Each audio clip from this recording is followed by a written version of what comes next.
group stage, survival stage, and grand finals. During the group stage, get 20 esports tokens by predicting the 8 teams you think will advance directly to the grand finals. Each correct prediction will grant you an additional 60 tokens. Make a total of 3, 6, and 8 correct predictions to get 300, 680, and 720 tokens, respectively. You'll get another chance during the survival stage to guess the other 8 teams that will make it to the grand finals. The rewards are the same as the group stage. During the grand finals, you must try and predict the ultimate champion. Just predicting will grant 30 tokens, and a correct prediction will grant 400 tokens. If you're unsure about your predictions, you can let your friends' predictions guide you. Find someone reliable, copy their predictions, and wait to be rewarded. The 3 prediction rounds take place on July 27th, July 30th, and August 3rd at 10:45 UTC 0. Rewards are issued the second day after each stage ends at 4 AM UTC 0. You'll receive esports tokens based on your prediction results. Note, esports tokens don't expire and can be used in future esports events. Who do you think will be the ultimate champion? Join the 2025 PMWC event and share your predictions. Invite your friends to join the predictions and watch the tournament unfold.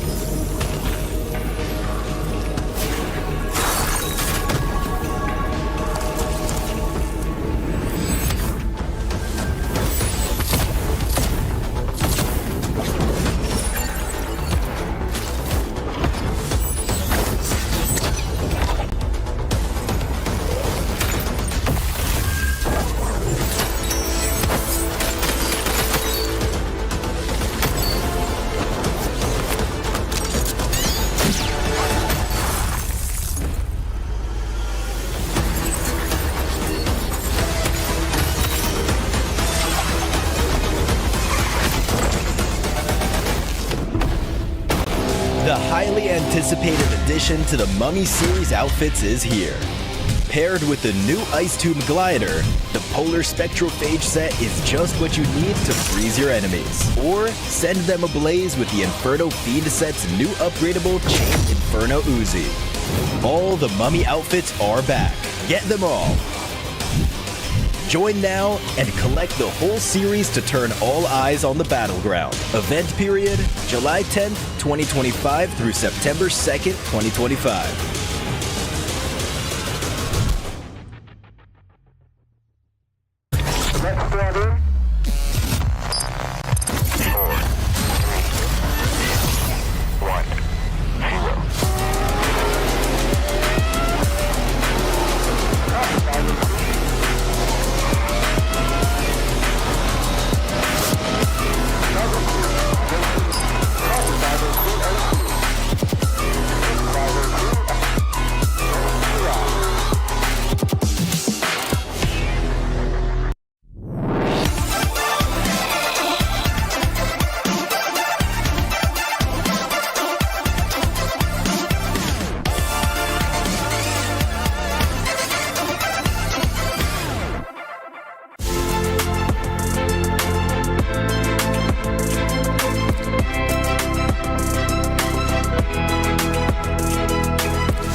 New Pulsar Legionnaire available now. First outfit with special head animations and voice lines. The Pulsar Legionnaire set comes with its own super cute voice lines that can be toggled on or off. What happened? Bye, friend. Hello, Earth. I'm here. It also features the upgradable Hyperion ship DSR and Jet Reaver glider with special animations. Experience parachuting like never before. That's not all. Even more rewards await. Event period, July 25th, 2025 through August 26th, 2025. What are you waiting for? Get the new Guild set now.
Cybertron's future is near.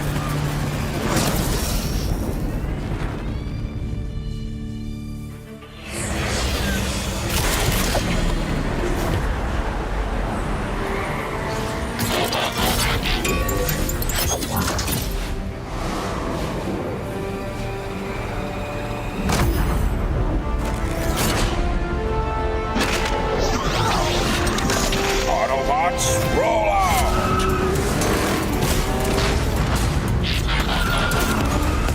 This planet reeks of weakness.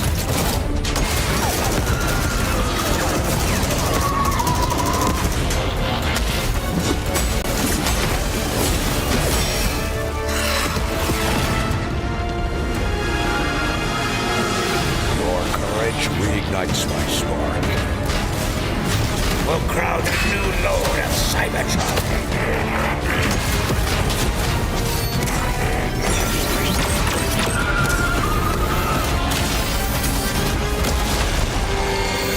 Roll for freedom. A victory for all sentient beings.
ဒီတော့ကတော့တန်းနေတာပေါ့တန်းနေတာသိပြီးတော့ ပြီးတော့ဒီကဆောင်းဆိုရင်5ပါ5ပါချွေးဒီကဆောင်း5ပါကျွန်တော်ဘာလို့ဒီကတော့ကြည့်ရမှာပြောရငယ်ကျွန်တော်မှာပြောရငယ်ဆိုလို့ရှိရင်တော့အခုကလန်ဒန်နဲ့ချိန်တော့ကျွန်တ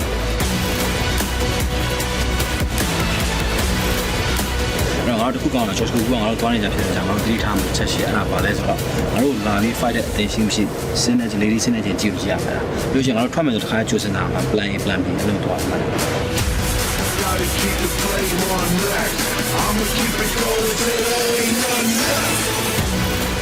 ဘိုးရအခုဗရမန်ကြာမင်းဘယ်လိုစနာထားလဲဆိုတော့ ကျွန်တော်ကပစ္စည်းမြန်ကောက်စီခြင်းတယ်ဒီစုံနေမြန်ရအောင်အဲ့ဒါတကယ်လိုရတယ်ဟုတ်လားဒီမှာနောက်ကျရင်စုံရအောင်ပေါ့ဒီကပြည်နယ်ကတော့မြန်မာတော့ရအောင်ပေါ့အဲ့ဒါမြန်မာရအောင်မြန်မာတော့အီရန်ကပြောငါ့ကိုကိုနေနေမြန်ကောက်မှရဒီကငါယုံတော့မင်းကိုဒီထူးနေဘာလို့လဲဒီက pass player ဝမ်းကျက်ဘယ်လို pass player ဒီကမနေ့က smart အောက်ပေါ်မယ်ခေါင်းအောက်ပြီး smart မလို့အားပြန်ပို့ဟုတ်လားဟုတ်ပါလား yes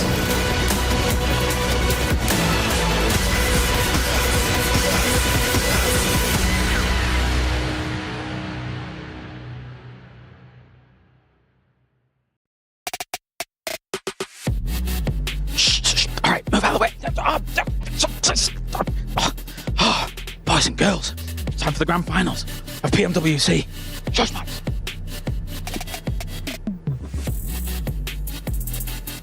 Absolute cinema.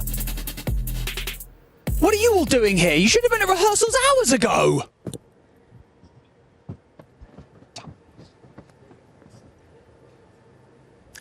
Sorry about that. Anyway, over the last 5 days, we've seen teams rise and fall, we've seen heroes emerge, and others get sent back to the lobby. But now, we only have the very best remaining. And so, grab your popcorn, because this isn't just any other show. This is the main event. This is the grand finals of the PMWC and the 2025 ESPORTS World Cup.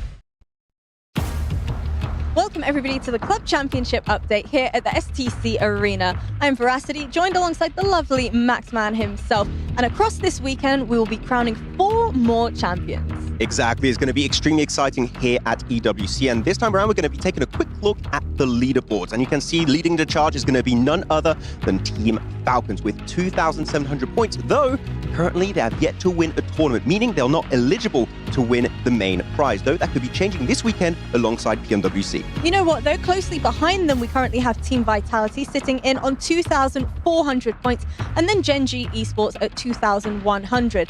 Both of these clubs, though, are now eligible to walk away with the title of the overall club championship. And you know what? There's plenty more opportunities to garner some more points under their belt too. Oh, for sure. But though looking at 2 other teams in currently our top 5 is going to be Team Liquid and AGAL. They're looking at Team Liquid here, Veracity. They have yet to also win a tournament, meaning that if they want to catch up to Team Falcons, they need to get a dub eventually, maybe this weekend. Luckily, we have an expert on hand to tell us exactly how the players can go about doing that. Let's go ahead and check in with him. Welcome to Winning with 7 at PMWC at EWC 2025. If any of these teams want to be able to become the champion on Sunday, they need to make sure that they are consistent. They need to make sure that they learn from all the mistakes they made in group stage and survival stage, because on Sunday, it's going to be completely different. We also have the smash rule at play.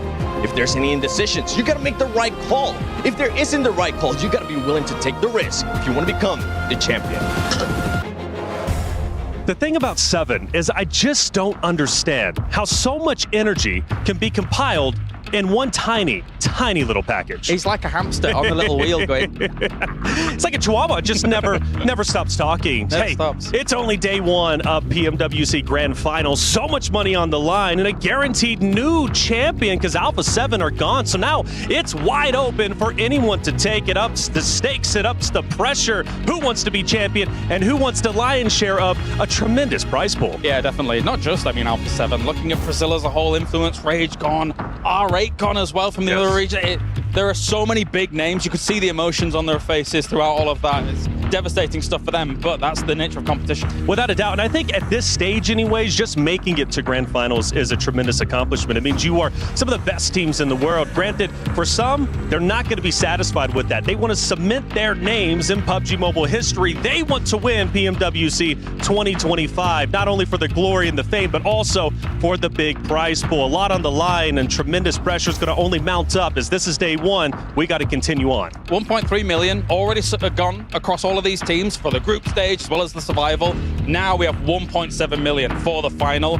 First place, $500,000. It is a lot of moolah. Insane, man, and life-changing indeed. Definitely so. But of course, there's big favorites there. Obviously, Alter Ego looked fantastic in that grand final. So did 4-5s, moving from those group stage as well. I've got them to look at here for the grand final. Let's get to it.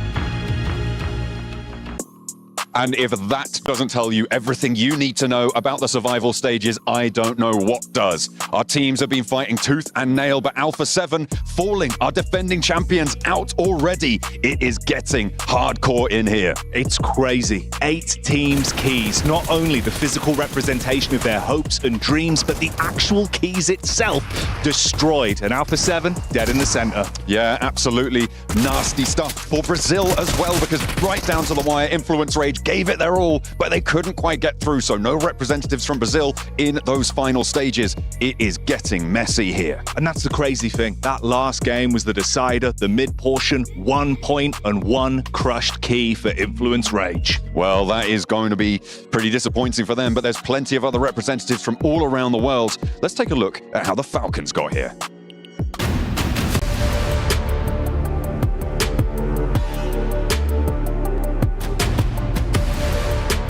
For me, I think the biggest reason why Falcons didn't do so well in the group stage is because they had a couple of big mistakes that were because of some bad info scouting, and that just caused a lot of disintegration in the team. A lot of second guessing came in from them. That is really what caused them to be down all the way down to the bottom. I think in the group stage when we rank is probably just bad decision making overall from me. And there wasn't a lot of pressure on us, so we didn't play our best, so played our play style, I would say. Our team gameplay for the survival stage was what we practiced in the previous tournaments, so we tried to apply it in survival stage, and I'm kind of happy with how we performed, but we could have finished our games better, I would say. Their performance in the survival stage was surprising. I think they did the best they could with what they had at the time in terms of their mindset, but it was less than I expected from them, to be sure.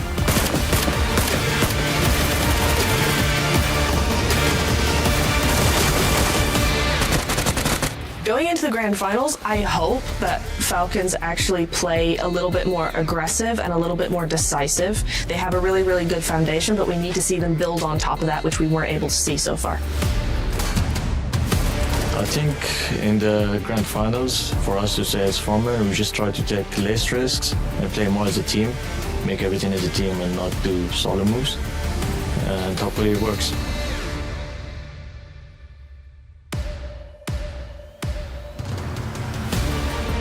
Yes, I believe we can win PMWC, that's for sure, if we play our best.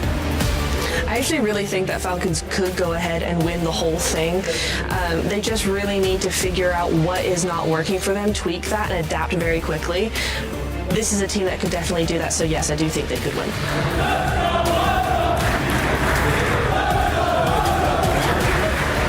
Fans supporting us in the grand finals. I know we didn't play our best in group stage and survival, but hopefully we do better in the grand final and make you happy, and we can make you enjoy watching us.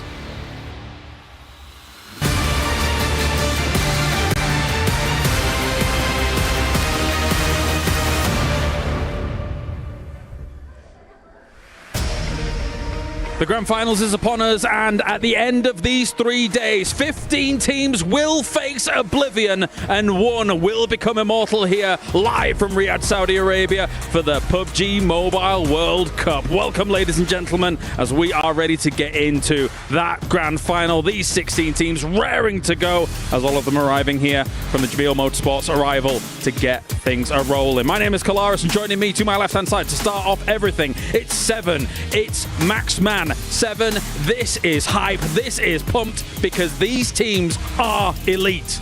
It is. We're finally going to be able to get a new champion here at PMWC. Alpha 7 got eliminated in survival stage. Now it's going to come down to who wants it the most. And as I was saying in my video, it comes down to consistency, Max.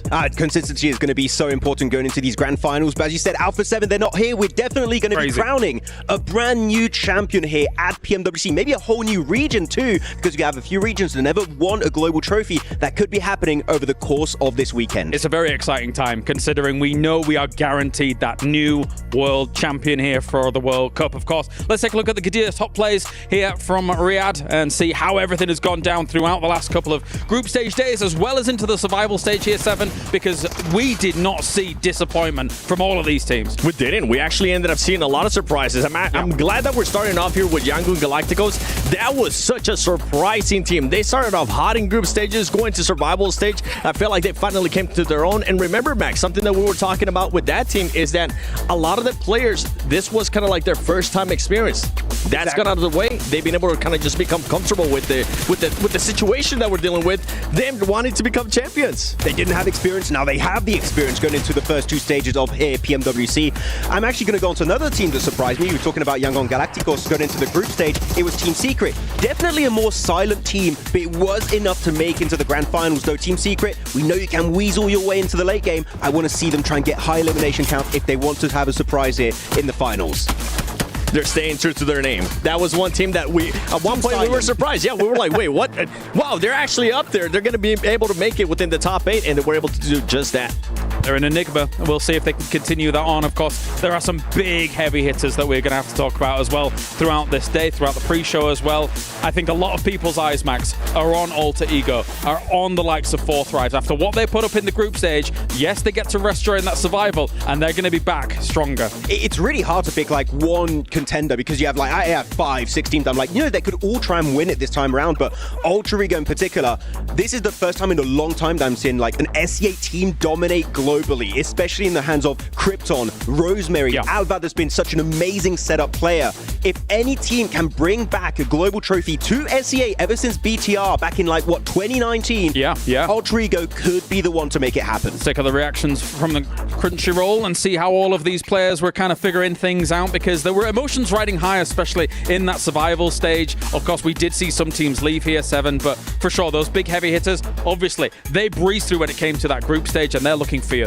And when you talk about heavy hitters, I'm glad that we got a chance to see Power right there in that replay, because that team was just oozing confidence when it came down to survival stage, making sure they just control every single circle. They still have 4 players alive, playing that 1-2-1 split, making sure they third party as well. And when we're talking about confidence, I mean, we saw what Horob's been able to do, and I can't wait to see what Forthright is going to be doing. Bro, Forthright, I mean, we have to keep in mind, by the way, this is the first time we have a Pakistani team in an international finals ever. And if they could take it home for the first presence in the finals like this could be making history for the entirety of the Pakistani region. We had orgs like IH, strong players like Crypto. It seems like this Forthright roster could be the one to make it happen.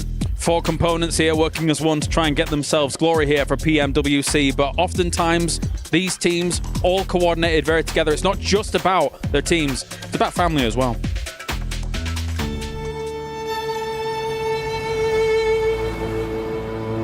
يمكن كنت غلطان بأن الشجاعة ليس فقط بالفوز ولكن بعدم الاستسلام.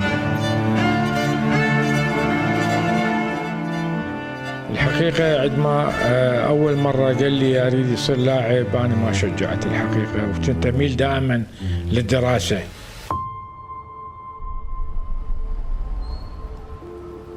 لحين في يوم من الأيام أجا ابني خبرني قال لي بابا اكو موضوع عايز احكي وياه. قلت له تفضل ابني. قال بابا اكو اتفاق انه يسوون عقد وياي كلاعب ورياضي بالالعاب الالكترونيه. ولازم يريدون موافقتك. يعني الحقيقة أنا ما كنت مقتنع بالموضوع بالبداية، ولكن وضح لي الأمور وشاف لي شلون صيغة العقد، وقريت العقد وتفاصيله دقيقة، كانت من جهة قانونية مرتبة. يعني الحجي أنا هنا، أنا الدبابة والمدفع، أنا الرامي، أنا القوي وأنا المحامي. العام الماضي شفت الخيبة الأمل في عينه، ليس بموضوع الخسارة، ولكن كان أمنيته أن يحقق أمنيتي يعني بالمباراة، وأنه أنا ما أعرف شو أقول له. يعني ما يعني قدمت له الشيء اللي يقدر أن يفيده. بس أتمنى كنت لو شايفه أني أو متكلم وياه قبل البطولة،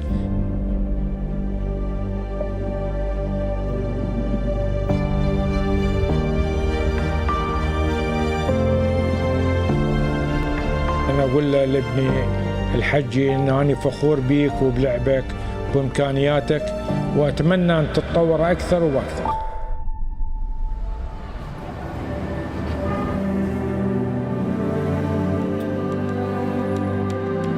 مو لازم ينتظر لحد ما يفوز حتى يحس إنه أنا شايفه ومتابع له.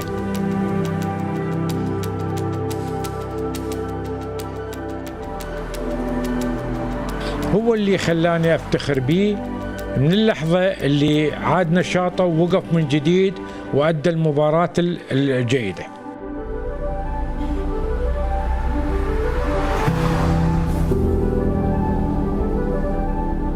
أريده يعرف إن كان فاز ولا خسر، إنه أني دائما داعمه في كل مباراته، وإن شاء الله أتمنى له كل التوفيق. هالمرة ما راح أتأخر، إن شاء الله دائما وياه وأواكب وياه وأحضر كل مباراته إن شاء الله وأدعمه للفوز.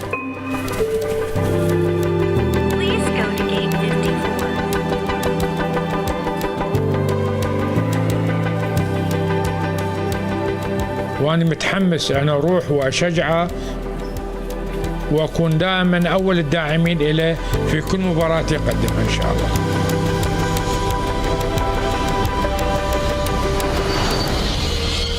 هنا البداية الآن، هنا الانطلاق الآن، باور من جديد وحجي جريح في هذه اللحظات. الباور يبحثون عن الانتفاضة، عن العودة، عن رد الاعتبار. صراحة أمنيتي من غير تتويج إنه يكون عائلتي موجودين هنا واحتفل أنا وعائلتي في المركز الأول. يعني هذا الشيء الأمنية اللي أتمناها. يعني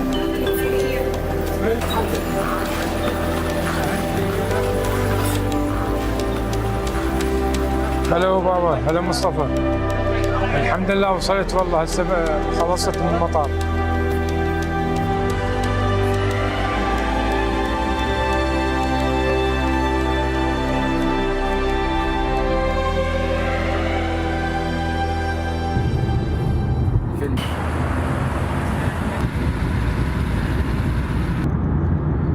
السلام عليكم، شلونك عيني؟ نورت الرياض. شلون الصحة؟ كيف صحتك؟ الله يسلمك، الله يحفظك، بارك الله فيك. مشتاقين. الله يحفظك. هلا عمو ابو عابد. هلا ابو عابد السلام. شلونكم عمو؟ الحمد لله والشكر، بس نتمنى نحقق الغاية من السفرة.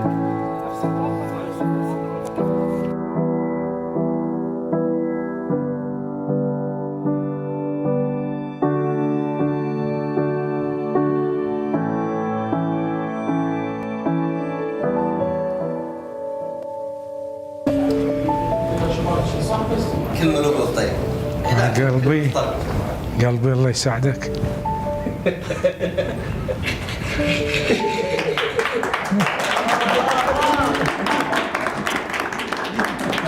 حبيبي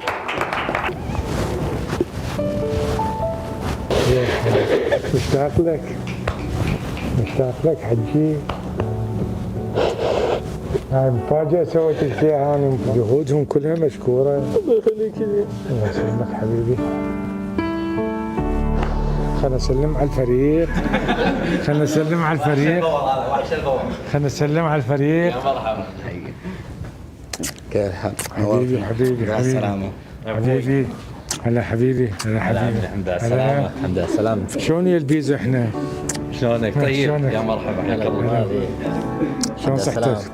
زين ان شاء الله الحمد لله السلامة بس قبل كل شيء أنا الحقيقة الإنسان بلا صحة ما يسوى كل شيء. أنا أريد أهم شيء على حكاية المدرب الصحة. أنا دكتور إله جايب له دواء يخلصه من الحاشباشي والشغلات اللي هذا.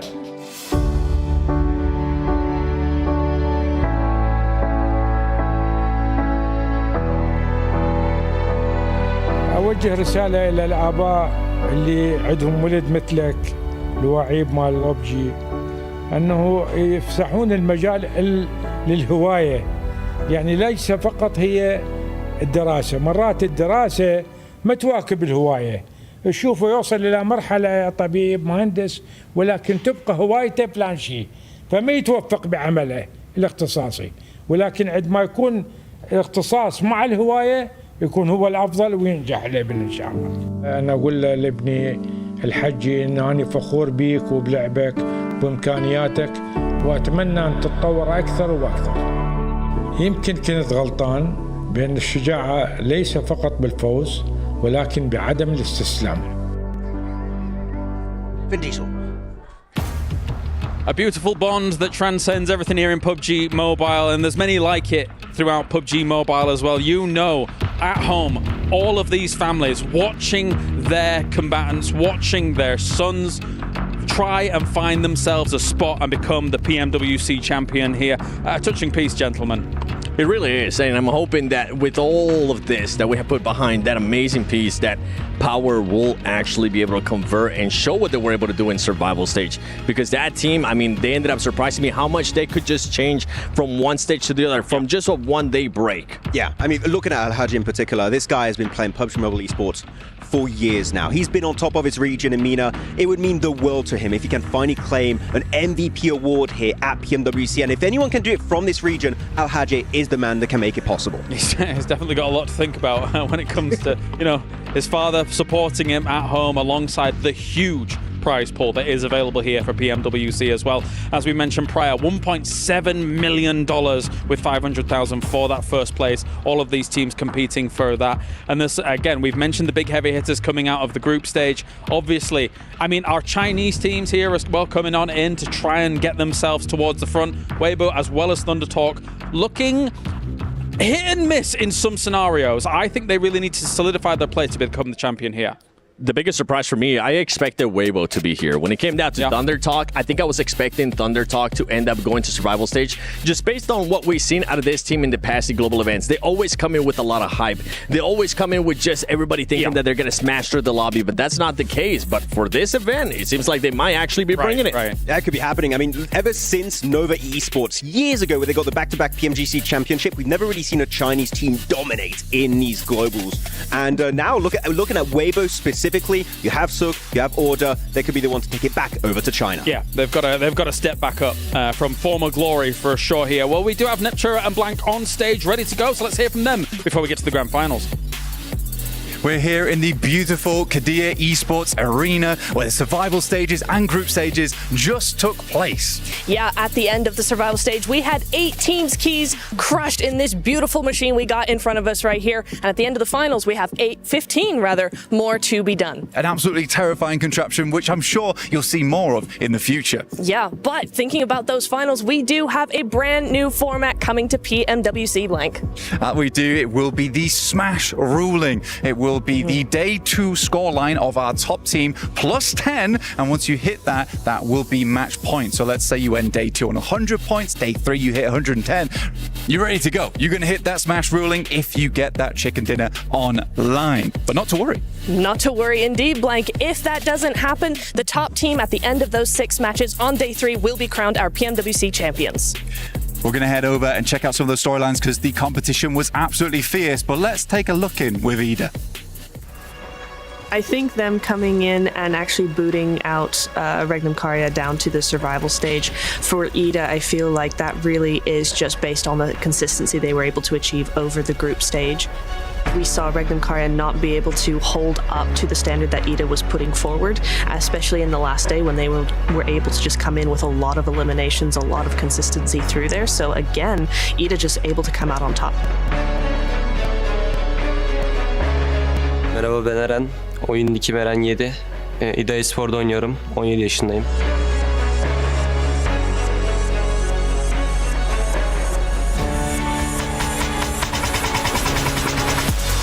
Türk takımlar arasında en az deneyimli olarak biz son maç aldığımız puanla zaten çıktığımızı biliyorduk. Ama böyle biraz daha sıralarda bekliyordum ben. Yine 8. olarak bitirdik. Yani öyle bayağı iyi hissetmiştik kendimizi. Bence Türkiye bu konuda bayağı yani üst seviyelere çıktı. Artı Avrupa olarak da çıktık. Türkiye'nin ve Avrupa'nın prestijini arttıracağını düşünüyorum. Even though all three Turkish teams did make it to the grand finals, I still have concerns about whether they are a true contender against a lot of the other teams in the finals, just because the consistency with a huge amount of points just wasn't there over the various stages we saw all those teams in. For ETA, I think they have a very good chance of proving me wrong, but at the same time, I will be watching to see kind of how they adapt to the finalist teams. I think if ETA play similarly to how they played in the group stage, I think they have a huge chance of doing very, very well in the grand finals. I personally would just like to see them be a little bit more dominant to add to that foundation already. Oyun planımız yine aynı olacak. Yani son alanlara doğru yaşayıp son alanlarda agresif oynayıp killi son alanlara toplamaya çalışacağız. Finallerde hedef ilk 5 ama şampiyonluk işine yarışacağız. Yapabiliriz. Yapamayacak bir takım değiliz. Finalleri bekliyoruz. That's gonna get me in trouble now. Based on how they played in the group stage, as much as I enjoyed their performance, I feel like in the finals with all the other teams competing now, I feel like they're going to have maybe a 10% chance of winning.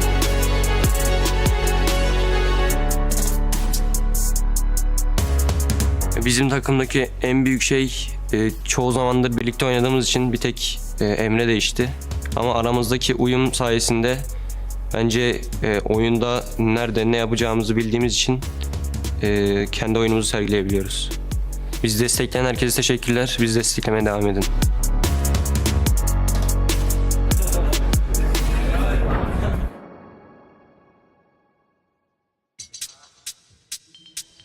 The question is, will ETA be one lifting the trophy at the very end, or will it be one of these teams? Everyone has an opportunity. Everyone has a chance. We have ourselves 18 matches potentially to cross over before we do get to that thing, of course, to find out who's going to be our PMWC champions. That said, though, let's take a look and figure out look at some of these teams that are towards the top as we take a look at our Aramco power rankings as well between all of these teams, because we have some favorites, we have some contenders, we have some dark horses that might be challenging for number one here. So, Max, start us off. What are you thinking? I mean, my champion team that I predicted here is going to be Horror Esports from Nepal. And when it comes to CSA teams, all the CSA teams could take it. 4 Thrives, Horror Esports, Alpha Gaming, possibly. But Horror Esports, the reason why I did pick them this time around is looking back at PMSL CSA, they adapted their game style really well around the smash rulings. Yeah. In particular. Sure, it didn't work out, unfortunately, because they got overtaken by Alpha Gaming.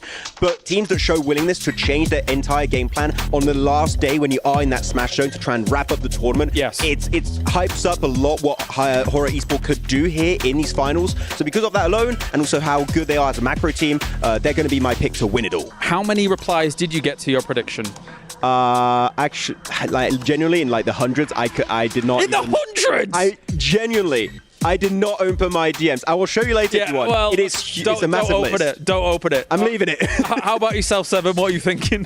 By the way, I saw those replies because I didn't post about his prediction and everyone is just roasting him. With my prediction, I mean, I actually ended up picking 4 Thrives. I have enjoyed the just good choice. The growth progress of these players, not just now being in 4 Thrives, even in PMGC 24, whenever I was there with the group stages, you could just see the progression for these players. But so far here at PMWC, they have just shown me so so much. The aggression that they have been able to showcase. If I do have to nitpick with this team, is something that we've been able to talk over and over again, and it comes down to just their indecision. It's only happened twice, but it was very obvious, and I'm hoping that that's not going to be the case coming into the grand finals, that they're able to just go for a decision, make it, and just send it. And the fact that now Noki has stepped up as the way he has done it in the initial stage of this tournament. Every single player is on the ball, and we saw them just a few days ago, actually. And the first question there for me is like, did you pick us, Max, man? Well, I did not pick you. I wonder why. I wonder why. Yeah, but even they're on it. Well, of course, some of those players have an opportunity to break some records. Some of these might be difficult to break, though, as we look historically at what's been happening here in Riyadh, Saudi Arabia. People like Tony K, 53 elims in these scenarios. I mean, those kinds of things are very, very difficult to try and catch up, especially 7, with the lobby getting more impressive and more impressive as years go by. It's hard to get those kind of positions. I'm looking especially at the wins in a day. We have had so many teams, especially throughout this tournament, get 2 wins in a single day. I'm hoping that a team's going to be able to break that. I don't know which team is going to be because this lobby is just so stacked. Yeah, at least Vampire can't defend their position up there anymore. They're not even not here. 7. Correct. So that's going to be quite tough to defend. But I feel like we're going to have a few broken, but the records are so high that a few are going to remain there for maybe a few years. Yeah. All right. Well, final thoughts before we really get into things here. We're just waiting for the opening ceremony. Max, aside from your pick, who else do you think is going to be able to ascend? I want to look at Alter Ego, especially because we're going in Sanok, Northwestern Ireland. You know, you had that Clash versus Thunder talk. Is that going to be happening? I've heard apparently they might be going to boot camp. So if they make that change, I'm hyped to see Alter Ego play that position. Oh my days. 7, your thoughts? It's going to be APG. Are they going to continue to make that mistake with the docketing, separating or not? Because if they don't, oh man, that is going to be a very dangerous team. They are the only Alpha in our grand finals. Unfortunately for Alpha 7, they will not be a repeat world champion here for the World Cup. And now we figure out of our 16 teams, who is going to be able to take it. It is time for day number 1 of the grand finals here for PMWC, where one team will ascend to number 1.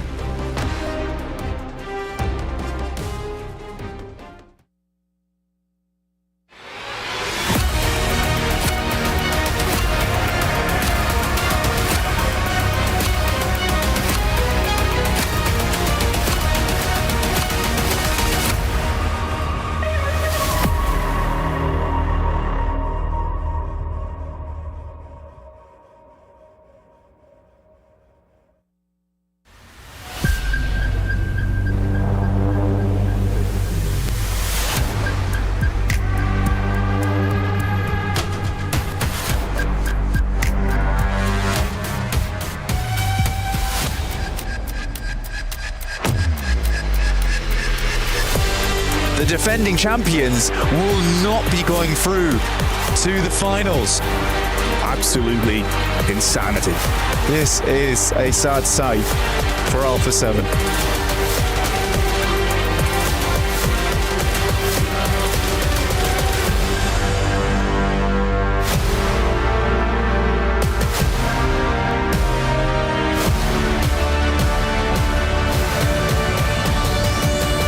Four Thrives on top again and again. Power has more control over the circle. Alter Egos are looking like the top dogs here.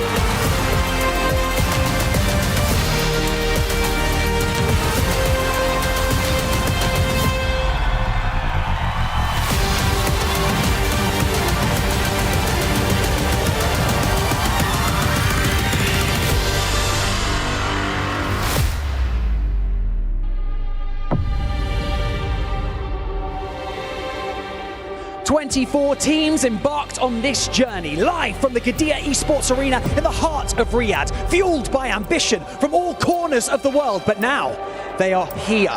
16 teams will land on one battlefield until one team is left standing. My name is Barney Banks, and I am your host, and welcome to the PMWC, and it is of course the grand finals live from the 2025 Esports World Cup. $3 million, one stunning trophy, and a legacy that will forever be forged onto the totem. And so, ladies and gentlemen, please join me in welcoming your finalists to the main stage, starting with EDA Esports.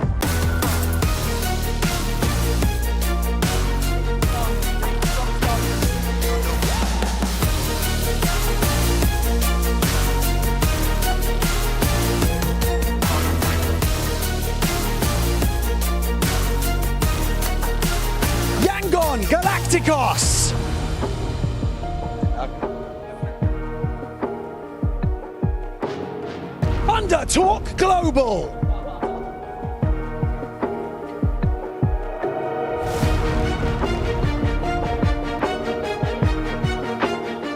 Team Falcons.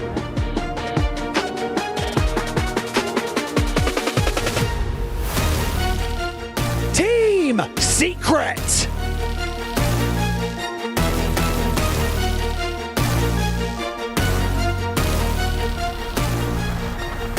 Nongshim Red Force.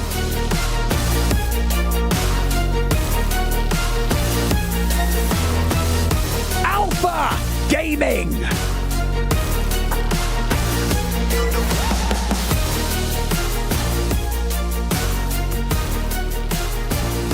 E Arena.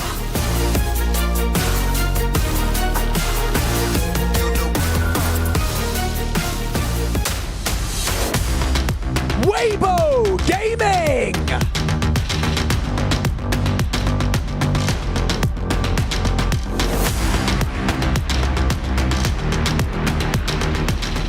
Regnum Carrier Esports.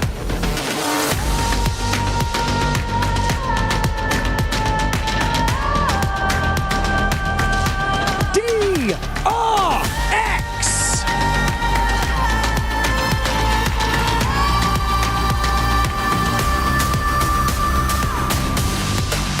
Power Esports.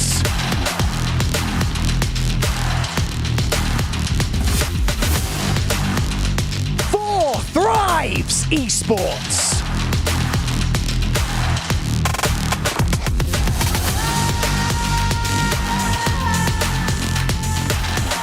Fire Flux Esports.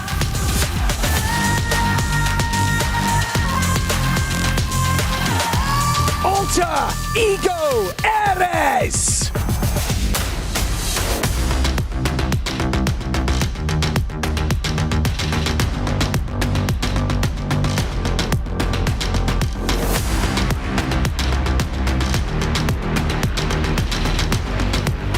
Finally, Hora Esports!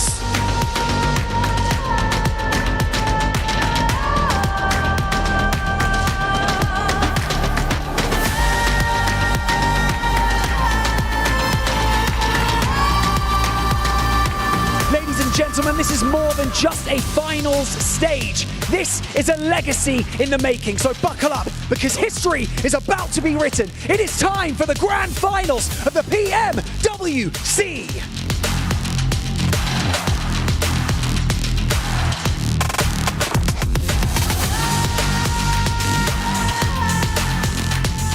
Every single one of these players, every single one of these teams has the opportunity to strike out at that trophy. Will they do it, though, across the next 3 days? We're about to find out. We're about to get the games rolling. Let the games begin as we start to break down what is going to be going on here for day number 1 of the grand finals for PMWC. Joining me, Seven as well as Maxman, to talk about these phenomenal teams.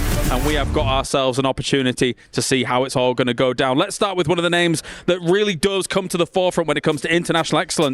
Regnum Carrier. They didn't have the easiest of times moving forwards, Max, but they are here in that grand final. Oh, finally, we've seen Regnum Carrier make it back into the finals. Of course, our reigning PMGO champions able to claim victory over there, and they're back once again. And let's keep in mind, Silas, one of the biggest storylines in PUBG Mobile esports history. He won a PMGC. He's won PMGO at the start of this year. Could he take another trophy here in Riyadh at PMWC? If he can make it happen, he would be the only player in the world to have ever achieved that. And for Regnum Carrier, it comes down to not getting complacent, especially they have a great day 1. From a conversation that I got a chance to have with Silas, he said the reason why they didn't make it to grand final straight from group stage was because on that second day, they did get complacent. They got that win, they felt like they had already qualified, and they slowly just trickled down that leaderboard. On top of that, going into this lobby, when we get to Miramar, they might be clashing with 4 Thrives. It's going to be something that we got to keep a close eye on. In the grand final, I don't think you can be taking these kinds of clashes. You've got to be so careful when it's this kind of money on the line, when it's this kind of prestige on the line. And speaking of prestige, on the opposite side of things as well, a roster like Alpha Gaming, they're here in the final, Max. We know they mean business. We know they can win it all. The only team to ever have 3 global tournament different MVPs on the roster. Doc, PMG MVP of this year. You have, of course, the side of Top. You have the side, of course, of Ziol that won over in Turkey the MVP award. This is a starred roster that can make anything possible. They still have some minute mistakes that happen, especially with Doc playing split. We're going to keep repeating it. But generally, if they can fix that one glaring issue, this team could be the best team in the world. And it's not even Doc just being too split from the team. Something that they were running into group stage, it came down to them not being able to regroup in time. At times, Doc was being able to play it perfect, but then the rest of the squad was actually even further away from him, and he was able to scout. Well, gentlemen, it's time. Let's get to it. Game number 1. Are you ready? Hold on to your seats, ladies and gentlemen, out there around the world. PMWC Grand Finals begins now. And Kolaris has hit the nail on the head. If you are live in the arena, it's time to click those seat belts in, strap yourself down and be ready, because these games are about to be intense. For the viewers at home, you need to be prepared. 16 teams enter the arena blank, but only one at the end of these 3 days will walk away our new champion. And you better strap in, because it's going to be a bit of a bumpy ride going through these next 3 days of games. Smash Rule will be engaged on that final day, but by no means is it out of reach right now in day 1, day 2. You want to be setting the pace, setting that scoreline over towards day 2 in first place to give you that big chance to end the whole tournament early for everyone else and crown yourself the victor. But let's reset, let's calm things down, let's pull it back. Remove that telescope from the situation, because we want to see the wider picture here in these games. Yeah, that's right. Attach the wide angle lens and get your focus on the squads, what this event means, and of course, on a game-by-game nature, the shift in the standings. We could sit here and talk all day about what we saw in the group stage and survival stage, but the difference is, Blank, it's what you do now in the present moment. It's time to go mobile. Sandhawk to start things off. Ruins closest to the plane path. We'll see what happens over in Ruins, because it has been a contentious area of the map for Sandhawk for quite some time so far. Teams start to drop in, very much a northwestern plane path too, so Thunder Talks over towards Camp Alpha. We know teams like to pick up that position. Alter Ego drops similarly in position, but looks like this time around they're heading out to the east. Can't wait to see what the form's going to be looking like as well for obviously the teams that didn't have to play the survival stage. Skipping that, you mentioned 2 huge names there, right? 4 Thrives, they looked amazing. Great teamwork, setting themselves up for chicken dinners, topping the charts when it came to the points. But that's a lot of similar storylines that you could paint over to Alter Ego. Rosemary, but it's not just him, is it? That entire squad playing off each other incredibly. 4 Thrives though, a team that came out of group stages looking like roses, fall into contest with Power Esports. Both teams taking heavy casualties either side. Power 3 players to 1 knock, 2 left remaining for 4 Thrives, who had been living it large in Heartin on Sandhawk for a long while in those group stages. This time around, Power able to get back up to 3 and laying claim here on the map for Sandhawk. 4 Thrives, by no means an easy journey to the top for them. Let's dial into this fight. Sierra is going down on the ground floor here. We get their POVs. As you said already, it's a rough start for the 4 Thrives. Only a duo remains. Falak in position here. Al-Haji. We saw that lovely content piece setting up the day. Let's see if he's able to give us some of that energy. The excitement, the emotion that he brings to the lobby here in PUBG Mobile. Meanwhile, Rosemary as well, causing issues already there. Rosemary was a name that we were looking to massively point out here in these finals. Al-Haji with the long range shots here from the DBS, not quite connecting. Noki's got to run off the position as the Molotov comes through, backs them off the alley here, forced them into this building. It's good shepherding coming through from Power. Vahidon up close, lots of damage onto Noki, leaves him relatively low. It's a DBS in hand, so even if he's low on health, he could still make a play, but easy setup in the back line. Didn't opt to throw out the nade, instead dashes in the molly, burns the stairway out, it's right on target, he's taken out a commission, and now this gets even harder for Falak. Already, this is a brutal start for them in the opening game. Falak's got to stand tall here, try and go for something a little bit large.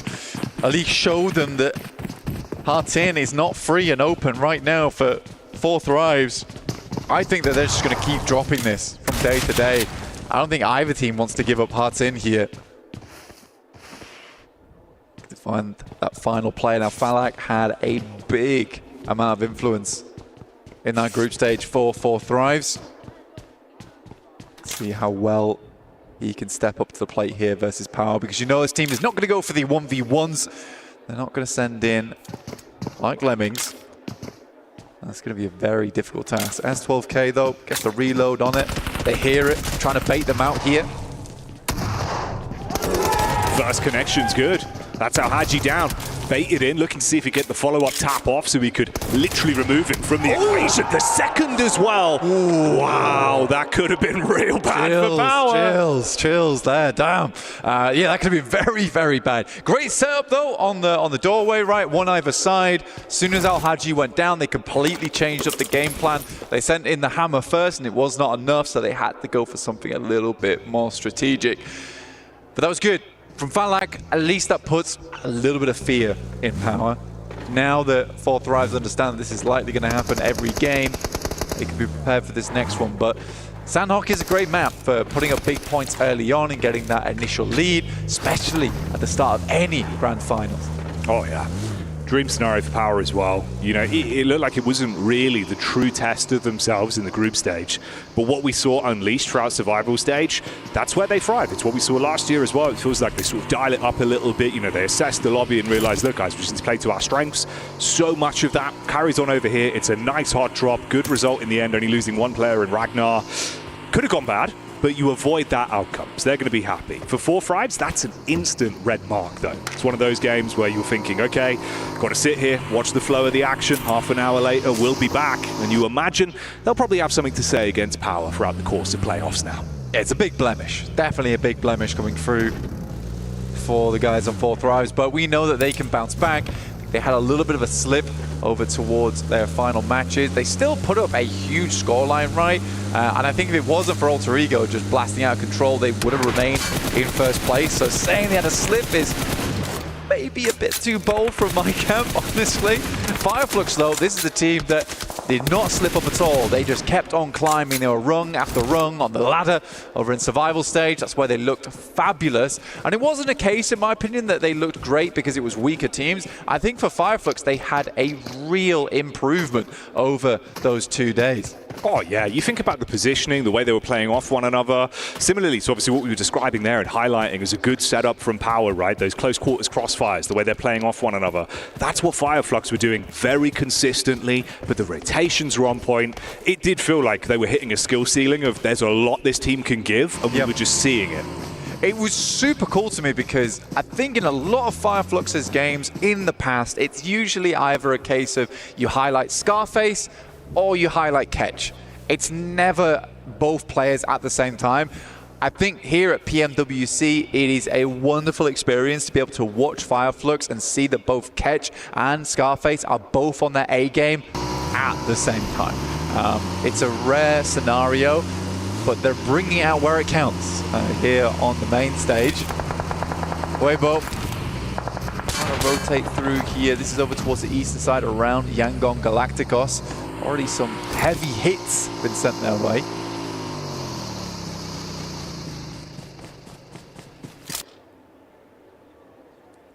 And if you're unfamiliar, of course, as well, opportunities for some, let's say, interesting gameplay from them when it comes to the weapon choices. But we'll see if they decide to pull that out in what is going to be a very important set of games here. Yeah, I'm trying to see for Sook, the bow, the explosive bow. Oh, yeah. It looked cool, right? I think that we didn't necessarily see the true power of it because a lot of it was zoning and spacing for the team, as opposed to finding the knocks. Where he did find the flushes with it, it was a wonderful moment. You know, we got to really get hype about that. But here in these matches, you wonder if he'll favor the DBS, which is much more meta here in PUBG Mobile. Over towards the northwest side, though, very hard shift. We pull this one close to the northwest island, but not all the way over towards those confluence compounds. Alter Ego's in position to snatch that one up, and Eater's weakened earlier after Rosemary was able to have a little hello down towards that south side. They sent one player in, but can they withstand the weight of Alter Ego as they move in from the east? A lot of trust in that team. Feels like it doesn't matter if one player is popping off, they're able to sort of pass the baton quite quickly. A lot of respect for one another as well, and obviously that can go the extra distance, but seeing Rosemary already be able to get the blood pumping a little bit, it bodes well for this roster. They've been very exciting to watch. Ooh, Fireflux taking a knock there as well. That's over from Hora.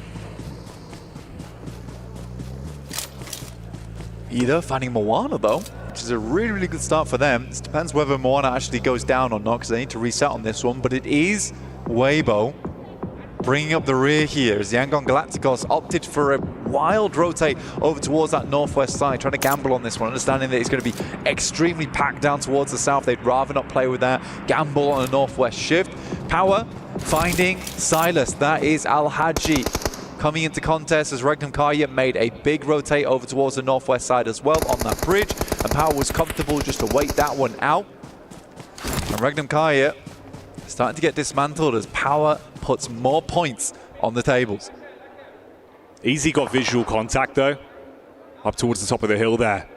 The third party arriving, Yangon Galacticos, that catch whiff of this and want to see if they can steal away any points from the head-to-head from Power and Regnum Karya. They immediately try and reposition, play off the cover they've got provided. Easy's looking for the confirmation as well. Behind the tree, just tucked in for now. Hora from the sidelines, seems like Joker's showing up once again for E-Arena. This is a horrible push for a lot of teams on the southeast side. Your E-Arena, Fireflux, Hora, APG and Team Seeker are all banding around Painan at the moment. And there's only so long until that starts to pop off and the tension snaps in that region of the map. Already we're losing more and more players, and that's Hora out, getting sandwiched between 3 teams. They desperately tried to fend off against Fireflux, and if they're able to do that, they could have maybe moved out west, but they were penned in. A horror story with Easy walking away with another pickup on that one. 6 elims already for Power. These are the sort of games they thrive on as well. It feels like this team very easily goes once they get momentum. You know, they feed that hot hand, keep it building. It's nice to see for the Power fans out there. It's funny coming out of survival stage, right? It's where they shine a lot of times. And it wouldn't really be a PMWC without Power making it through survival stage, so I'm glad they do make that happen. King finding a shot over towards Rita. Is that from Weibo? Oh, Thunder Talks here on the western side, yeah. So they do have good control. This is coming down from Camp Alpha earlier on. Ida, like we said before, did drop a player earlier on to Alter Ego, who have moved across, as you see here on the map. We'll check out where this next circle goes. Yangon Galacticos hopes it goes to the northwest side. It's not meant to be, though, as we start to come back down onto the South Island. Some fantastic compounds to play around here. Pretty difficult to get out from where Falcons is playing as you wrap around. If they can be quick, though, they might be able to get some of these compounds down towards the south side, potentially play some of the ridges, but you can see DRX has clear sight lines over to them. And this is a similar early path as well from Falcons. Obviously, the Sanor games we saw in survival stage from then, they were opting to play far slower, avoid altercations early if they could, and that was working for them for placements. Again, here, though, you're going to have a lot of teams with targets on you. DRX losing a man very early into this one with their rotation, I believe, against Fireflux. Going to be in position to see if they can snatch away any points, dealing some damage, chipping down the Falcons. Would be a nice way to get started for them. See the roam up from Power again as well. Always on our screens at the minute.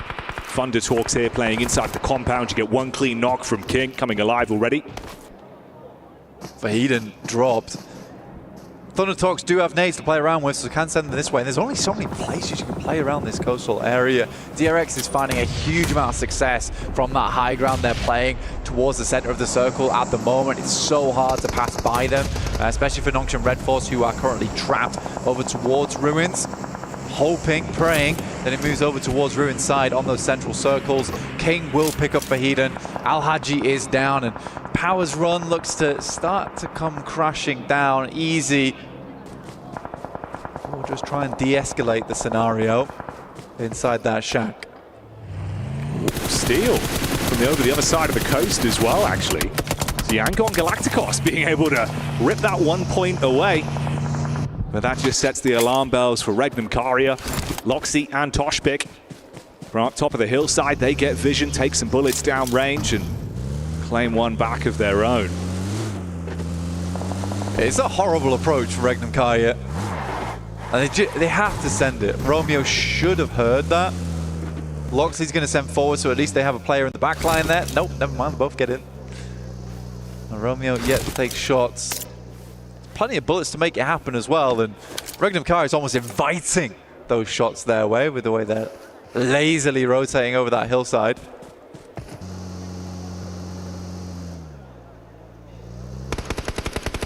Regnum Karya on the drive-by.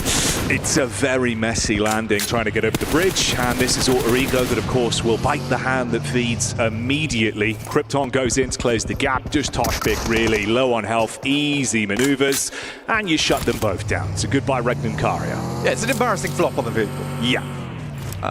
Getting that across the shallows as well, usually fairly simple to do. I think they want to stop off over towards the bridge, but I think in that scenario, most teams have got these areas locked down. It's not the easiest game to play out, but we head up towards that northeast side, and suddenly things get a little bit more difficult, a little bit more interesting. Ruins being a big feature in this one, but Thundertalks having this compound on the north side of it can cut out a lot of teams that want to come through on that western edge.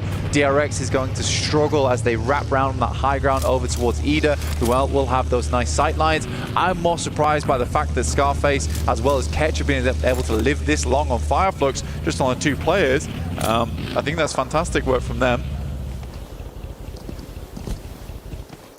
Falcons have been biding their time. Saw an opportunity here to attempt to engage from underneath the bridge with the nade to cast that one out. Not directly on target. Romeo as well being nipped at by the zone, so he goes down. So effectively just a duo. You can see he's back towards the bridge side, not really in a great position whatsoever. And for the Falcons, vehicles to play with, good split, all 4 players alive. Smile priming the nade, resetting that one until he sees an opportunity to actually get some chip damage off with it if they go for the crash down towards the bridge. DRX as well, finally getting revenge on Fireflux. Scarface going down there is a bit rough. Ketch should be running into Reefus from APG soon. The rest of the team's a little bit further over towards his northeast, trying to hold out versus Team Secret. As well as the split Weibo Gaming. Falcons just rock over towards Noxian Red Force, and Narvalo's Elite's able to find one of them, but it was a quick descent into disaster here for the Falcons. And this could go even worse quite quickly. They're attempting to pick up the pieces. Doxy goes down with Narvalo responding, but look how low he is. DBS in the hands of Binny as well. Baiting out on the angle. A single shot is all that's required. Just trying to peek into it. Seeing if he can swing round. Dips behind the vehicle to stay alive. Alpha as well, shutting down Team Secret in the meantime. It's good from Alpha Gaming. They've been waiting for that push for a long, long time there. Finally make it work. Now they can start thinking about their next moves. Narvalo heads in, and what a performance so far from Narvalo. The rest of the team did not find the same kind of look, but again, it's like one of those scenarios where you had hoped the Falcons would make a more aggressive push over towards the bridge and over towards Thundertalks. Yes, there's an opportunity to push through here, but it's likely that Noxian Red Force is holding these angles. Even so, it's not the full squad from Noxian Red Force which is able to tear you apart. There's a little bit of a limp approach from the Falcons. Next circle pops over towards Weibo. A big old split coming through from Alter Ego, who have all 4 players alive. Now, boys placed them in Dark Horse territory, but I think me and you are kind of clear in favor of Alter Ego, enjoying their rotates. Max brought up a good point to me earlier, saying perhaps their playstyle's unsustainable. My only counter to that is that I still think they would have done great even on the games where maybe they didn't deserve to get all the points in the world because it was off the back of team mistakes, but I still think that they would have got great placements, great points in those games regardless, just because of the way they played them. Yeah, I think it's been very heads-up PUBG Mobile from them. Super cerebral gameplay. A lot more positives than really negatives to highlight whatsoever. Krypton here as well, even being able to snatch away the last man there. So Narvalo goes down for Falcons. We do still have 2 solos, actually the 3 solos alive. Easy's still inside the little shed, bunkered down early. Kind of the secret agent in the backline of Alter Ego. Sakura as well here for E-Arena, spotting out onto Reefus on the drive up. Couldn't get himself behind any hard cover, so he falls. Yeah, it's a really hard push. APG. They couldn't send all their players down either. Reefus was sent in as almost a sacrificial lamb to try and get an opening knock, but they couldn't afford to have all their team down there just in case they had to pivot. They also don't know that Ida's a weakened squad, in which case maybe they could have put pressure there. There is so many sidelines as you're passing through, though. It is unlikely that Alpha gets too much further into this game. Easy's been able to get the backstab onto Rosemary. This is what he was waiting for so long. You kind of forgot he was there, and you paid the comeuppance because of it. Even more damage from Easy, actually. That's onto Thundertalks. For a solo dolo for Power, still being able to steal away some additional points is actually huge. I mean, finally gets taken down, but what a run from them. 9 elims on the match. That's a good result. That's a great result. I don't know if they just got into placement point range there, but even so, it would have just been the 1 point anyway. But that does drop Alter Ego from a 4-man down to a 3, and you're losing your main man, Mr. Rosemary. Not always easy. And then again, Alva as well as Krypton have been having a big step up. It is not just the Rosemary show anymore. There's plenty more to this team. Might actually be a good storyline for us in the booth and the viewers at home as well, because that's something we've been trying to hammer home, right? How important Alva's been for this squad. And I think this is the sort of game where this trio can prove, just like Rosemary said, it's not just me, it's the entire squad. We play off each other very well, yes, but if things go wrong, we can still pivot. Crazy maneuvers from Easy there, just before he's taken out. Harassing both Alter Ego and Thundertalks. The push up onto Weibo. Finish that off. So E-Arena snatching away the odd point here and there. 4 players alive for that squad as well, Blank. Could be a big talking point later. E-Arena had been a kind of eye-opening squad in terms of we saw them earlier. We're like, well, this not a team we've got our eyes glued to. But the more they've played, the more they've had these moments of success here and there. It's a hard team to pinpoint of whether they're a team that could challenge out for the first place spot, or they're a team that's towards middle of the pack, because some plays are great, other plays not so much. It's hard to, I would say, pinpoint exactly how I feel about E-Arena. But there has been these good games, there has been some strong sweeps, and they're not a team that I think you could completely dismiss. No, I think that's really fair. For me, the litmus test has been how Joker's playing as well. Feels like if he's on form, the rest of the squad really gets riled up. Alter Ego still looking menacing. Bit of a chip back over, Skura down. 3 players alive. I mean, Krypton, it's a rough position here on the hillside. It's a smart one, though. You play in front of the rock because you're assuming they're going to be sending those nades over the top of it anyway, because they think you're hiding behind there. If they peeked up, they would have found a clear and easy shot over towards Krypton, but he takes that risk and it pays off here. Now they get the northeast shift on the circle. They know they need to start cleaning out E-Arena soon. Oh, Mormon. The starter step round from the side is good for 1. Get the first knock onto Alva, but Krypton and Moana playing off one another. Instantaneous response. Look at the spray down. Joker trapped in position, pinned by the barrage of bullets. You can still get the save onto your mate as well. Yeah, this is a great time to reset, recalculate here for Alter Ego. They know they've got a prime position inside the circle to play off with the 3 players. Awesome nade from Eren over the top there. Will take down Sakura. Perfect airburst on that one as well. Despite everything, it is Ida as well as Alter Ego getting it through to the late game. Good shots from Krypton, keeps going forward. Like we said, it doesn't matter. No Rosemary doesn't mean that Alter Ego's down and out. And I'm loving the fact that he kept the pressure on as well. Whilst the team was trying to reset themselves from the pickup and the heal, he was harassing. So you're still a little bit more paranoid. You can't take the fight to them. Ida have to stay tucked in for now. Rita's incredibly low as well. For Ida, their big opportunity here is the shack right in front of them, the hard cover in the rock. They can get over towards it. It's big news, and Krypton had to hit that shot over towards Darkin. Now Eren moves up into position, and they find a decent nade over the back. Not quite, a little bit short here.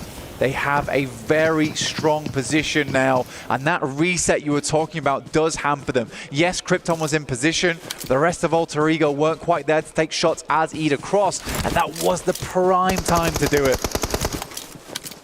Trying to force out the last man. Nice. Who find Doc? Okay, you remove him. Focus up on what's ahead of you then.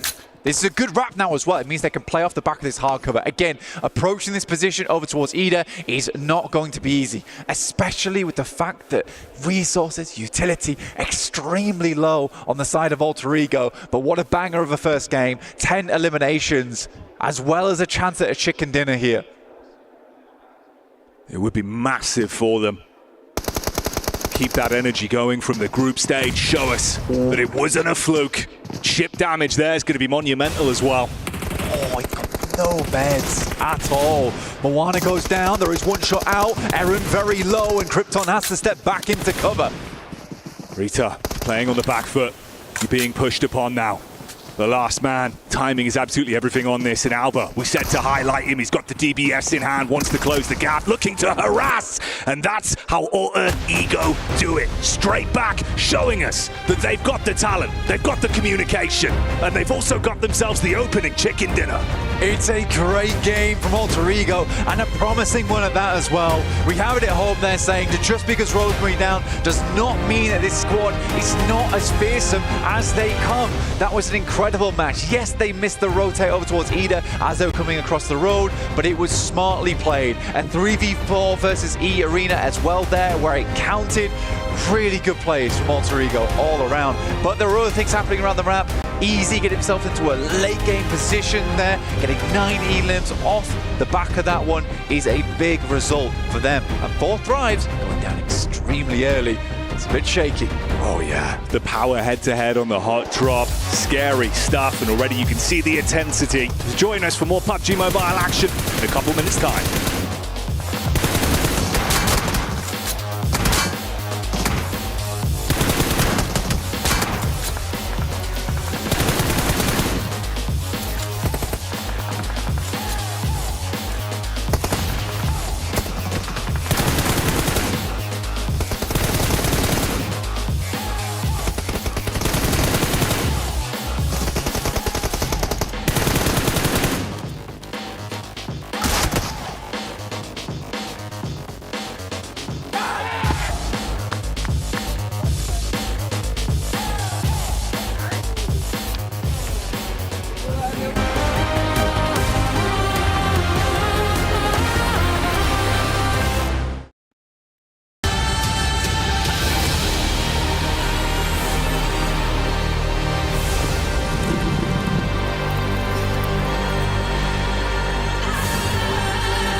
Cybertron's future is near.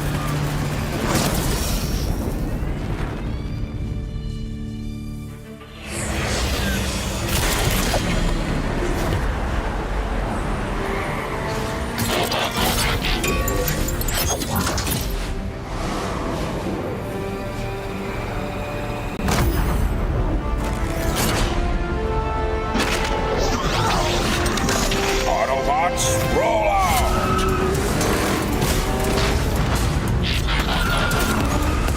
This planet reeks of weakness.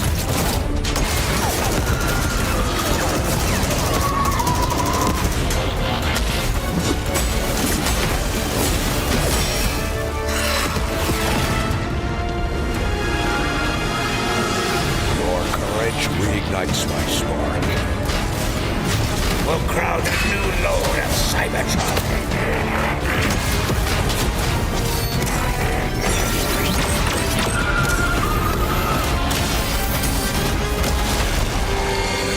Roll for freedom. A victory for all sentient beings.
Gue ada prediksi sebelum semuanya terjadi. Tekanan. Apa itu? Final, saatnya kita bersinar. Lu nggak bisa ngalahin apa yang lu nggak bisa prediksi. Kalian bakal ingat tim kita. Number one in the groups and now number one to start off the grand finals for PMWC. Alter Ego is operating on another level. Who is going to be able to stop them? It's only one game down in the final, but that's a terrifying statement to make from the word go here, Seven. It is, and I mean, continuing on the performance that we saw out of them in group stages, being able to control a lot of the circle. Once they felt comfortable, they started doing a 1-1-1-1 split, and that ultimately gave them the lead when it came down to Regnum Karya trying to push in. They had every angle, and it was an easy fight for this squad. I mean, when you look at Sanhok in particular, Trifecta is just such a key transition point. They controlled it from like the early stages of the game until the very end, and it started with a hot drop against Thundertalk. They fixed it, they go boot camp, and because of that, they have an easy chance to go for the win. 23 points right out of the gate. SEA here to win it all. Impressive high ground control, impressive fight against the arena as well to be able to salvage everything after that and then get the 23 points. It's brilliant stuff from them. Following things up as well, Alpha Gaming with 12 points, being able to position themselves after a lot of eliminations, Max, getting themselves in a decent spot to start off the tournament. Yeah, I mean, big fight happening in Painan versus, I believe it was Team Secret, able to get the squad wipe onto that one. And actually, we were critical about Doc. He kind of saved this game for his team. They got them right into the top 3, eliminated most of DRX as they were trying to exit out of Ruins. Are we going to see them be at the bottom of the rankings and Doc MVP like in PMGO? I hope not, but it's so far it is going that way. If it's this kind of performance, I mean, I don't hate it from APG. As you mentioned, it came down to Doc being able to clutch up a top 3 situation for this squad. If they continue like that, one thing that I do have to kind of nitpick a little bit, even though it is Sanhok, is them losing top early. If they would have had a little bit more of those players left alive there towards the end, it would have been a lot better. Do you know, there were so many favorite moments from this game. Do you know what my... why are you already saying? Don't. Do you know what one of my favorite moments was from this game? Stop him. It was both of your guys' picks going out straight away in the game. Max, what do you have to say about yourself? So, Horror were alive. So, yeah. I blinked. Yeah. They weren't alive anymore. That's weird. That's all I have to say. How about yourself, Seven, with 4 thrives? It happens when a team decides to hot drop in the grand finals on day 1 on the first match. 4 thrives. Come on, what are we doing? To be fair, though, they said that after this, they don't really have to worry about anything else. But I don't care. 4 thrives. Please stop hot dropping, even if we're only going to be playing Sanhok twice. And who was my pick coming into the grand finals? What's wrong, Max? Alter Ego? I'm annoyed. Was it actually your pick? Yeah, of course. It was his pick. Barney too. They look crazy good in the group stage, and now they're controlling crazy amounts of space. Anyway, that's by the by. Let's take a look at the highlights from this game as well. One thing I really liked, actually, we're talking about it a little bit, Seven, during this game, is the rhythm at which Alter Ego play. Not talking about the control on Trifecta, which we already highlighted was phenomenal. Is the way they take engagements that make sense. They take a big fight, they maybe take a few knocks, full reset, bring everyone back up, get information, transition to a better position. It's just very by the book, and yet so efficient, so well executed, so snappy. The Alter Ego, I was a little bit scared that what they did in group stage, it would be hard to replicate here in the finals, but they proved us wrong right away in the first game. The main one comes down to that scouting. I'm really enjoying the scouting that they do, and as you mentioned, just the pacing of their playing style, making sure that they do end up clearing everything. Rosemary, though, to be fair, Rosemary ended up getting caught off guard there by Power, and talking about Power, what an impressive match out of this team too, winning that hot drop.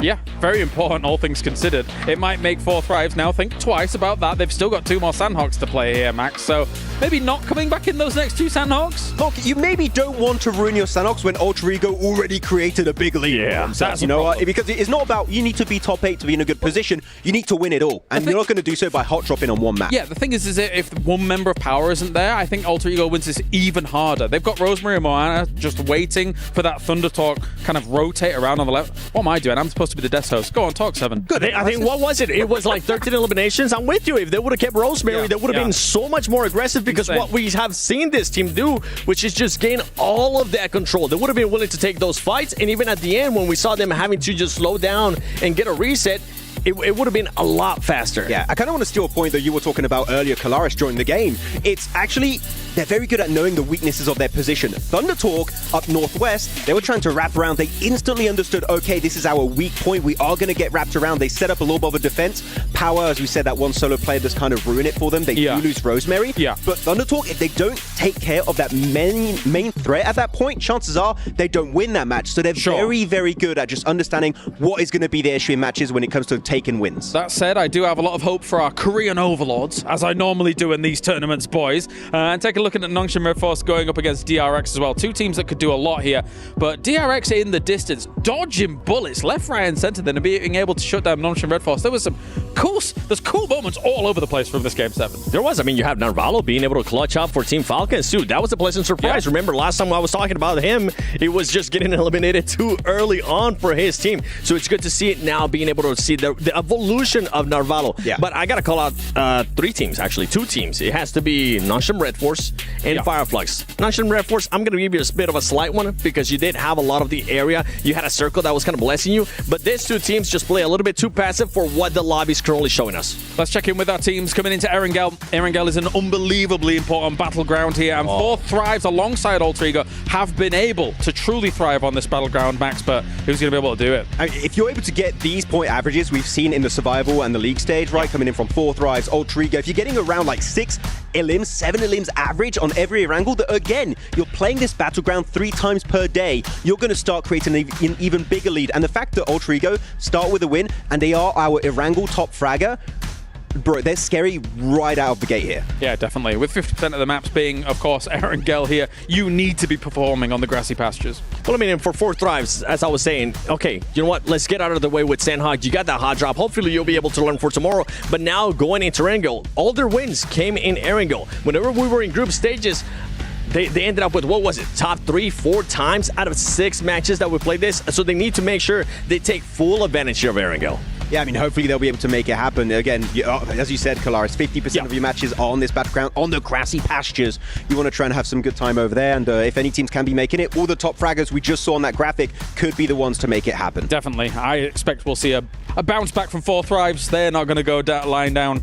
But of course, over in-game right now, you guys can get your hands on the PUBG Mobile Airdrop Carnival, and it's now live. Don't miss the final 3 days this weekend. Log in to summon your airdrop surprise and collect 2025 airdrop vouchers from your chance to win official merch, smartphones, BD partner rewards, permanent in-game items, and more. Every participant is guaranteed to win rewards. Come and join the Airdrop Carnival and unbox your surprise. Any surprises you may think of here, Seven, coming into Erangel? That I can think of right away? No, none. I just want to see some of those teams that I ended up calling out being a little bit more aggressive. Yeah. Especially even if they do end up in position where they maybe are blessed by the circle, I want to see them being a little bit more proactive. Try to get those points. Try to get those eliminations. Yeah, I mean, one team I'm going to be looking at, especially this game, is going to be Regnum Karya. They drop in Rozok. There's no contention. There's no hot drop happening over there. They did have a really rough circle this time around on Sanok, but Erangel is by far their best battleground. If there's any time Regnum Karya need to step up, it's right here, right now. And for the Regnum Karya, it's going to have to come down to just being able to rotate a little bit faster. We were talking about it during that last match, Max. We're saying they're rotating way too slow. It's going to end up hurting them. Guess what? Alter Ego was already set up. And when you have teams playing like how Alter Ego is, being able to control such a big area, if you're going to end up rotating late and not being able to scout, you're just pretty much going to get eliminated. Of course, you guys over at home as well can not only be watching the stream that's going on here, but make sure to have the map feed open too live, because obviously that is going to give you huge information regarding how these teams are going to be rotating, how they're moving. And speaking of that, I paid very close attention whilst I was kind of analysing the games from day to day, how Yangon was going to be rotating on things, because of course, coming from Military Island is not the easiest of things you have to do in this game, Maxpan. And sometimes it was by hovercraft, sometimes it's by cars across roads and things like that. So for them, there is always that potential challenge that you've got to deal with when coming from military. I mean, especially because, let's keep in mind, unlike in the survival stage, Four Thrives are here. Western Bridge, occupied. Alpha Gaming back in the lobby, drop in the military. Novo also going to be possibly occupied. I think there was even a potential hot drop happening over there. So Yangon Galacticos, this is going to be turned up to 11 into hard mode. And we know that this is a team that surprised us. Can they surprise us when they are going to have a real tough time simply surviving on Military Island. If there was a team that I would expect them to be able to get out of Military Island, will be Yangon Galacticos. But I agree. They've been able to show it over and over again. They've been able to adjust. Yeah, even now that 4 Thrives is here and they're more than likely going to just be controlling that western bridge, we have seen Yangon Galacticos realize that and be willing to just take some damage from the blue zone, go all the way around into the eastern bridge, and even if they end up rotating late, it works out for them. It does work out, but I'm just scared not really of 4 Thrives, because we've seen that normally their hold on western bridge is quite passive. They allow teams to move in if it doesn't give them a big advantage in the circle early on. My main issue is going to be when APG and 4 Thrive, APG and Yangon Galacticos try to rotate at the same time, and you're going to have this big bottleneck situation. That is really what causes team to lose a lot of players in the early game. All I'm hearing here is a third-party opportunity for Yangon Galacticos. And that's kind of scary. Just a really good... Anyway, let's by the by. It's time. The Grassy Pastures, Erangel, game number 2 of the day here for the Grand Finals. Impeccable timing from the audience there, and overall, Blank, you can see it's starting to fill out right. You've got fans, you've got family, you've got support staff, everyone in the arena ready for the anticipation that's going to continue to build as we make our way through these playoff games. And I tell you what, Blank, I'm going to throw it into the mix right now. Alter Ego take back-to-back chicken dinners. You think so? 100%. Straight on to Erangel with another Alter Ego win, huh? I mean, to be fair, yep, all the support staff are here, the fans are out in force. Al-Haji's father is here cheering him on as well. A little of extra pressure, you know? Oh yeah, the legend himself in the crowd. My dad was here, I'd be worried. I'd do a better cast. But yeah, we're heading over towards Erangel for the first time here over at playoffs. Starting over towards Quarry, heading up over towards Stauber. Very neat little playing path here for most teams, right? We'll be able to get out slightly early over towards Primos, very Pier, as well as Sosnovka, which gives you a little bit more time to figure out what your movement's going to be from Sosnovka, which is nice, especially if you drop down there. But meantime, teams heading over towards Yasnaya, Mansion, Lipovka, Prism. It's a little bit of a longer rotate that you're going to have to make. Time you have to spend inside the plane. I think for most teams, they'll be very, very happy with this kind of playing path. You can see how the standings are looking as well, of course, off the back of that opening game of the playoffs here. For Power, it was a very impressive hot drop, targeted one of the teams that everyone's had their eyes on, and that was 4 Thrives, who absolutely dominated back in the group stage. Is there going to be a bit of back for blood gameplay on that one? That's what I'm curious about. Are they going to have this revenge moment? You don't want to have 2 games for slow starts. That's a squad that needs to build. APG currently parachuting over the top of 4 Thrives.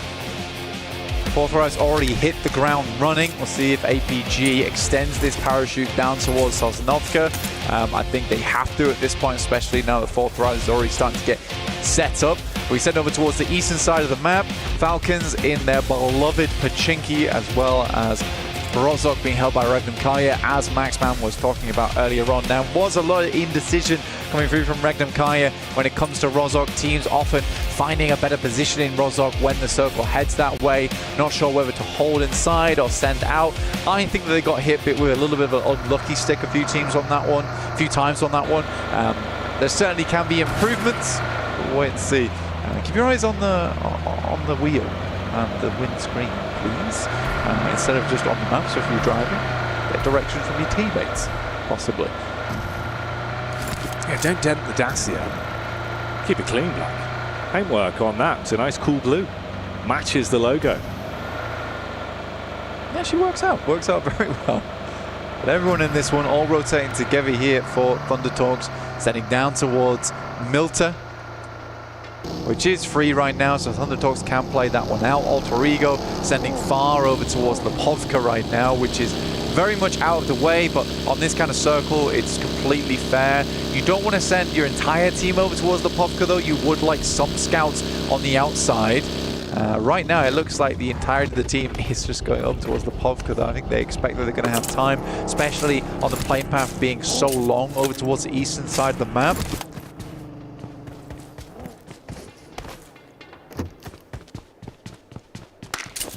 Curious as well. Position 10, Falcons tied points with Weibo, and both Fire Flux as well. How they're going to be looking. Obviously, we saw in their Sandhawk games for our survival stage. It was far slower pace. It worked for them there. going to be a bit different here. Teams that are going to look to try and take the fight to you, you're not going to get as many freebies. When they crashed into Nongshing Red Force, that's where it all went wrong. Hopefully they can avoid a similar outcome here. Forward scout on Ralph, farther up ahead. It's Regnum Karia, Fireflux and Power that are relatively close by. Power's getting a move on. Regnum Kaya also making that move, as you were saying, all in vehicles. They left Rozhok early.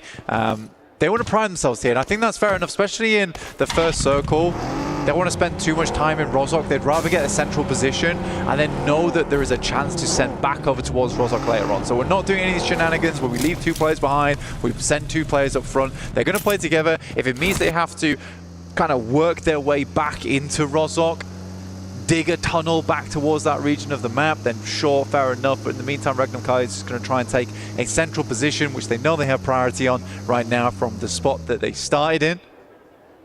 Like you said, Power in a similar spot. Gondola here for Eren, as he will make the journey back down the mountain. This is over towards Stalber. This is intense.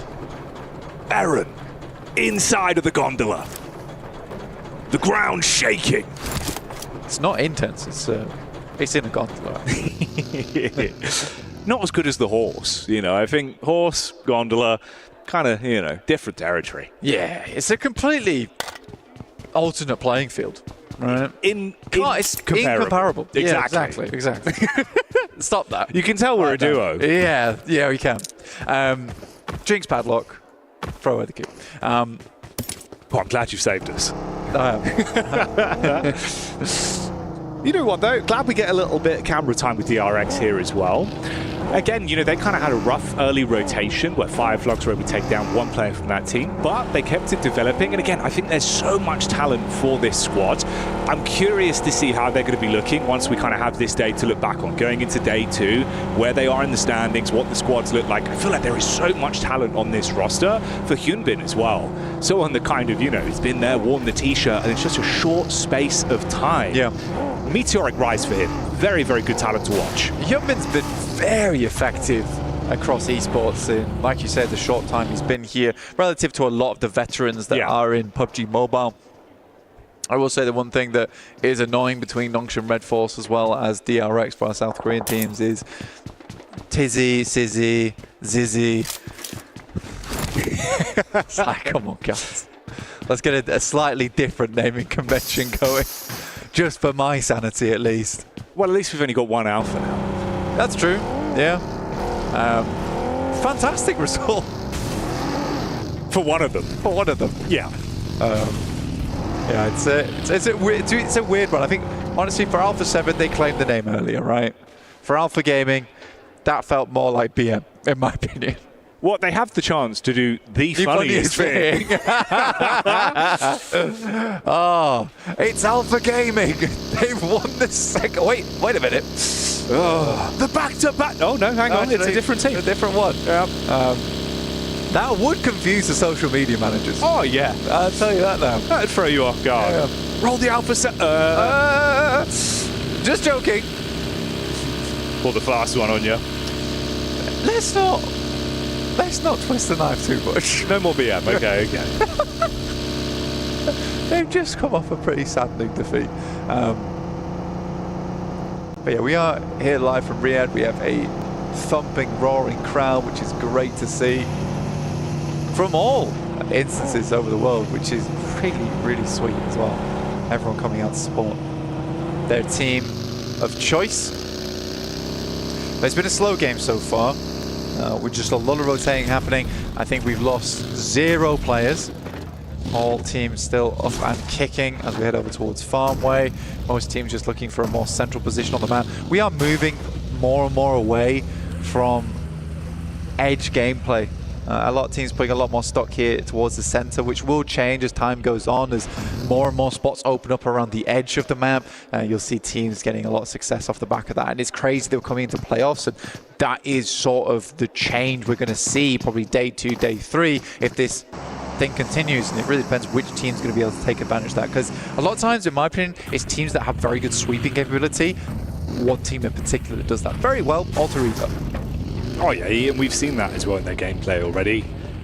I think again, you know, it just sort of hammers home that point of the fact that this team couldn't do it all. They can pass the baton amongst one another. It was very nicely played. Krypton with the setup, even when Rosemary goes down, the way they're building back into the game, walking away with a chicken dinner. And there's a reason, you know, you throw it out there saying, obviously, I think they could take a back-to-back chicken dinner here today.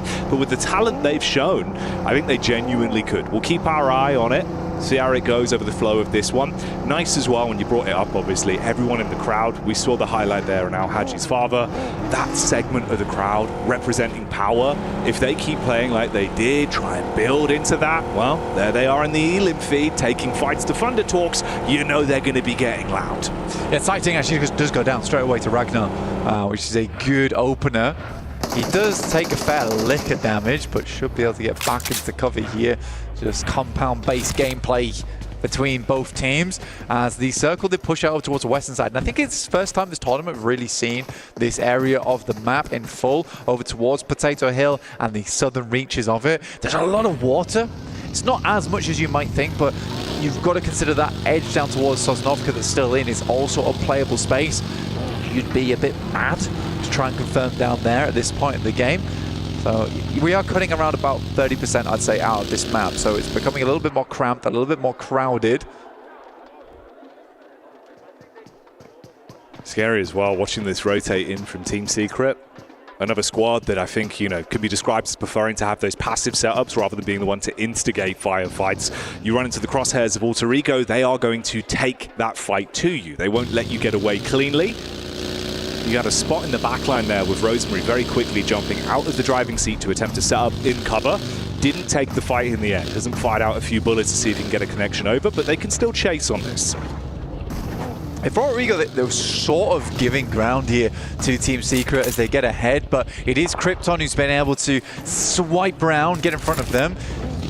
Ida as well as Fireflux are in front. It's an awkward rotate, I'd say, because Horror does control a lot of the space over towards the northern side, and Alter Ego likely not wanting to pick up that position. Neither are Team Secret. There is potential, though, to just completely back off this angle. Make a very wide wrap over towards school side and play there.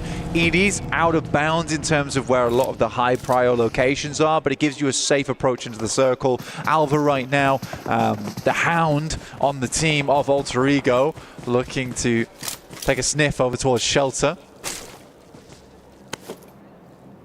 You can get a good read on this as well with the placement of the squads round towards that side. You've also got another scout from Emre who's actually bypassed one another. Inside of the blue is Alva.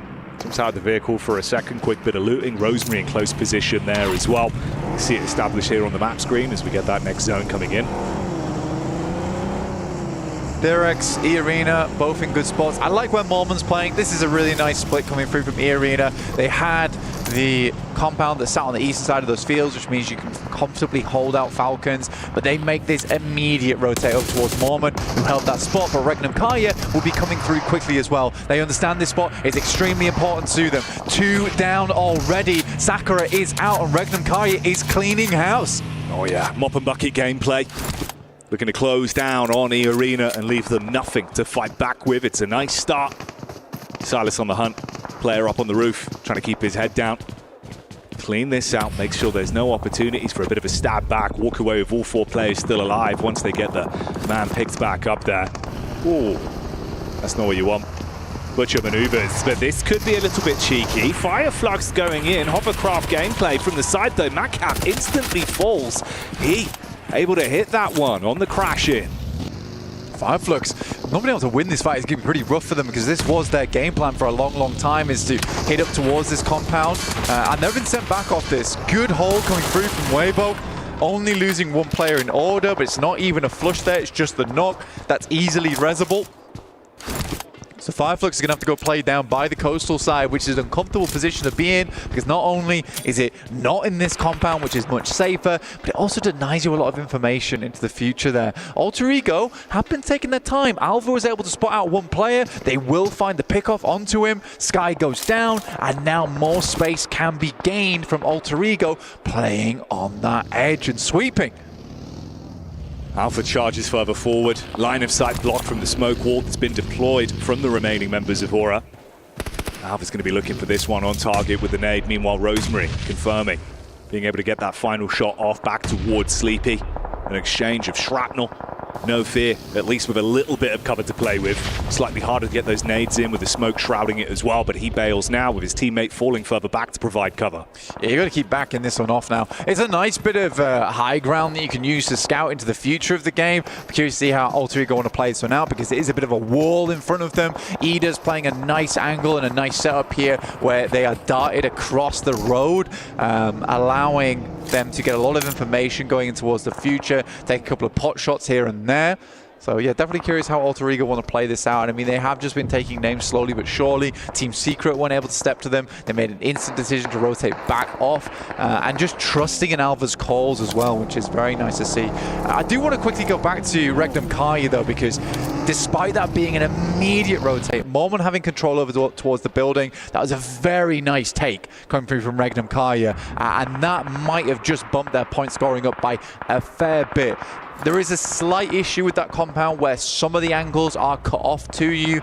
You don't have all the information in the world, but this is the sort of position that's going to keep you safe for a long, long time. I think from a few of the games we've seen from Regnum Kaya as well early on in the day, it feels like sometimes they pull those punches and won't fully commit to play. So it's nice to see, you know, you've committed to an idea there, they've been able to make it work. Yeah. Just need to keep that consistency, blind confidence good though. Even that survival stage, when Regnum Kaya went for some strong central positions, they are very, very proactive.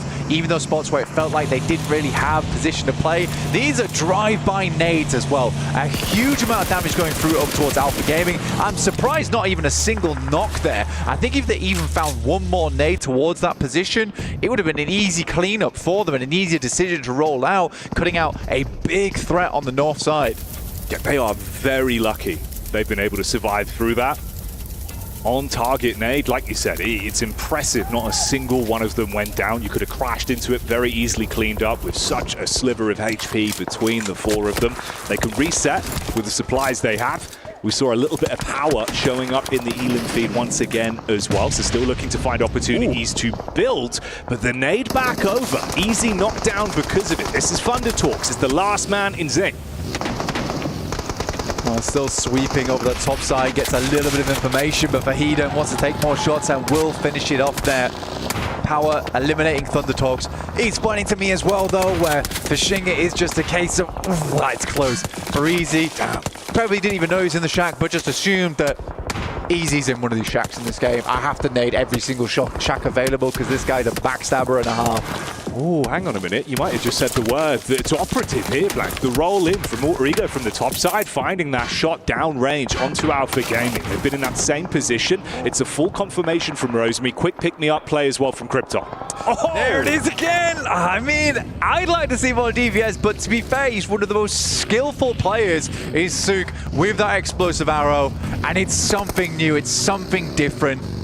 And he finds success out of it. Like we said, it doesn't always pop up too often in the Elim feed, but the amount of space that Weibo gains off of Sook, wielding the bow and letting loose some absolute ringers. Weaponizing the crowd there as well. You could see the excitement. We mentioned it, man. Would we be seeing it in playoffs? Yeah, he doesn't give a damn. Grand stage, important matchups. He'll still be playing to his best, playing his flavor of PUBG Mobile. That's actually the final knock onto E-Arena as well, of course, removing them. And like you said, this now presents more opportunities for other teams to move further up. It's not the craziest point disparity in the mid portion there, but you're going to take that if they're not here. So some very obvious priority compounds here inside this circle, which you can easily spot. If you're watching the map feed, which is available over at PUBG Mobile Esports at YouTube, you'll see that Noxian Red Force currently have the one over towards east, Regnum Kaya playing on the west, and DRX down towards that mass of compounds on that south side. None is direct central, but they all have very, very good use cases into the future. In the meantime, here's 4 Thrives going up against the Falcons right on the edge, and they are backed up against the wall. Ralph is trying to get Narvalo back up on his feet, but the nades continue to rain through. This is an important knock that they need, and Redox misses. The timing on it. I mean, he's able to re-engage at least with a quick switch. Pulls out the secondary on the Bizone and unloads from the damage from the side. Nade over the top, and it's a clean connection. T24 hitting Narvalo even once more. He's going to try and beast up on this, but the Lanimal put back in his place, and Redox stays alive. Off the knock onto IQ, can push further forward, but it is a rough start for Falcons. Yeah, slashing swipe coming through here. In the meantime, Alter Ego have had one player knocked, but they are currently taking Yangon to task over towards Potato Hill as the circle move far towards that north side and becomes even more of a prime position. Noki sending nades out. Redox certainly proved himself there, getting the single nade across. Koa will send one of his own. It needs to be on target, but it's not meant to be as 4 Thrives are able to find the Elims, find the knocks, and Falcons will be brought low from the western edge. And they've been wanting to play that slower style into these games. Here, though, 4 Thrives take the fight straight to you. Yes, they lose one player, but they can reset from it. Bit of Weibo action going on again here as well, with Fireflux having a real struggle start going into playoffs already again removed from the equation. Alter Ego continue unloading the mortar strike. Nade after nade on top. This has been an extremely extended fight. I think we've seen knocks coming through across the board, but Ida starts to get involved now over towards Alter Ego. I think they just lost one. Krypton is down. Now Albert needs to pull out something special. Yangon Galacticos down to just the 2 players. 2 players knocked for them. Alva belly crawling, using the grass and the ridge side to provide him some additional cover. Quick jump spot, seeing if he can get visual contact over the edge, over the smoke. Vahidan as well takes a stray bullet from the side. Nonshin Red Force building into this one. They just need to pick Krypton back up again. Technically, he is in cover.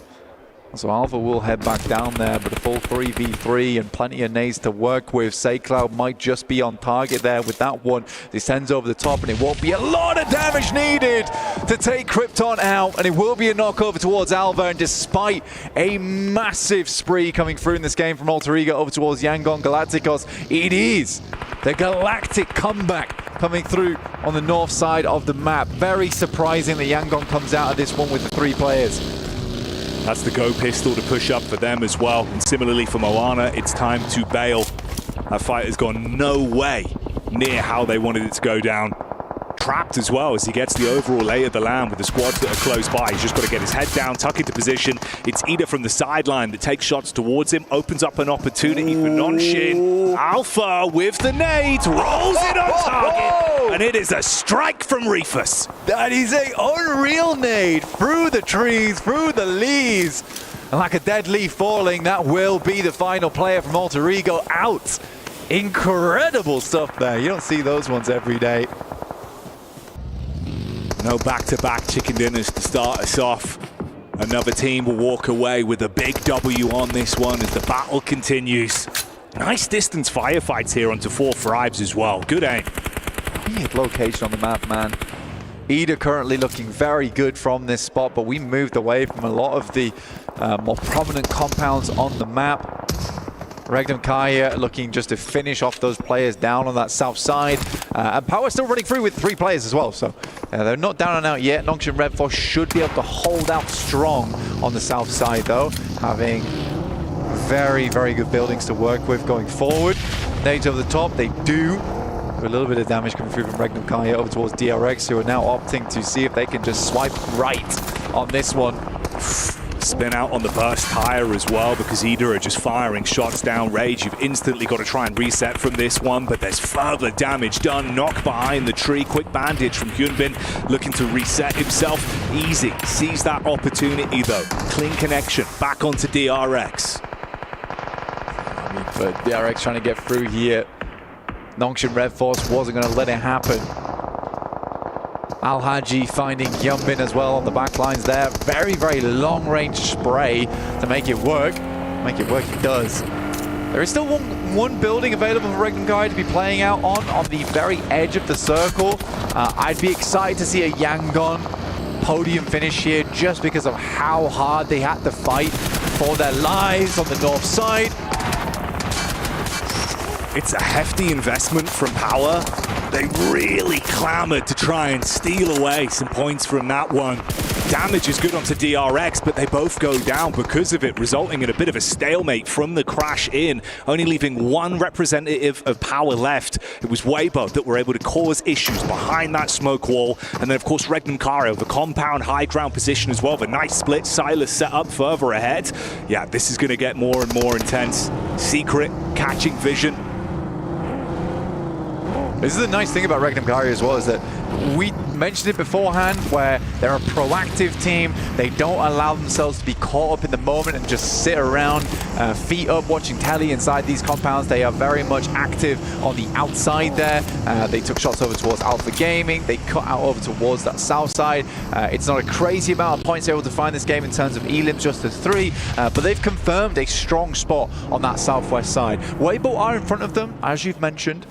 I'd like to see how they're going to handle this into the future, because it's some weird terrain that they'll have to push through.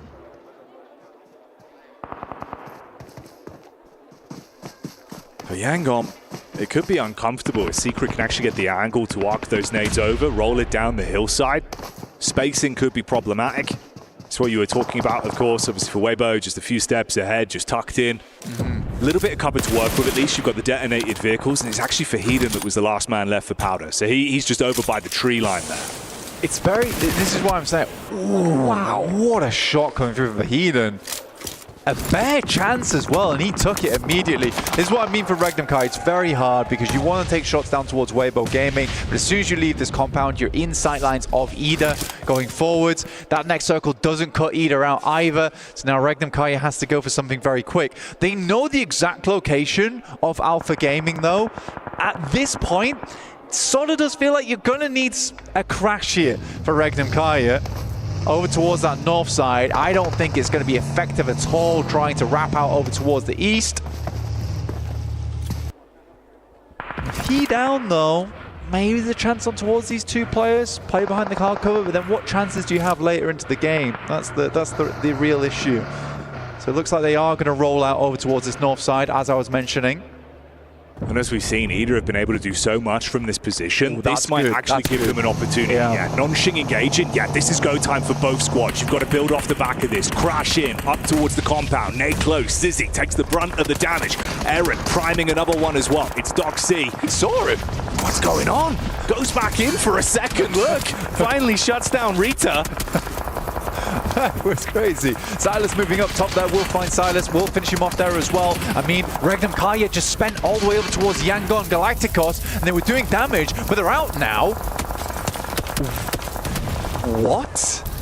You knew about Alpha for so long. The minute an opportunity was presented from the commotion thrown between this fight on your screens, they go for it, but Alpha just absolutely upset. Goodbye Regnum Karia. It's now not a bad position for them to build from.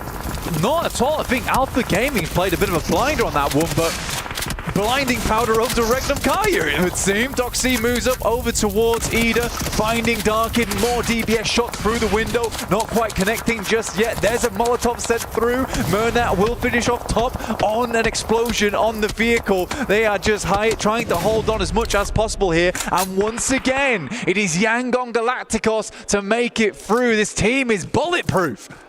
You got Team Secret as well, playing that classic slow build, playing from distance, looking to third party onto this one. This elongated bout between Nongshing and Ida. Aaron dodged the explosives, but he can't dodge the slugs. That's the peek up from Doc C. The DBS finally able to finish him off, but at what cost? One player left, just him. Gives me Yangon Galacticos as well as Team Secret have some very favorable positions going in towards the future. They can effectively sort of ignore one another and rather take shots down towards that south side at teams that will be making their way up this hillside. I think it's going to be tough. Here's Suk with the bow in hand, just sending shots in, making life extremely difficult for Doc C. He is on the low ground though, and Suk may be just sending in ammo for no reason. I mean, with 20 arrows left, he could zone you for quite some time. Just make it impossible to go for a peek out. He's got to leave at some point as well, is the thing. Oh, they're getting close. It's just consistent bombardment. Doxy's struggling. Now moving forward, Suk will see a nade come his way. A little bit upset about the nades coming down though. Might pivot off. Spot Stock C isn't quite as effective with the assault rifle as he is with the bow. The team will support him there, still make it happen. Weibo attempting to move up, but it's those two angles. Like I said, it's an efficient, I don't want to call it teamwork between both teams, but it's an agreement, right? You both have an extremely strong position. Let's get rid of the teams that could cause problems for us later on before we engage in one-on-one combat. Yeah, you know to prioritize first. Don't poke the hornet's nest until it's time to engage. Frankie with a move up. Wow. Damage back over. Slapping him there. Forcing him into a bit of a rough spot. 3 squads going head-to-head, of course. And Alpha Gaming only have the one man left alive. That's Reefus that's further down. This will be the second game in a row that Alpha Gaming have been able to get themselves a podium finish with a solo player towards these end circles. He's going to make a break for it. Murnat definitely saw him, was wondering why he went for that play. I don't think he had much choice in that situation. Murnat had actually pushed off that position as well. It's just unlucky that he comes out at that timing. Trang will go down. Shots back and forth, trades on either side. Intensity building. SayCloud looking for the angle. Murnat from further back, able to assist. They can focus fire on Frankie. He's removed, cauterize it and reset. 2 players alive, focusing on the pickup as well. Grab Romeo. I mean, just make it as hard as possible. A 3v1. There's absolutely no way that Jaiki should be able to get himself out of this one with Yangon Galacticos starting to move up. And the map is enveloped by space as they suffocate out the rest of the teams from the high ground, pick themselves up a big chicken dinner. Not only against some of the hardest spots in the lobby like Alter Ego, but Regdom Kaya, who sent their way up there earlier, who did get backstabbed by Alpha Gaming, but what can you say about that one? They knew where they were. There was some weird plays this game, but it was terrifying terrain to play around with. You see the celebration and elation from the team as well. Some nice solid slaps of the hands. Everyone congratulating one another. The arena starting to get excited as well with the way these games have been going. And yeah, they should be celebrating. They played some great games. Heads up maneuvers again as well. Some crazy stuff. It's a good point. That's what you bring up, man. Alpha Gaming being able to drag that one out, even that fight onto Regdom Karia. Crazy scenes here, Blank, but the action keeps on going. Join us for more in a couple minutes' time.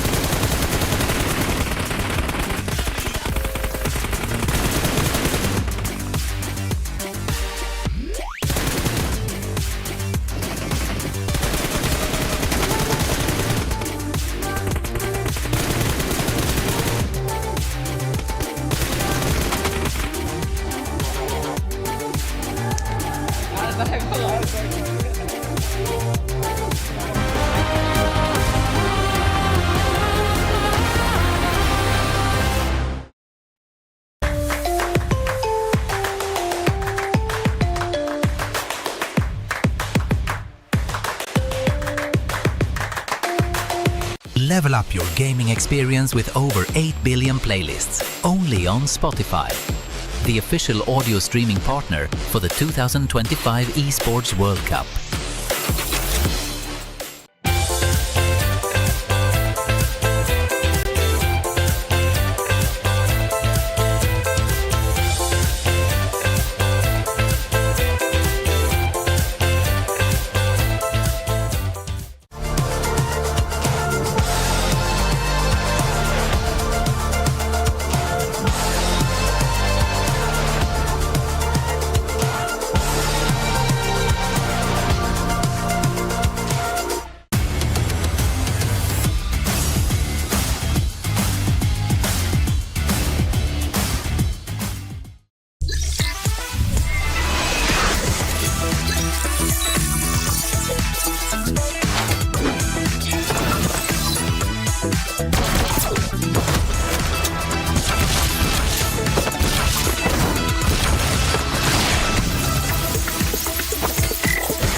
Yangon Galacticos blasting off at the speed of light. All the other teams better surrender now or prepare to fight. We have got ourselves Seven and Maxman here to talk about this victory from them, coming in from Potato Hill, looking really cool, looking strong, taking out the previous winners from the previous games. Maxman, Yangon. I think they're happy they had a very northern plane that was not good for them, because that allowed them to drop into crates in George Bowl and actually get the northern rotate into the circle. And actually, there were very little teams going up in that northern position. We did have Ultra Ego eventually try and clash on Potato Hill itself, but the nades from Say Cloud in particular were key to claim all of Potato Hill for themselves and take the win at the end. One of the slowest teams to rotate as well. They took their sweet time. I think at one point it was Circle 3. All the teams were just focusing on that center area, and Yangon Galacticos were the ones towards the north. I really enjoyed how they were able to surprise Alter Ego. Alter Ego was not expecting the team to be able to come up from behind them. And then, I mean, for Yangon Galacticos, I think they were waiting in Potato Hill. You were saying during that break too, while we were watching the game, they just waited for so long. That's the scary thing about Potato Hill, right? Like, you can have multiple teams exist up there and them also have very decent defensive positions as well. So for Yangon, they took that fight perfectly against Alter Ego, who was going to be a huge threat. And then Team Secret moves in later on here, Max. I mean, actually looking at Team Secret, they also had a really good match this time around. 11 points on the board. Again, a normally pretty silent team, but they were going quite aggressive here versus Yangon Galacticos, trying to push uphill, Potato Hill, claim all of the northeastern edge, and also keeping teams down low, such as Weibo, away from the fight. So actually, Team Secret, they showed me a little bit more than what we saw back in the group stage, which sets up a very good precedent here for the finals. Yeah, for Team Secret, I would have actually loved them to commit to that fight against Yangon Galacticos, even though they were being able to control in Potato Hill. I don't know if you agree or disagree with me on this one, but ultimately, they were going to have to take that fight at one point or another. I'm scared that if they take the fight onto Yangon Galacticos a little bit earlier, teams such as maybe Weibo can just full send it and third party that fight and just wrap up the chicken dinner. I do get why they were delaying it, but the more you delay it, the bigger advantage you're giving to Yangon, and then you just cannot win that fight anymore. That says, whilst we took a look at the points, Alpha Gaming once again being able to get into some of the later stages of this match here, Seven. It came down to what they were able to do with the 4 vehicles. They had 4 vehicles being able to just create a big barrier. And on top of that, for this team, they kept getting blessed by the circle. They really didn't have to do much. They were able to just hold off a lot of people. And that's the scariest thing with this team. We know they have the fragging power. We know if they set themselves in a position where they actually have the full squad, they're going to be super scary, and they were able to showcase it perfectly in that scenario. Yeah, I mean, if they're able to survive a little bit more like that every single match, that one big chicken dinner could set them apart from the rest of the lobby. That's Yangon wall-to-wall for our match report here. Not too much surprise considering the space that they were able to control. Say Cloud, as you were mentioning before, Max, looking fantastic in this game. Yeah, I mean, almost 1.4k damage right there. He is very high in that one angle. Why didn't make a noise? Yeah, do the noise. Wow! There you go. I missed that. I mean, actually, it's been actually worth it. Over a year since I've been able to make a noise. So there you go. It's been so long. I know. Next is going to be a jingle. We got to figure out a jingle. I'll figure out a jingle. Don't you worry. I don't know who for. I thought it was going to be on the spot, man. That would have been insane. Look, we're seeing some replays actually of the Car 4 here from Alpha Gaming, and we don't have hovercraft. We've got hovercraft at home. It's just a 4-car fortress created on the edge of Potato Hill, and it was really good to get them in that podium finish at the end. So Nongshan Red Force, I think that was a team that you and me both wanted to talk about here, actually, Seven. Their breach onto Ida's Harry Potter Tower, I like the idea going for the breach, but it took so long to wrap up that fight. Big third parties from Weibo in particular did come through at the end. That's the thing right there. I was talking about this too, the Fireflux and Nongshan Red Force, especially with Nongshan Red Force. I was talking about how this team just tends to play so slow that they might not be used to just making those quick pushes, and I felt like it showcased perfectly in that scenario right there. And then on top of that, for Fireflux, they were also trying to do a crash on WBG. They seemed like they got ahead too. They ended up getting a knock, but they were just too slow to react and ends up backing away. For this teams, they got to be able to adjust on how aggressive the lobby is. I think Nongshan was happy to gamble on that compound, right? Because if it does go to that compound, the circle, then it's so hard for these teams to push into that. So they were also thinking about where they were going to transition and how they were going to transition, Max. It's just, it gets dicey trying to go up to the Wizard Tower, trying to do something there and keep yourself going in the later stages. You cannot say the Nongshan don't know the terrain. They know in that specific circle, that compound with the 3 buildings is just exceptionally strong and able to defend it quite well until the very end of the game. Then they do have to go onto the Harry Potter Tower. Though if we go on teams that try and crash on those positions, I kind of want to pivot the conversation over to Power. Sure. I think we're very indecisive They had two options. Maybe you fight Regnum Karya, maybe you fight the side of Nongshim Red Force. They decide to send it in the center between those two teams, and unfortunately because of that, they just don't survive at all in the later stage. I think at that point, you pick a compound, you breach it, and you just hope for the best. There's, of course, Al-Hajj's dad as Power, as you mentioned in. It was kind of a damned if you do, damned if you don't kind of situation, Seven, right? Like, even if they choose another option that isn't that kind of road through the middle of those compounds, it's still going to be very difficult to make those crashes happen, but maybe it could have yielded more points. It is. I feel like they would have just gone for the crash. At least you're not going to have so many teams looking at you. You're not going to be letting yourself open for so many third parties for this team. And the only thing is, like, we're able to kind of say this in hindsight, right? We're seeing everything that's going on. But for them, if they would have been able to make that crash with the firepower that they've been able to showcase in the previous stage, in survival stage, I feel like they might have been able to etch them out. Look, it's all you go for a compound crash, or you're in between Regnum Karya, Nongshim Red Force, and Sook, where the explosive bow is going to keep you at bay. I would take my chances on a compound crash. I have a bone to pick with Sook and the explosive bow, because you and I have been talking about this for the longest time. I really enjoy it. But one thing that Sook needs to be able to do is make sure that he doesn't get tunnel vision. And I feel like that's exactly what was happening there in that scenario. He was just super tunnel vision, and then whenever he actually decided to go away from the explosive bow, he lost the focus, and the Nongshim Red Force guy was able to knock him. Yeah, there was only so much you can do with that explosive bow, right? Like, he was just saying, okay, I don't know exactly where you are at that wizard tower, so I'm just going to spam into it. And as you said, that really has your full focus, your full attention, and then you just get knocked from the other side. It's problematic, for sure. I don't hate it. That's the thing. I don't hate it. I just wish that he wouldn't be so just over-focused on it. And it was good suppression, but the team wasn't able to get angles on the guy because they just had so much smokes. Oh, wait. Is that for today only? 3,000 damage from Al-Hajj. There's no way. No. They have this many eliminations? I mean, they fought 4 thrives on the first game, right, going into Sanhok, and that survival time is very low. What is that? We'll have to. Anyway, moving on. Yeah, for sure. I mean, they could have tried to do something down towards the bottom. A little bit different. Not going to be the way for Power here, though. Beyond all of that, though, Max, I have a team. Please. We want to talk about here. Yes. We're going to talk about 4 thrives, okay? Yes. 4 thrives. Right. We had the hot drop in the first game. This time around, we talked about how indecisive they were. For me, this game, they weren't indecisive. They actually made a really good call trying to surround Falcons on the western side. They just got a little bit too excited about that fight, a little bit too involved, and they just wanted to rush it, and that caused their demise at the end versus Falcons. And I feel like from that indecisiveness that we've been talking about during group stages, maybe that's why they became so impatient, because they're trying to change that, and I'm hoping that they don't end up overdoing it. All right, well, let's get to it then. Let's see if all of these teams can put those learnings into practice for our second Erangel of the day. Halfway point of the day, game 3 already. Some trials and tribulations for teams that were looking very dominant back in the group stage. Some good head-to-heads and some interesting PUBG Mobile up to this point blank. We've seen the crowd getting excited, rooting for their hometown heroes, seeing who's going to be able to walk away at the top of the standings today.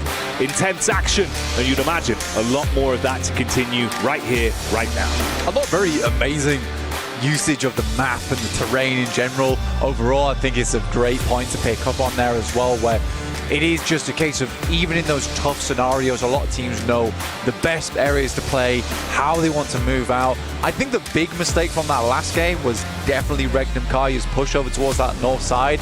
I think that realistically they had to remove Alpha Gaming. And it was also quite frustrating to me because you know that when they made that pass in the vehicle and sent that nade through, they would have seen 70, 80 damage numbers coming up on their screen, but over 3 players. And at that point, I think I would have liked for them to go for a bit more of a Hail Mary on it, really, something very aggressive. If they'd removed Alpha Gaming, I think that their late game would have been very, very different. Yeah, I felt like they were setting themselves up for a ton of success there. It was good timing on the call to actually commit to it as well, but that fight versus Alpha completely turned the script. The difference, if you even cast your mind further back, the drive-by nade on the scout, all of them left on what, sub sort of 12 HP, really. You could have converted on that. 1 knock probably would have been the go pistol for them, but ifs and or buts won't win you championships. It's like I'm saying, they saw 370 hit markers. It's like, yeah, you should have probably went on that one. And I think you're right in the sense of maybe they would have done if they'd seen a knock. There were only 2, but I think in that scenario, you just have to take a chance. And I think for Regnum Kaya, that's what is difficult for them, is that it is very obvious to me right now, it's very obvious to me right now that they're trying for a little bit more aggressive plays, more aggressive maneuvers, but there they were falling back into old habits. No, they definitely were. They definitely were. Man, let's see. Maybe you can reset from it blank. They'll be able to get themselves into a better position to show us what they're made of and what they're capable of. For Yangon, they were certainly capable of greatness into that previous game, casting a shadow over the lobby. Out here up against Thunder Talks early on the drop. Bit of room to work with those. They could avoid the fight if they want to. We're going to head down towards Sosnovka as well to start things off. So a lot of teams will need to get a move on. Power already heading out over that bridge, crossing it over towards Yangon and Thunder Talks, who are currently in close contention at the moment. See how that fight does pan out between those two teams. Yangon Galacticos obviously coming off from a big high from that last game. We'll see if that momentum does bleed through. Power Esports going to send even higher to the heights from last game. Seen some good signs from Power as well. You know, individually, I think the gun skill's certainly there today, playing to their strengths.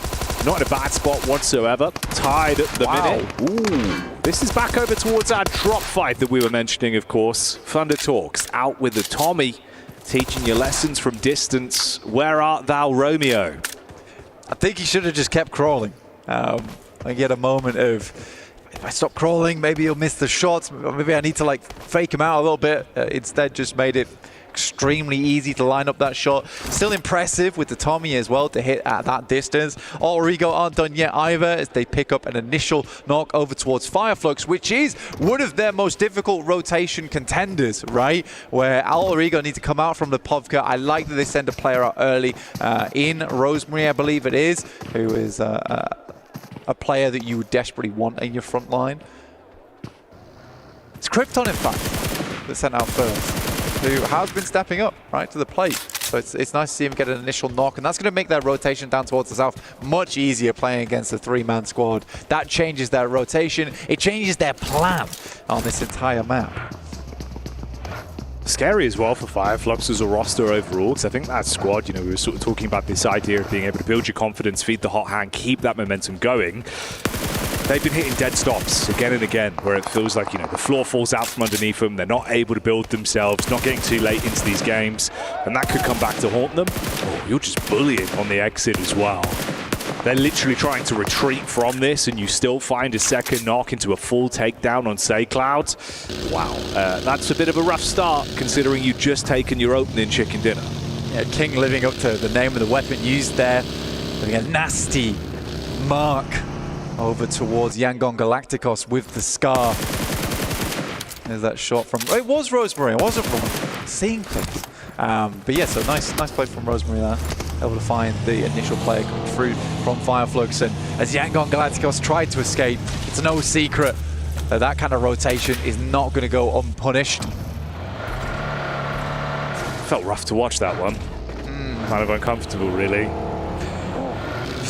In the tree line now, and Xeris is going to send forward. It's a straight shot over towards him. Murnat likely to go out, and Yangon Galacticos, after what was an incredible performance last Erangel, do end up going out in 16th here in our second Erangel of the day.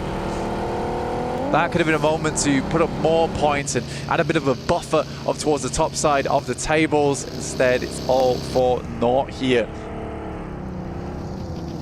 If you're one of these squads as well that are only a few points behind, your eyes are now going to light up. That's a prime opportunity, right, where you're thinking, okay, tied with Alpha, both having 23 points. You get no elims from that, no placements. We can start to lap you. We can start to climb further up that ladder. And at the halfway point of day one, only 3 days of intense competition here for playoffs, you have to grab the ball by the horns. You can't afford to leave it up to another team to decide your fate for you. So this is what we're going to see some of these squads start to reinvigorate themselves. Potentially even the team that's on your screens now, right? 4 Thrives. A lot of debate, a lot of talk about this squad, how they're going to be looking. Amazing in the group stage. What plays can they make right here, right now? Yeah, there has to be a big refresh coming through from 4 Thrives, because these last 2 games have felt hectic. And even now it feels like you could sense the pressure that is on 4 Thrives. They send away from this position. They might have wanted to challenge for it. They realize players are there, so they're going to look for something a bit more open for them. There's no way. Okay, I thought he hit him on the barrel roll. I mean, that's still impressive to get it out there and still make that shot happen. But if he'd hit him on the barrel roll, that would have probably been the play of the year so far. But Fourth Rise, yeah, they're looking for a more open area on the map. They're going to head over towards Airstrip to make that one work. For Alter Ego, though, this is an important game for them, in my opinion. Setting that marker really high early on in the tournament, super important, because with Smash ruling, day 1, day 2 become a bit of a sprint to get towards that top side and at least get as close as possible to first place or be in first place to open up match point on day 3. It would be the dream scenario for them, and I think potentially even change the flow of the lobby with the paranoia that will set in when Smash comes to play. But right now it's Koa that's on screen. Barrage of bullets goes out on the drive-by. DRX trapped in position here, bit of chip damage onto 2 players, trying to take some shots back, make it uneasy for them to just hold, locked in position on these angles. I'm surprised QZZ actually got through there. Yeah. Obviously he was snaking it a little bit, but the shot didn't seem too hard to hit, and I think that he was playing so wobbly that it caught even Falcons off balance there. Now they have to send back over towards a more secure location. Can't afford to hold out DRX for much longer. They're going to all jump in the water and rotate across to their buddy who is on the north coast, playing around the beachhead.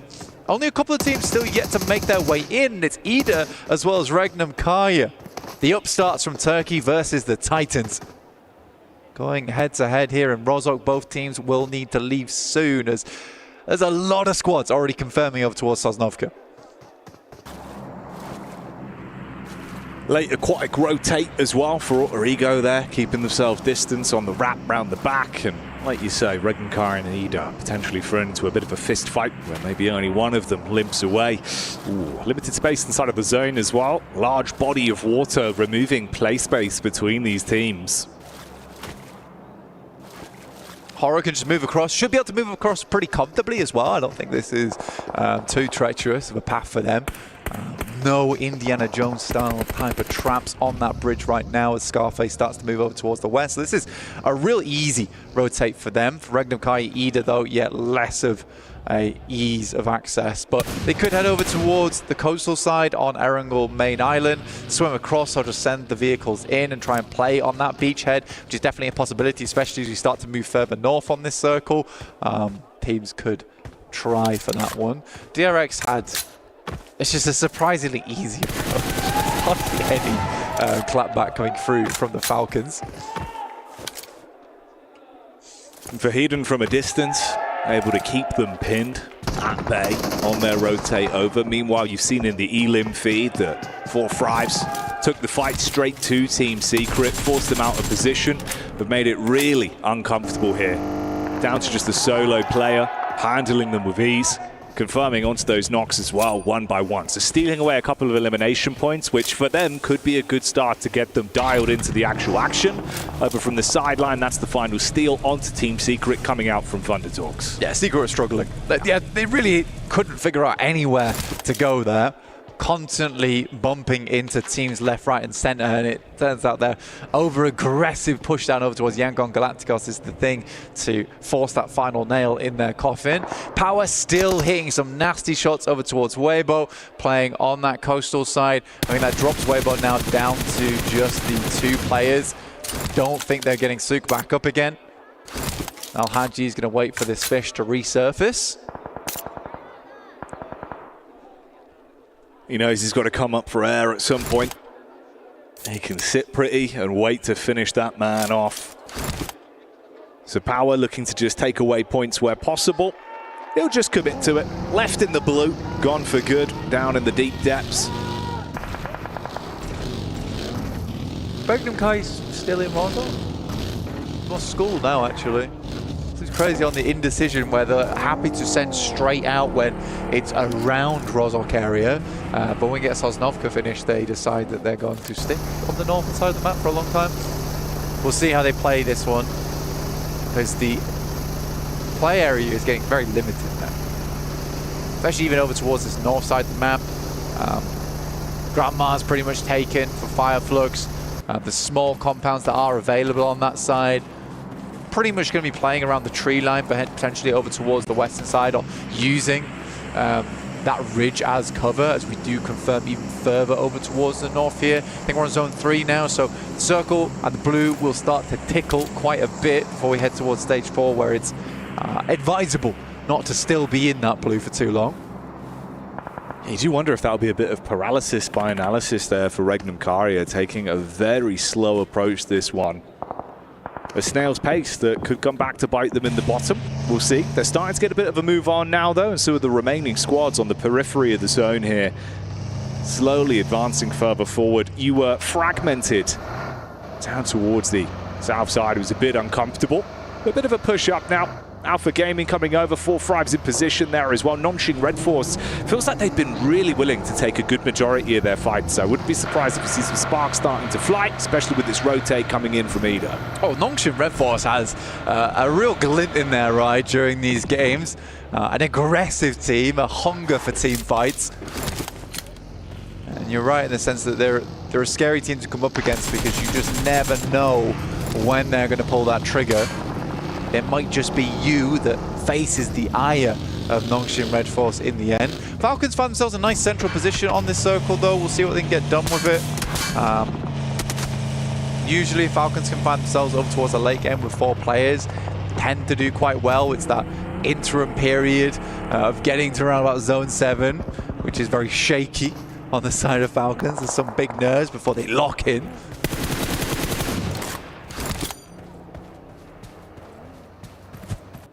Ragnar here, priming the nade. Alley-oop, over the top. Oh, the bounce on it. Oh, he's been eating nitro for breakfast, blows them away. That is crazy. Crazy of a nade. The arc on that one as well. Dear me.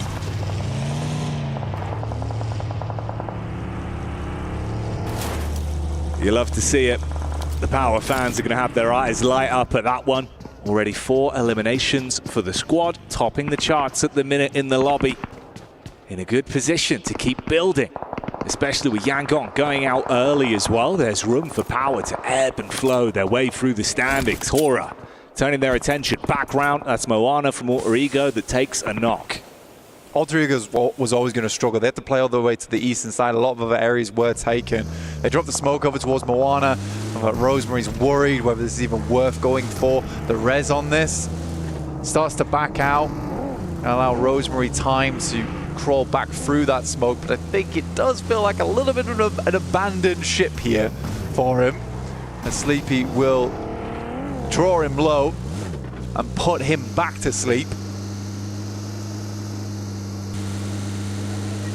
Not sure what E-Arena's game plan's been here, but they have taken a nasty punishment on that south side. One player even going down towards the blue there. Get a replay on this one, because this was disgusting. They lined up at the right time, start to turn it, and pretty much as they turn, the nade fumbles through the window. Very Maxim-esque on the nade. Maxman's going to be loving that one. Thalak getting thrown into the action here as well. It's Alpha Gaming, but they're taking some serious damage. So 4 Fribes continuing to attempt to build here. Get themselves into a position where they feel handy with their steal. This was always going to be an issue for Alter Ego as well on the rotate. You had Power ahead of you. They go for the wide berth round back through the blue, kick off the engagement. It's the third party as well, with Fireflux being able to find damage from the backline. So easy suffering there. That was unreal. Steps out onto the side C. We'll find one. Rosemary gives his life for the rest of the team to get further into the circle. And Fireflux will take the reins off the back of that fight versus Power. Now down to 3 players, but 5 elims. Not a bad start for them this game. Heading up towards 15 minutes into this one. Soulless attempts to hit the shots, but he's off target. Yeah, bullets just whizzing by. None of them connecting, and the problem is that opens an opportunity for the counterplay from Power. So instantly on target, they respond back over and stop what could have been a hell of a scorer there from Fireflux. Instead, in reality, it's just Ketch. At least he's got some heavy armor to work with diving inside the hovercraft, but he's got to peace out, got to give up the goose. Let's leave it alone. That could have been a great third party. It could have been an amazing third party. You're right in terms of the roaming wall in the hovercraft being the biggest boon here for him. Has to wander back, let it explode. This is not the most ideal location for him to end up. There's these shots coming through from earlier. Falak with some fantastic maneuvers. Again, such a precise player. Never over-egging the pudding as well when it comes to those peaks. Really, really nice to watch when he's on form. Yeah, playing the angle perfectly, like you say, it's the peaks. Really nicely played for him. Keeping himself in cover, taking some clean firefights. Ooh, this might be anything but clean. Close quarters engagement. The shot from the side, good for one, but the backstab from Silas at least stops it before it got out of hand. If he was able to find even more damage there, suddenly you're thinking, ooh, this is again another game where Regnum Kari feel like they should be able to build. And again, actually, it's interesting to see how Regnum Kari are going to play this one out. Obviously, it's a far slower game from them. They're in the forefront of it now. That chase has not stopped at all as well. Power going from target to target, everyone running them down. It's Thunder Talks again now, pushing up. They've got angles, but smoke's down to provide some cover for the quick heals. Good elim count though so far, 7, highest in the lobby. Fourth Thrive's just 1 elim behind that. Singh's going to move forward over towards Al-Haji, confirmed towards him. Gets caught underneath the wheel, wrapped up in burnt rubber. As Thunder Talks sent back over towards the rest of the team. We get another shift on the circle here. Regnum Kari do need to move out, and you're right, they were laying the brickwork on the south side for a better match here, but it is Nongshim Red Force, Alter Ego, Weibo, all controlling this high ground. It is a very fun circle to end up on. A lot of cheeky maneuvers that are available here. Vader with the nades. Just slightly off target. But the problem is you've got a few establishing shots that have been fired in from the back as well, with Falcons taking a bit of a scout onto it, trying to spread themselves thinner to keep the pressure on. Ragnar with the spot in the vehicle, quick scout, makes his move back so they can play as a duo still and work off one another. Actually gets the drive-by. The bonnet is enough. That's Thunder Talks losing so much from this. Goodness me, I mean, Power doing that on their own as well versus Thunder Talks is very, very impressive. They had that number for such a long time, but we switched mobiles there and are left in the dust. Regnum Kari look to send up. They're heading over towards Ida once again. It feels like these two Turkish teams consistently take tumbles against one another.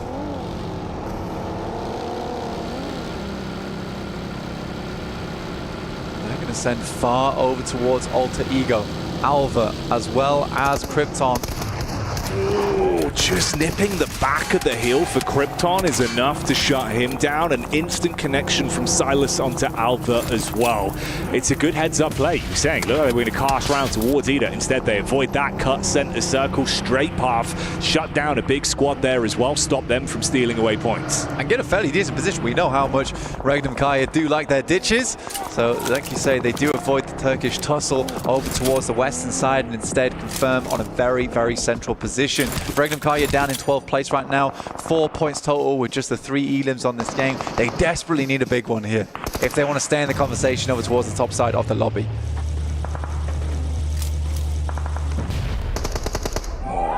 This is for Hedown, finally going for Hedown as he gets finished off by Falak there, shots to the side. 5 elims for Falak as well. I mean, he is going off this game. It makes sense as well. I mean, he's always been such a strong player on the squad. Ragnar steps up. Falak won't quite find it, but 8 nades to work with. Yeah, he's probably going down. Such an easy lineup as well. Only took 1, still 7 in the back pocket for play later. The crowd enjoying that one. So Power go down. Vahidan and his brother in arms finished off. Falak certainly showing us what he's made of, and the Falcons still attempting to find opportunities to scramble some points away on this one. Top 4 are all out, so this is a great opportunity for the teams underneath to equalize now. We're looking at Ida, Weibo, 4 Thrives as well. 8 elims this match, which is phenomenal, by the way. 6 of them on Falak so far, and he looks to push that number up slightly, just a little bit to the left. He may have just found that knock. Look to explode the vehicle instead. It's Noki who moves forward, will knock a grenade of his own, sends it through, might just be far enough, but they turn tail and run, and sprint they'll have to. You are so low though. Bounce around the tree. Redox on the drop, belly on the ground, but it's not enough for the follow-up. T24 with that one. Enough Allo is so far away. Couldn't assist for the rest of the squad. He's tucked in for cover, but it's just him now. This feels like classic for Thrives as well. The nade play has been wonderful to watch. 4 players sweeping in from that eastern side, and from fight to fight, they've looked strong. Not really been much response their way either. Very much a one-sided argument for Thrives so far. Nade's been sent over now to DRX. This is from Horror attempting to cut their way in on the northeast side. Regnum Kaya much more concerned right now with the beast lying in wait on the east side of Thrives. That's what we wanted to see. 4 Thrives, not just surviving, but like we've said time and time again, absolutely thriving in the lobby, living up to their old tricks, showing us the powerhouse that they could really be. Aura here trapped in commotion versus DRX as well, no fear. He bails out, quick move, Silas still finding impact in the Elim feed as another squad feels the wrath of Regnum Karia. With 33Z going down, now we're in a full-on brawl, likely to spark soon between 4 Thrives as well as Regnum Kaya, but it's Horror coming in from that northern edge. T24 immediately passes that information back, and Noki will stand at the forefront as the vanguard versus Horror. IQ playing far back down towards the southeast, trying to gather some information over towards Regnum Kaya. And all the while, Nongshan Red Force has been living it large inside their mansion, almost. Yeah, living their movie sitting pretty. No one's contested them. They really haven't had to do too much whatsoever to get closer and closer towards some sweet, sweet high-end placement points on this one. Falak, though, finally comes unstuck. He's been ripping and tearing his way through everyone in this lobby. But now you've got to play medic if you want to save him. IQ from the side, hits back onto the sky. Sleepy, closing the gap with the scout in play, bails out the vehicle. Oh, the shots connect as well. 4 Thrives losing a lot of their stock on this one now. But Regnum Kaya trying to steal away some of these elims. They will find a couple, and Wild will find another knock. Falcons go down to DRX as they try to get involved in this one. But it's Regnum Kaya taking that opportunity. It's a perfect opportunity for them to swing round on that southeast edge. They want to clear as many teams as possible. 4 Thrives move back over towards Horror here. And for Regnum Kaya, that was a lovely trade for them. Aura going to be dropping the hoorah as the energy's there.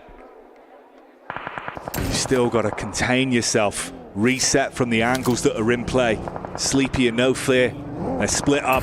Hyunbin finding impact back over onto Ida as well, and this story continues. DRX decimating onto Ida, and Nongshan Red Force finally, they get thrown a bit of a deathly blow as there'll be a connection back over from Regnum Karia.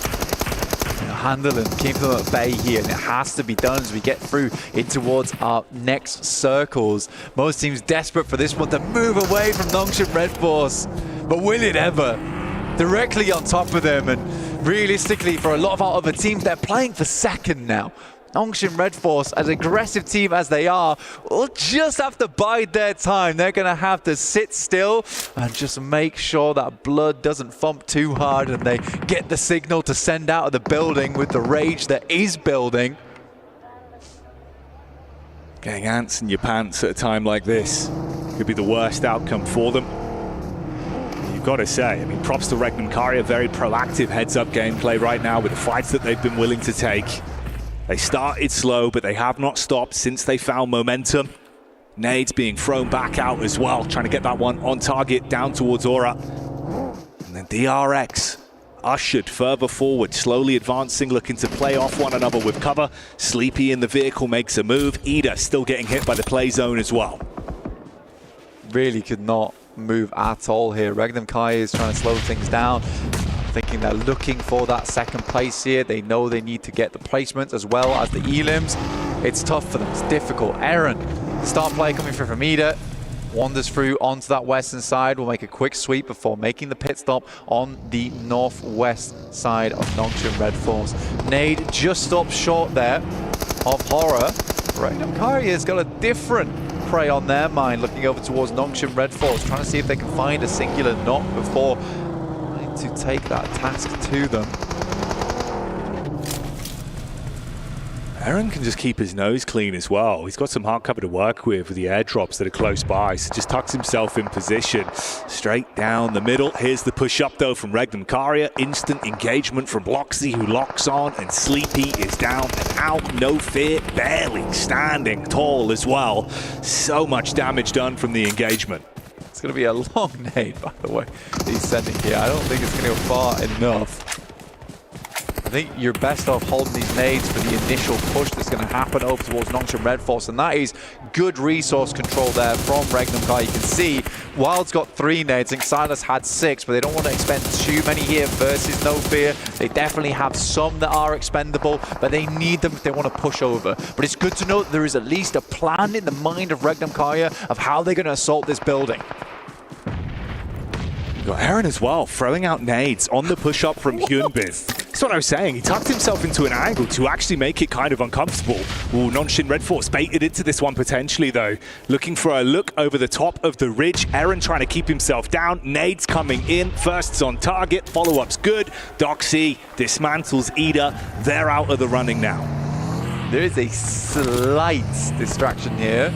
Going through up towards Nongshim Red Force. I think that Regnum Kai is going to try and play this one out for Zone 9, honestly, and hope that this is not central. I don't think it is, and it will force Nongshim Red Force out. But Toshbik sends in first and will manage to get towards the backside here. Nongshim Red Force weren't able to control it, and Nongshim Red Force, they see red. They move out of the building, and Regnum Kai has picked up position. DRX are dealing damage and handling themselves up close and personal. For Nongshim, it's going wrong. Binny now with a thin veil of smoke to protect himself, but look at all of the nades. Everyone priming these from the top of the roof, dashing them down. They had such a power play position for so damn long, but the minute they advance, DRX makes it uncomfortable. And Binny, you're living on borrowed time. Regnum Karia, if they find this one, they're setting themselves up for a huge chicken dinner.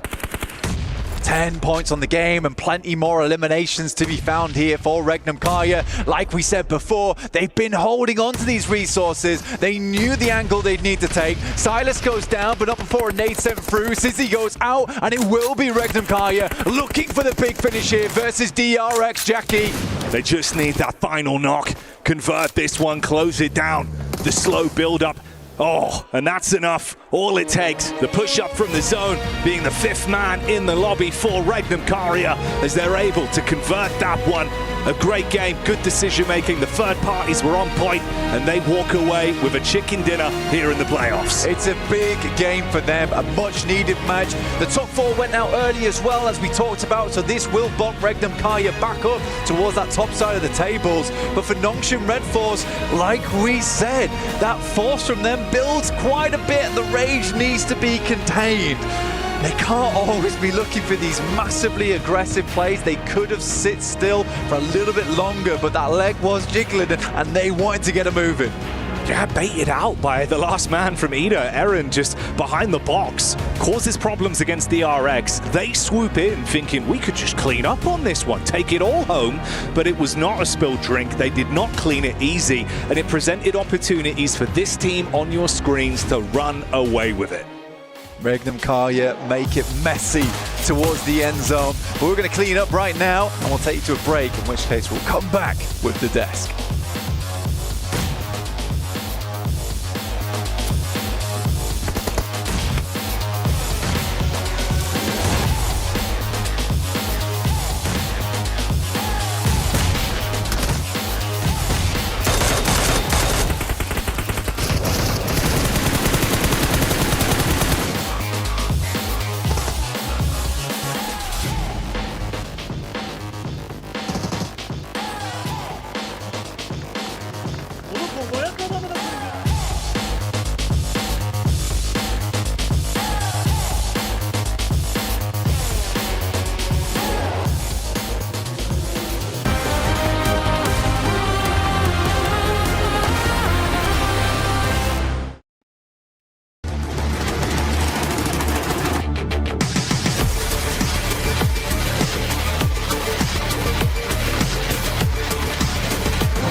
This land is calling.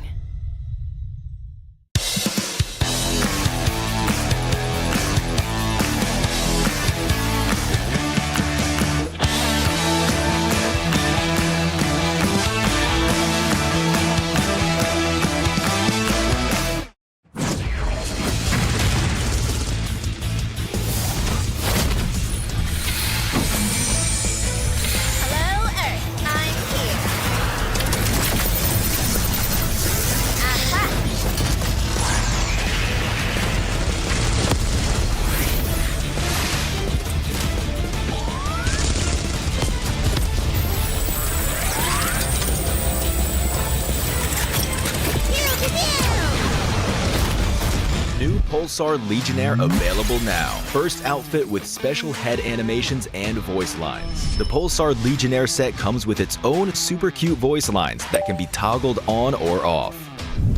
What happened? Bye, friend. Hello, Earth. I'm here.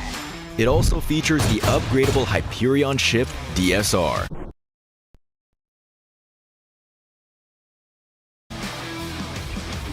And Jet Reaver glider with special animations. Experience parachuting like never before. That's not all. Even more rewards await. Event period, July 25th, 2025 through August 26th, 2025. What are you waiting for? Get the new Guild set now.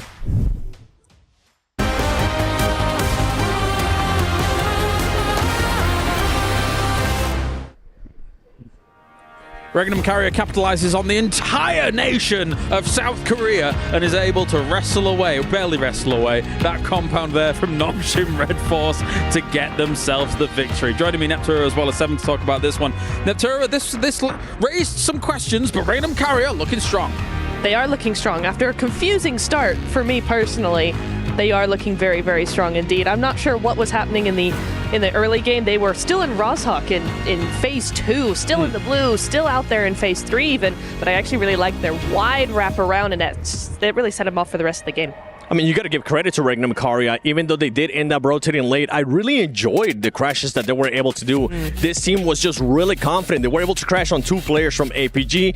After that, they made sure that they made Fourth Thrive's actually back off, and that's what's ultimately a bit of Fourth Thrive's demise there, because they don't want to take over Regnum Carrier. But looking at the overall the match ranking here, DRX still being able to put up some points. Yeah, very impressive by them on the north side. They were fighting. I think it's fair to say. Okay, let's just instantly address it. Yes. Nongshim Red Force. Great team. It's 7 points from that here, Seven. It's a bit of a disaster considering what you should have been able to get from this game. Yeah, you're an evil person. You I'm old now, you would send it to me too, because man, I was fuming as soon as I saw this team leave the compound after not doing absolutely a damn thing throughout the whole match, saying this is why this team is so passive. You were saying it perfectly too, Cal. You thought that this team was going to end up maybe a little bit scared of getting sandwiched, but even then, just try to use that utility. There was already so many smokes there on that compound, and you decide to give the high ground to Regnum Carrier of all teams? The green room was in shambles, weren't we? When they made that play, it was like, what are you doing? I mean, if you want to go for a harebrained push like that, at least just use 2. If you're going to go, oh, we've got some opening knocks onto DRX. No, I don't agree with it at all. But I would agree with it better than sending all 4 off of those houses. It shouldn't have been done in the first place, but it is what it is. And Regnum Carrier, I will say Regnum Carrier's timing on that, as soon as they saw, hang on a second, they've made a massive blunder. We can take advantage of this. They full sent to that. It was really, really nicely played from them. I do want to go very quickly back to Regnum, though, because that initial south rotation early on in the game, it actually was a really good play for them because they were able to come up behind Fourth Thrives, behind APG as well. And as those teams moved up and got fought on that hillside, they were actually able to come up and sandwich behind them. So it was actually really well set up from them as well. So coming in through that and then getting all that momentum, third-partying everything they could find up against a Nongshim who hasn't done anything all game except sit in a compound and then make a mistake. I mean, it was a very easy win for them. Yeah, for Regnum Carrier, it just came down to that aggression that they were showing throughout that match. But let's go back to Nongshim Red Force. Yeah. You were talking about maybe sending 2. Don't send in anybody. No. What are you doing? What are you doing giving your high ground to another team? And if they were going to be wanting to do anything, we were actually talking about this, maybe try to set up a player on the roof of that compound because you already have utility. You didn't have to do anything throughout the match. You can use that utility to defend yourself from DRX and be ready for any type of push that Regnum Karya was going to have to do on you. If anything, it would have yielded more limbs. Never mind like a potential win or something like that. But anyway, that's by the by. Other teams that we want to focus on as well. Good old 4 Thrives. The team that Mr. 7 did pick to do well. Talk to me. I mean, it was just an amazing play out of this team. Being able to rotate early on to the southwest of the military island. After that, they were able to spot that APG had moved on. And I think this is one thing that Max and I were talking about throughout the match. We were expecting APG to actually be in military apartments. They gave that up, and 4 Thrives was able to take full advantage of it. You can see exactly why, as Falak was able to get 6 eliminations, and I actually enjoyed what Falak was doing. He still overextended a little bit there towards the end. The team was a bit too split, and Hora ended up just capitalizing on that. But before that, they were just being proactive. They were showing the aggression that we have seen out of this team in group stage. Yeah, I mean, for example, I really liked Falak's nade over onto Power, right? Was it Ragnar, the last player? He actually, with that nade, not only got rid of a team, but he opened up a position for his own team, right? So they were able to push on top of that. So he, even though he does overextend just a little bit, he's doing so much for his team as an entry point. Well, if you want to extend on that too, this team kept on sweeping. That's what I enjoyed, wanting to gain control. And if we talk about sweeping, one team that was able to do that great was Power. Yeah, they were looking good. They were looking good for it. But I'm getting word that we are ready to head over to Barney, who is actually with Suk from Weibo after their couple of games here for the grand final.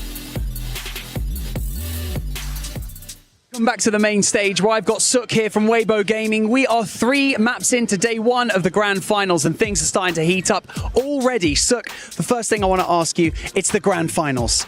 You guys are performing pretty well straight off the bat. I want to ask you how you feel like your games are going so far, what can be improved on and what's going well. 首先就是你们现在已经到了总决赛嘛，然后在总决赛当中，你们今天一开始的时候感觉状态还是挺好的，就是打的成绩也不错。就想问你个人来讲的话，你觉得你今天发挥怎么样呢？哪里有什么要进步的，以及要调整的吗？还好，只不过我们在世界赛这个舞台好像有一些困难需要去克服，就比如说对手他的一些不按套路出牌，然后他们可能做出一些针对，比如说我们上一把的海岛在机场被 Power 所针对了一下，因为正常情况下他一个 M 层队伍可能会去正常运营，但是他选择来到海边堵我们一个 P 港进圈的路线，所以我们可能在接下来的比赛会去着重往这方面去优化。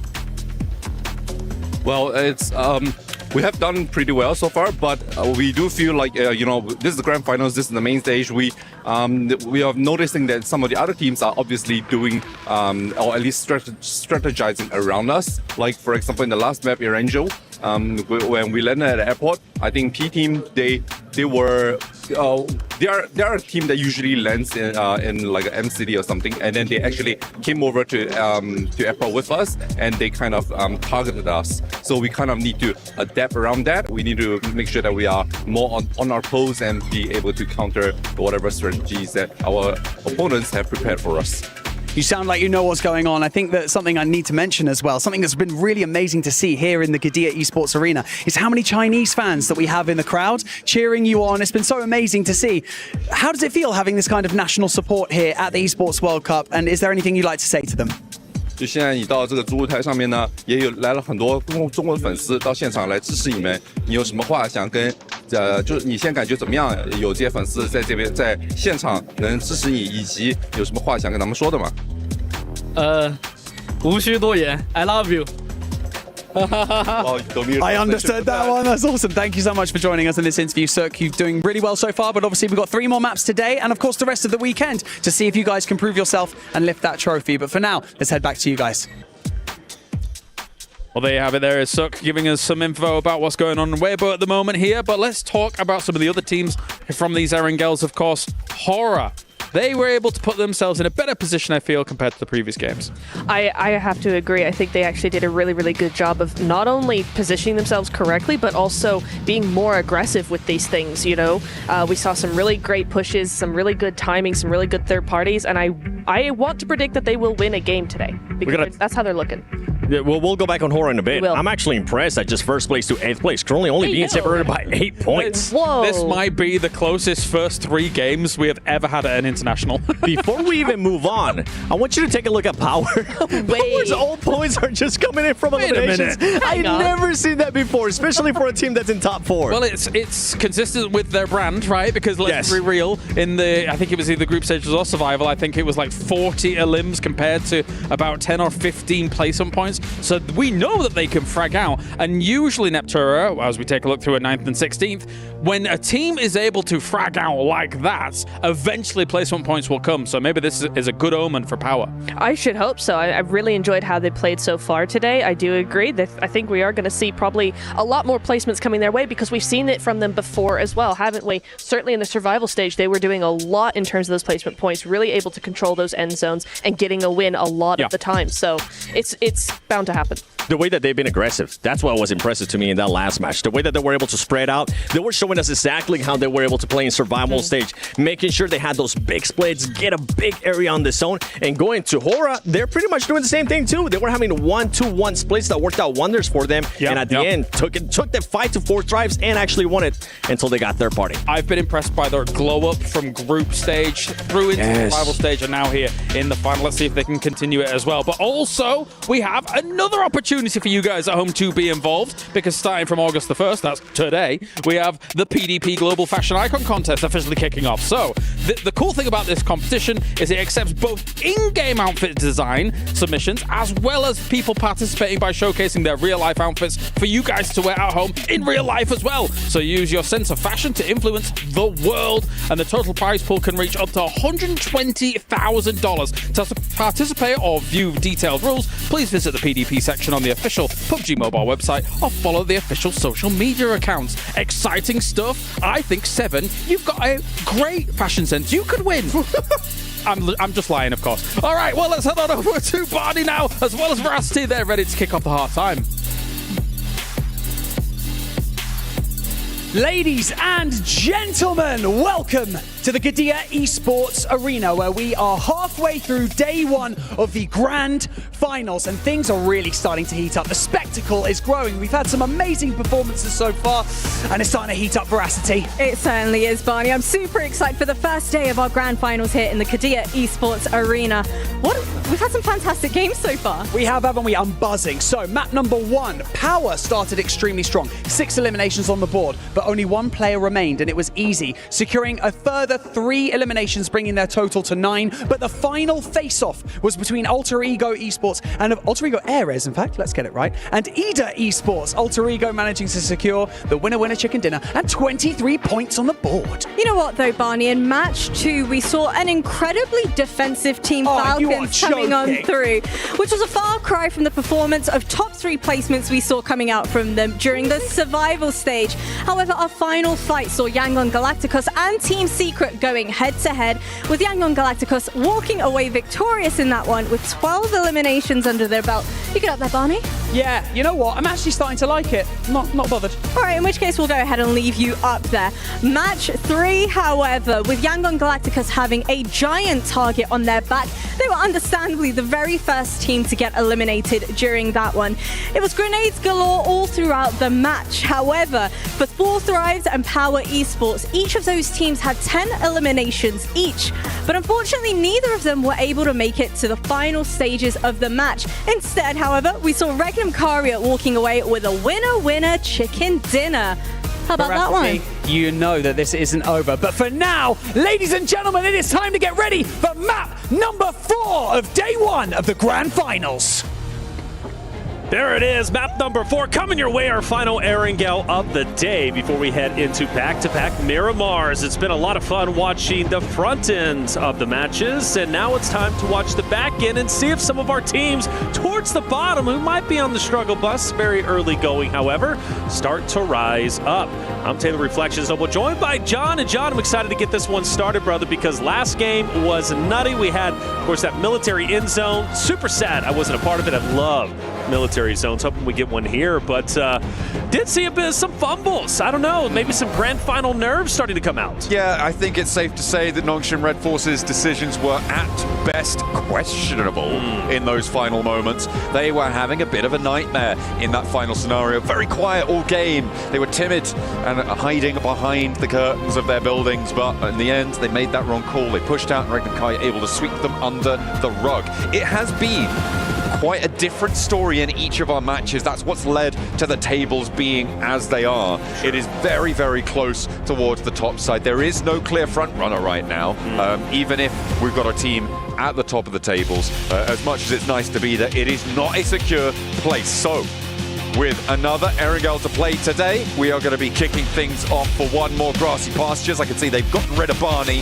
off that stage. His square has descended and he's allowed back to the green room. He can have a drink of water, get refreshed, because it is about to get messy. Let's get it going. Game number 4, back to Erangel, and time to see who's ready to perform and who is ready, well, to drop the ball.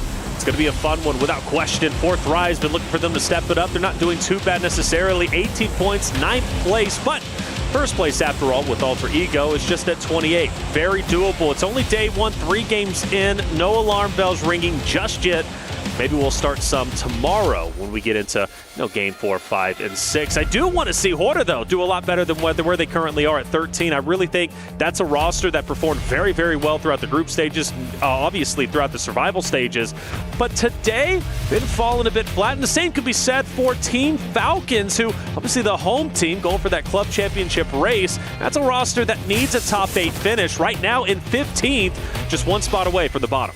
It's not friendly to be down there. Of course, you've got 18 matches left to play. It's a longer set than the 12 we've been used to seeing for each of our teams over the survival stage, over those group stages as well. So a little bit more leeway on these slightly lower than expectations performances. But hopefully they can pick up the pace here in match number 4 on the day, as our top players do slide on past our eyeballs. You can see Al Haji, with the support from his father, of course, having a good time. Circle pops, and we're heading out to the east side of Erangel. Love this zone. I think it's going to be a bit spicy for the military zone players. Well, they get a little bit of a profit, I think, at least for 2 teams, if I'm not mistaken, who consistently land down over at military. Maybe we throw in a third, but you do have to kind of start thinking ahead of the game, man. That that eastern bridge might be a bit spicy, but here in what do we see?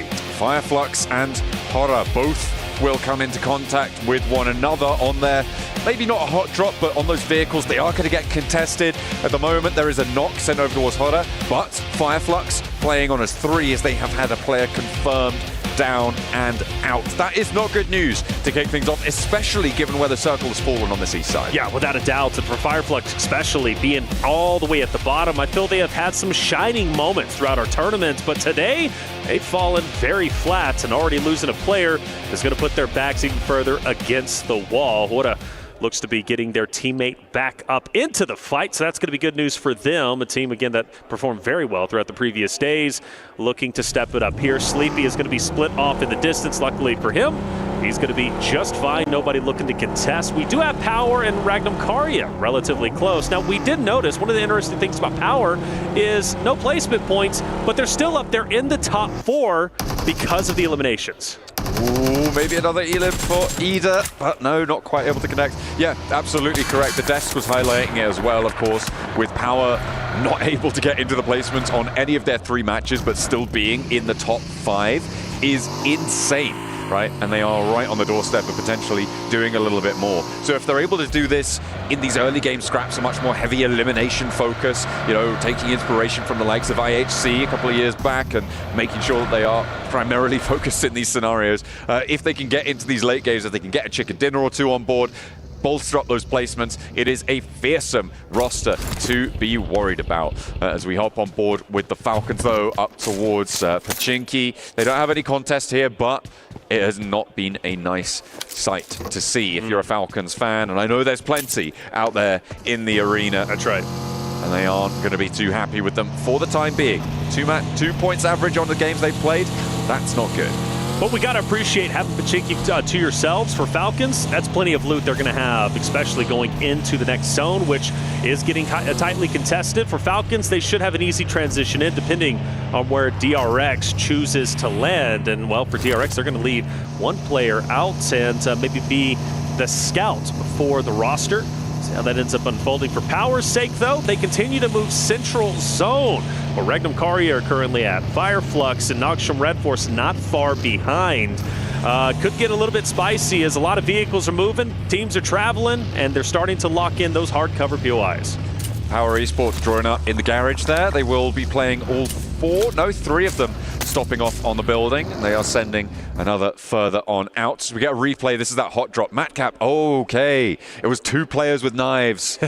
And in the end, Sky was able to tag him for 1, and then Sleepy chefed him up something awful over in the garage there. Only the pistol to defend, and that's not good news. Could have been scary. Rosemary opposite of AJ from Thunder Talk. I'll pop out. That was a great placement, and in fact, it's going to end up in a drop. AJ putting in work early on. Full health, mind you.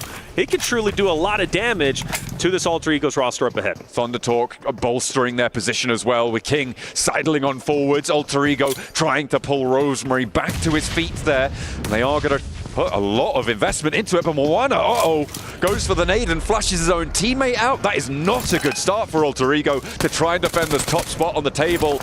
And now it's Thunder Talk looking to keep this pace going. All 4 of them now in situ, and they can play on a numbers advantage. A little bit split for Alter Ego. Alva under a lot of pressure there. The reload needs to come through. Can he connect with the auto shotty? He stays in the corner, dodging those jump shots, goes for the retreat, and is successful in getting some distance between them, which means he can reposition and fight the duo of Thunder Talk. That fight's still going to be well underway, and he's going to continue to distance himself, maybe get an off angle onto AJ. It pays off. The down is in, but the 2 members from Thunder Talk are hot on his heels. They're still on the outside of the wall, though, and with King falling, this means that nobody is forward for Thunder Talk. They're now trapped on the outside, out in the cold, and Thunder Talk are getting rinsed right now. Rinsed indeed, but I love that angle from King. Alva, play this very, very carefully. Even if Thunder Talk wins this fight, like you said, they are in dire straits, and I really do think that's a huge oversight. This duo should have pushed up on him and taken him down. Having Alva on that off angle was detrimental to Thunder Talk. Obviously, your duo ends up falling, and now you're leaving. You gain 0 value. The 10-minute fights do not work out if you want to be a champion.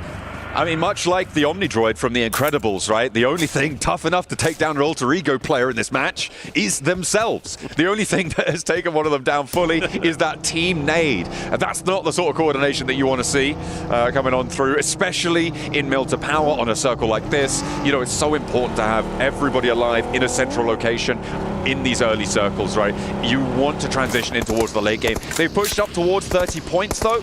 And they will be okay for the time being, and playing on a 3. Not the end of the world. Not the end of the world, but see how that game ends up unfolding. Smile barely, just a nick of health, and manages to get away. Team Secret applying the pressure. Yangon Galactica's Team Secret rotating maybe up north, then dropping down south through Naya. Team Secret could get a drop on them if they continue to progress forward, which could be great for playing a gatekeeper role. For now, just trying to heal up and just really recover. For Team Secret, though, unfortunately, I think they're going to lose at least 1 into blue, if I'm not mistaken. For Barnett, though, he's moving up. So are the rest of the team. At least several of them are trying to go in pursuit here, hopping out, going for the spray. Zerus has to divert, send back behind the headland. Is there an off-angle hop out? No, but the blue zone will do a little bit more damage here. We're only at stage 1, so this is very, very survivable on these rotates. It's not really going to do much more to them, and those sims already on the bar there for Zerus mean that he's got to stay very, very healthy here, unless a couple more shots connect, which it doesn't look like they're going to. Sending over the north side of the Yaz Lake. I imagine that Yangon Galacticos going to divert. Not too keen to go in behind them, but we'll have to wait and see. The plane path, sorry, the next circle just about to come on through. Yeah, Yangon Galacticos, I thought we're going to take the roadway and then cut through, but Say Cloud has stayed up top. He wants presence behind Team Secret. Meanwhile, the other 3 are in fact going to go in succession down low, and Say Cloud does deviate away, maybe wanting to stay in Team Secret's mindsets, but getting tightly contested in the southern portion. And E-Arena versus Falcons, a team that's been on the struggle bus, or E-Arena. I love the way that they've been playing. Granted, today, they've been falling flat, so this fight critical for both rosters.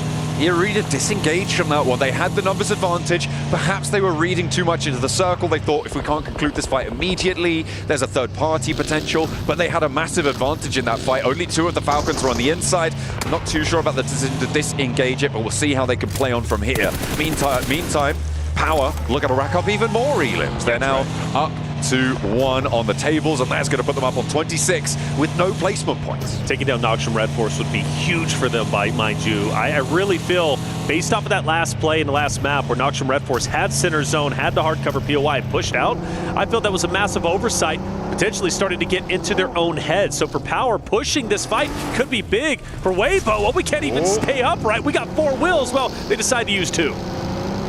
They're going to maintain course though, self-righting, going all the way out west for a wide wrap from Weibo to go out on that west side bridge. APG, they're ahead. Alpha Gaming will send over that east side bridge, fairly uncontested now, and they are sending up north. Yeah, this is just the continuing long rotate from Weibo to go out to all the way on that west side. They're getting across the bridge. They'll be pushing in from around Potato Hill, but don't expect to see them for another 2 minutes. That's right. We won't see them for a long time. For APG, well, you saw what the game plan was. They were setting up to gatekeep Weibo. So this long rotate, in my opinion, was critical for Weibo. They only had one choice, and that was to take the western side bridge. For APG, they don't see any Weibo members. Okay, we move on out and start to progress towards Milta, maybe towards Power. Meanwhile, though, we do have Regnum Karya potentially setting up a trap on Hora, who's going to be up just ahead. A team that played so well through the early stages, now struggling today. I mean, they're sequestered right up into the cliffs over Prison. It does severely limit their sightlines here for Regnum Karya. They're going to have to try just gather that info from the sound. They have got that outpost Silas a little bit disparate from them. We'll be rotating around, feeding back a little bit more info. But for the time being, they are a little bit crunched in here. Hora a little bit less so. They've got a little bit more leeway on the side of that Prison cliff face. Teams trying to get central. Nobody really getting too aggy with it just now. It's only Thunder Talk who have lost 2 players and a couple of those earlier elims coming on through as well. See DRX off in the distance. They've got a couple of teams in their line of sights. Like you said, nobody getting aggro just yet. We see a zone shift up towards the north. For the majority of teams, they're already pretty much sequestered where they currently are. For the rosters like Power, APG, Thunder Talk, the duo, Alter Egos. Weibo finally starting to get their first member out of the blue zone as they head up towards north through school. Maybe even towards Gangon Galacticus. But everybody rotating in. I'm hearing a lot more shots this time around. No surprise for Falcons. Oh, I'm hoping Regnum Karya does not crash into him, and it looks like they're not going to. Even Silas taking too much damage for his own good. Yeah, crashing in on that position with the number of third parties available. Maybe a death sentence, but instead they turn over towards the dip, and it's 4 Thrives who are eating lead left and right. That is nasty. The team from Pakistan is going to be eliminated very, very quickly. 4 Thrives get melted off the map. You know, a team that dominated throughout group stage, struggling today. We questioned those days off throughout survival stage.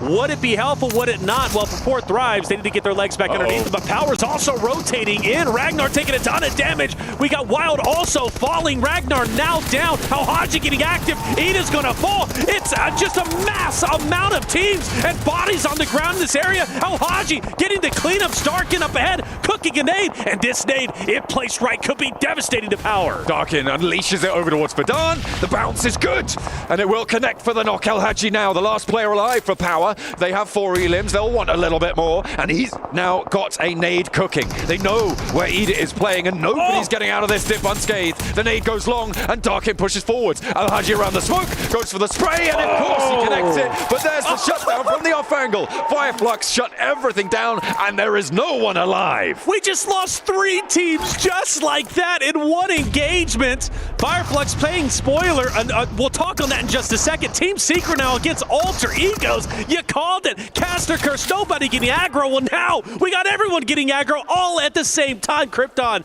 going to pick up Ayala over in the corner, and another team has been lost. We just lost 4 teams in the span of about 45 seconds. That was insane. 4 teams went into that dip, and none of them got out of it. It was insane. Wow. It was being held, I believe, originally by 4 Thrives. Yes. Then both Regnum Kaya and Ida crashed in at the same time, and then Power lapped in over the top. Wow. Fireflux were just like, this is ridiculous, guys. You need to chill out. They put them in the cooler, and it's going to maintain Power's record of getting no placement points, but they still got 5 elims on this match. It's such a bummer, though, for Power because Al-Haji is the last one standing. He's the champion of the team fights, 4 teams in one area, and then Fireflux says, hey, good job, buddy. I got you. Takes him right down. Either way, like you said, 5 elims. You got to be happy with that for Alter Egos at 5 themselves. And, of course, another zone shift going to be taking place. But, yeah, that was probably one of the craziest fights we've seen today. Absolutely insane stuff. A hard south shift, and this is going to help out teams like DRX, like Falcons, if they can hold their nerve out in the open. A lot of open ground, right? We saw how difficult it is to approach this Falcons position. When it gets closer and closer on the circle, it gets slightly easier, right? Because there's fewer and fewer positions that sit around them that can take those third-party shots. There's fewer teams that are potentially going to third-party on towards you. So Falcons, their strength is really good right now in terms of position, but that will start to falter when the teams around them start to get involved, start to get dropped. But I'm expecting to see them into this one deep, potentially up to stage 6. I was looking at this Thunder Talk. We see a replay coming in. This is the Team Secret fight versus Alter Egos, and Xerus is putting in work, but it was Krypton who was able to even up the odds, silence Team Secret, and send them packing to the next game. Weibo, Thunder Talk finally back on your screen, and, well, not for long as one is taken down immediately. PEL derby right now between Weibo and Thunder Talk, but it seems pretty clean, done and dusted. 3 players alive for Weibo and 1 for Thunder Talk. Together they make a full team, but there's no cooperation here. It's Xing sending off into the horizon.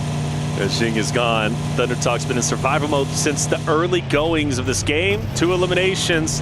You're not too happy with that. Maybe some placement points will help you out. Doc with a great angle. Maybe surprise some members from DRX up ahead if you can get a line of sight on them. Nobody can be seen just yet, but Doc is a guy that's sneaky, and if he sees you, he's taking you down. Nongshim Red Force, they've got 2 players alive, 1 further back. Let's hope that they can do a little bit better, although with only 2 players right on the edge here, it's going to be difficult. That shelter position can keep them alive for quite a while. Xing takes a couple of shots over towards Seoul, who's actually going to reposition away from this one, but Xing has to push a little bit further in. He's going to go into the wake of APG, so Alpha Gaming going to actually allow this rotate to happen. He fired a couple of shots, nearly getting it down. The fact that he's still alive is incredible. This is where Doc was, I believe, and actually, excuse me, Doc's going to be on the opposite side. And so this Doc will stay where he's currently at to overlook everybody who's going to be up. You got DRX still off in the distance. So DRX in a pretty precarious spot, if I had to say so, because Nongshim Red Force is over there. They have a presence. And then you also have another one from a distance. Xing narrowly avoiding getting squashed. 33Z hops out. And finally, Thunder Talk will fall. Again, surviving for the longest time. But one by one, they were picked apart until they were finally eliminated. And in their wake, this rotate will be pursued down by Hora, who are going to move out now to this southeast side. All 4 of their players are alive, and they're looking for a good game here. Having underperformed so far in the first 3 matches, they're going to try and take on some PEL representatives as they are going to try and find that rat back around. The smoke's keeping them safe, but both of these 2 teams are actually right up and against the blue zone. Hora overextending now, and they are going to fold back in towards themselves, play that east side. They actually lose a player to Krypton over on that north edge, so they can't really afford to place too much pressure on this south side. Question is, do they? Hora continues to get closer and closer. Krypton maybe tempting that he wants to get away. Alva has dipped himself. But Krypton will continue to fight, and you know, he's a scary player. 4 eliminations already, John, and a guy that can very well take down the entirety of the Hora roster if they're not careful. For Sky, he needs to keep his head on a swivel. He's going to be the one to truly shut down Krypton if he makes an attempt to maybe challenge No Fear and Sleepy up ahead. Chance there. With 4 elims, Krypton is pumping today. Doing a lot of work for the roster, but with only 2 players against the 3, they do have the disadvantage. They're on the outskirts as well. Their options fairly limited. I wouldn't be too surprised to see them try and sweep up north. With Hora pushing into the tower, they're going to be a little bit less mobile, not going to be as easily able to go in pursuit, but they could equally try and find Sky, and that looks like maybe what they're going to try and do here. Wrap back around, play on the backside here. and open up a window of opportunity for themselves. But Weibo Gaming are just over that ridgeline, and Krypton in danger now. Sky has to go for the reload, and it's actually barely low on ammo here. Oh, but yeah, it was Alva. So the car was a distraction. Alva was pushing up, but now he's getting pressure by Hora as they push in. Alva, a sliver of health, taken down by No Fear. Krypton now damage control. He's got Weibo to his flanks, and now you've got one alter ego member of Krypton right smack dab in between Weibo and the Hora roster. So Hora got to make a decision. Who do we challenge first? Krypton to solo, Weibo up ahead. Do we disengage and maybe go a little bit further into zone? I would not want to be them making that decision. If I'm Weibo, I'm letting the blue zone handle Krypton, and I think it's a similar call for Hora right now. You just need to negotiate. Do they know he's there? For him to leave. They should know, right? He's taken shots back over towards Hora earlier on in that engagement. So they should know that there's a player down this hill. You don't need to put this much pressure on. This is overexposing potentially to the Hora position. And Order's getting a little bit froggy. Yeah, he definitely is. He definitely is. No Fear's right there. Ready to apex this hill. Krypton to the right. This is going to get spicy indeed. Nade cooking. Krypton going on the attack. Surely No Fear takes down Krypton in this moment, but no, Krypton's going to be free and clear to make this push up. He finally starts to take a little bit of damage, and rightly so. It was No Fear along with Order who takes him down, Order getting the elimination. Now, Weibo can put all their eggs in one basket and focus on Hora, who's up ahead. They can try and now turn and get ahead of this one. They do still have a couple of players in tow. They've got that outpost down to the southwest side in 33Z, who's been scouting, who's been gathering that information. Hora, they've been locked into this fight for a while. Looking at the rest of the circle, meanwhile, Falcons, they've been chilling in their building for a long, long time now. They have managed to rack up 3 elim points and actually make that maybe a couple more as the nades land over towards Fireflux. They're going to have to think about getting out of this business, though, for the time being. They are right on the edge of the circle. They'll be safe for now. DRX have been holding out on the southwest for a nice while as well, but Yangon Galacticos going to be putting pressure on. I feel like that's the next crash coming on through, and SayCloud's going to send it. Yeah, absolutely going to be the next fight. Falcons, mind you, also focused on Fireflux over here in the shed. They took a little bit of damage from DRX. In fact, Redox is going to fall once again. Scarface getting some shots. SayCloud onto Quiz. You mentioned it, Yangon Galactica starting to push up, but they've also taken some damage, a downed player, so they're going to have to go at it 3 strong. So we have an immense amount of fights. Falcons versus Fireflux, Yangon Galacticus going against DRX, and the winners potentially controlling the entirety of the western portion of zone. It's going to be really difficult to move as Falcons when Yangon Galacticos or DRX are able to claim this one, but so far nobody is dead on that southwest border. All the teams there have 4 players alive, both of them maintaining the entire roster. Alpha could potentially have an impact here with Top and Zeol on the south side, but I imagine they're going to be thinking more about going east. You can see Top trying to hold face, and around this shelter entrance, it's just nobody making that first move right now, and they can chill out for a little bit longer with the circle. APG can be truly punishing to DRX. The only thing stopping them from shooting, I believe, are the smokes. They just can't get the line of sight. But Top should have infinite vision. In fact, he's going to get active. So there's going to be Top on one full finish on one DRX member who's now starts to push up. This gives an opportunity for Yangon Galacticus to start firing at DRX as well. Weibo says enough is enough. Takes down an APG member. 33Z also taking a tremendous amount of damage. It comes to show you literally nobody is safe. And Weibo on the outskirts of zone, fully eliminated. It's in circles like this that you've got to think potentially Fireflux could have a chance if this fight on the southwest side doesn't conclude, but it looks like Yangon have isolated their entrance and will be playing on fairly convincingly. SayCloud very likely to get this knock on the Horman. That should be an easy pickup for them behind the rock, sure, but you have to dash out to try and find that res, and with only Joker left standing, they don't have a lot of time to get this one. Currently, Yangon Galacticus have a beautiful spot where they are at. If the zone favors them on the next shift, they are going to be set up very nicely to control the end game. Of course, depending on what DRX and APG decide to do from their current position. For Falcons, they refuse to move, but now they have to start going a little bit more forward, which means E-Arena are very much ready for them. But the good news is Mormon was taken down just a little bit ago. He's down but not out, and E-Arena have to make a decision. Do we want the pickup? Well, now they don't have a choice. Sakura also gone. Romeo taking him out, so YG getting active, and now Ralph says, I'm pushing up. I'm taking the advantage in the mid zone. Here comes the Falcons. The north side side now could conclude, and the Falcons may have all the leverage they need to try and leapfrog south. But you could see how flat and open it is, which gives Yangon Galacticos so much power, so many sightlines over towards E Arena especially. Romeo is laying down the law from the high ground there. DRX wants the challenge. They've gone out of the other entrance, and now they're trying to try and maintain that high ground with their 3 players moving on in. But no, it's Hora doing a lot of work, but Hyunbin still has a little bit more gas left in the tank. Unfortunately, he will draw short, and QZ across the way gonna have to try and hide now behind the rocks, but will be pushed by that blue zone. DRX on the precipice. And it looks like Falcons E Arena are also popping up against each other. Joker is going to fall, so is Sakura. Fully eliminated. E Arena are out of there, and now Falcons have a good foothold on the northern part of the zone. So really, Falcons, Yangon Galacticos in an absolute power spot, you would have to assume, unless the solo from DRX can dismantle piece by piece the Yangon Galacticos roster just up ahead. And let's not forget Scarface, another solo for Fireflux, who's going to be dead center. Falcons get blessed by zone. Yangon Galacticos now have to push up, and so does Hora. With this zone, it keeps this little hill that you can see in front of Koa inside this zone, and you're right, they are getting blessed. But if Redox keeps going down like this, it's going to get a little bit more tenuous here on the northern side. Redox not happy. Behind the wall for Falcons to flex back out. I don't know if they can commit to this. They'd have to expend a lot of smokes. In the meantime, Yangon Galacticos, they are going to have to make a move. Yes, they got to push forward, and there's a lot of open space. They've been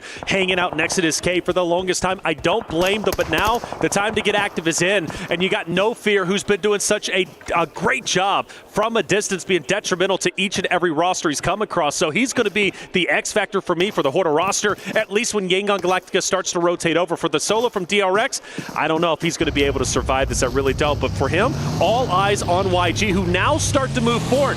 This is going to answer our question of who takes this game. If Yangon Galacticos get mowed down now by Falcons, it is going to be all Falcons for the victory. With Ralph moving out to the west side to go for the res onto Redox, they're actually west side bolstered right now on the Falcons roster. So Yangon Galacticos potentially picking the wrong time to go for this one. And with Hora on that side swipe, this road crossing is nigh on untraversable. As Hora actually going to try and backfill on this rotate and play on the south side. This could be a great play coming through from Hora. They'll finally get rid of Scarface, who was on a sliver of HP, and now it seems to be a 2-horse race. If I'm Falcons, I'm paying close attention to Hora starting to move up. Fireflux are now gone. We're getting deep into it. Only 4 more teams remain, and really one of them is inconsequential. It's only a solo from DRX. A mini red zone starting to form. Say Cloud trying to get back onto his feet. Smile desperately needs this. Yangon Galacticos with the desperation push forward gets picked apart. Romeo down, and it's Falcons from Koa taking him out. A little ridgeline to play around, a couple of vehicles keeping them safe from Hora for the time being. Yangon Galacticos may be able to stay up as 2, but Smile down behind that vehicle, and that crate has been beautiful for No Fear. He's going to try and get a little bit more though. They're putting pressure onto the Falcons because of the rotate out to the west side to deal with that res, to get Yangon Galacticos out of the mix. Hora taking the timing of this very, very well, and they get that flex out to the side, but Falcons are piecing themselves back together and out over towards Narvalo. Koa finds that retreat, and things simmer down. No Fear has been the guy, the linchpin for the Hora roster, and now he has totally caught Redox and Ralph off guard. They know where he's at, but he still has such a great advantage. Now this rotate's going to be big, and Koa is going to knock down one. A second is also going to fall. Hora starting to collapse. No Fear needs to get active. A Hail Mary attempt, but is this Falcons? It looks to be the case. No Fear, does he have it in him to clutch this up while he continues to push up? Falcons can hit the shots needed, but they finally do it, and Falcons will get their first win during this, the grand final stage. A big finish for the Falcons. The north side control was great. That first rotation on in to the mansion to play on that location. They held ground, and at the north side, nobody challenged them. I felt like Hora maybe were able to slip the noose there, but in the end, they were hung out to dry, and that is a beautiful way to close it down. A nice chunk of elims as well added on to the Falcons count. But not only that, Yangon Galacticos, Yes. they're pulling down numbers in that final serve. Without a doubt, and you can also give their flowers over to Hora. Hora needed some points. They were down in 13th place at the start of the game. Getting that second is going to be massive. And while the same thing could be said for Fireflux, surviving as long as they did, yes, it's not going to be a tremendous amount, but it's at least a start. It's something. It gives you new life. It's only game number 4, 2 more to go today, and therefore a big chance to rise up the ranks. There it is. Our final Erangel has concluded. Team Falcons on top. 2 Miramars coming your way after the break.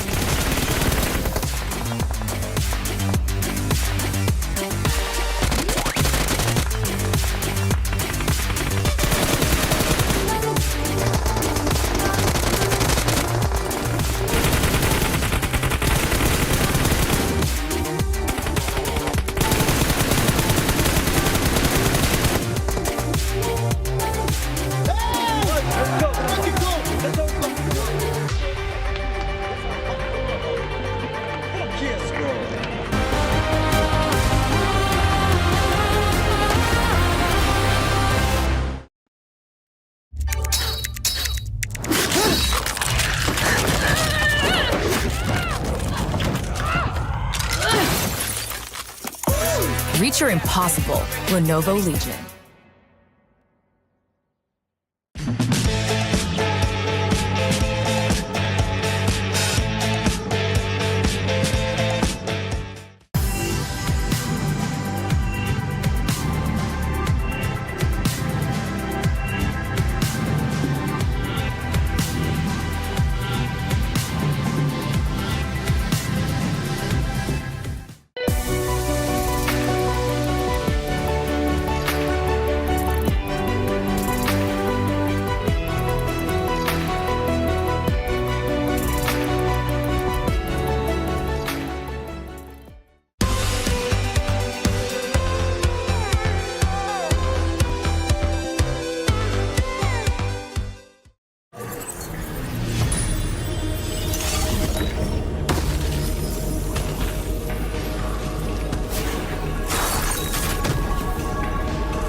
The highly anticipated addition to the Mummy series outfits is here. Paired with the new Ice Tube Glider, the Polar Spectrophage set is just what you need to freeze your enemies. Or send them ablaze with the Inferno Feed set's new upgradable Chain Inferno Uzi. All the Mummy outfits are back. Get them all. Join now and collect the whole series to turn all eyes on the battleground. Event period, July 10th, 2025 through September 2nd, 2025.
Falcons flying high for the last Erangel of the day for day number 1 of the grand finals and looking to be one step closer towards that trophy. Joining me, Neptura, as well as Seven, to talk about this game. Neptura, Falcons had a good compound and they were able to play it out nicely in the end. Finally, it's about time we see something from the Falcons. Dare I say I want to see a little bit more. I wasn't entirely pleased with how that game went, but they got the win. That's what they needed to do. Fair enough, right? I did like how they played some of those things. I want to start off by saying that initial push onto Fireflux was the wrong play, and I thought that. I was like, no, you need to be looking at E-Arena. They did in the end on the circle shift. They were able to take them out completely. That frees up the north side of the zone, really able to then do what they want. I will say, Seven, Hora really tried their best. Some really nice controlling angles that they got there, but I think Narvalo in particular, able to have that off angle, really helped. For me, the Falcons, I think that they should have done a little bit more play. They still played a little bit too defensively, but in the end, they started to split off a little bit. It was much better. Well, here's the head-to-head brought to you by the Saudi National Bank. Team Falcons versus Hora from this previous game. Hora doing quite a bit of work, doing quite a lot of damage here, 7 overall, but not quite able to keep up with Team Falcons, mainly thanks to that circle shift towards the end. Yeah, Team Falcons having that circle shift that definitely helped them big time. And I think one of the main worries that I had looking at Team Falcons was that they just weren't spreading enough. They weren't gaining enough control of that circle. And meanwhile, Hora was being able to do that. But due to the fact that Hora has just been fighting so many teams that whole match, and they had already lost a player, it became almost near impossible. As soon as Sky went down trying to get that off angle, it was set and done for Falcons to be able to get the win, but I got to give compliments to Hora. I have been enjoying those splits that this team has been doing. They have gone from 1-2-1 splits, 3-1, and then they end up mixing it up to everybody just going solo. They're making sure that they just get a lot of the zone, and they were able to do that perfectly at one point. They had full control of the southeast. But Falcons will walk away with 22 points there with the 12 eliminations, thanks to Narvalo, the Frenchman. We love the French being able to hold on to that position towards the top there. Neptura is able to overlook exactly what was going on and hold their opponents at bay. You know what's so interesting about the overalls being so close as well? Is Falcons were at the bottom of the leaderboard with 22 points. They are now looking at the top 8, which is a really nice setup for the last 2 games of the day, going into tomorrow as well. This is exactly, I think, the right timing for them to get a win, because now that mindset should be super refreshed. Did Power get a lot of eliminations and no placement points against 7? Power's like placement points. What are those? We're just going to go with, you know what? Let's continue to be aggressive. Yeah, they ended up with 5 eliminations. No surprise there out of that team. DRX, I was actually really surprised at the push that DRX ended up doing on Young Galacticos. They thought that maybe they were going to be able to just win that engagement, but little did they know Hora was looking to third-party that fight, and it kind of opened later the area of just for Hora to try to gain more control of the circles. Yeah, that's kind of the important thing when you get a shift like that, right, Neptura? The fact that those teams down in the south, they're very likely to not win out that game. So focus on those eliminations down to the south with the Yangon and the Hora situation going on. And Hora was able to do that brilliantly, I think, in those final moments. They were. I mean, I think Yangon did the only thing they could do. It's so open. It's such a wide area to use. They did what they could. Hora were very, very proactive. I love this new Hora that we're seeing, that they're able to not only control and be passive, but also be super aggressive and take those fights. Yeah, and for Yangon, I got to give them some props, because as you mentioned, they did exactly what they needed to do, which was making sure that they were proactive and backing people up. They made DRX back up early on. DRX ultimately wanted to take that fight. It didn't end up working out. And for Young Galacticos, they were looking at E-Arena. They were making sure that they made the rotations hard. They were just trying to get any point possible getting those eliminations. I wish they would have made a sooner decision on just making a full push towards where Team Falcons was. That would have been the winning play for that squad. Potentially. And now, though, with Erangel done, we move on to Miramar and see how it's going to play out for the last 2 games here of the day. Let's take a look at the breakdown of the numbers, see who's able to perform. And you've got teams in there like Hora. I think Weibo as well still needs to do a little bit more here. Neptura overall. Alter Ego, strong in that first game of the day, but so far beyond that, been a bit more quiet, I think. They have. It's almost like they're waiting for something.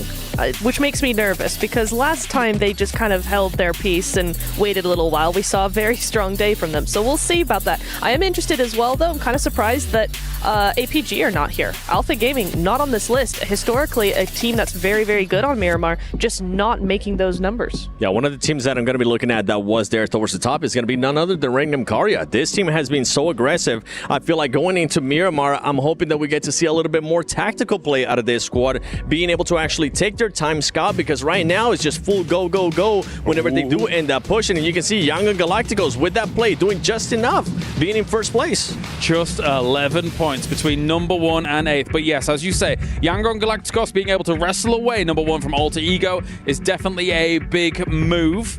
What are you laughing at? What's wrong? I just find it insane that we are in the grand finals of PMWC at EWC 25, and Power Esports somehow has managed to find themselves 4th place, 0 placement points, 30 eliminations.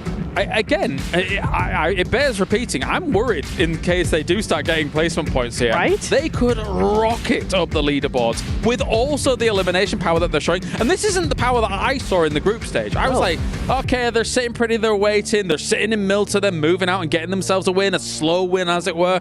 But they're just all guns blazing at the moment, Neptune. It's crazy. They really are. I think it goes to show again that sometimes going to survival stage is incredibly beneficial. They've had those 2 extra days to really get their stride, get that momentum going, and now look at them.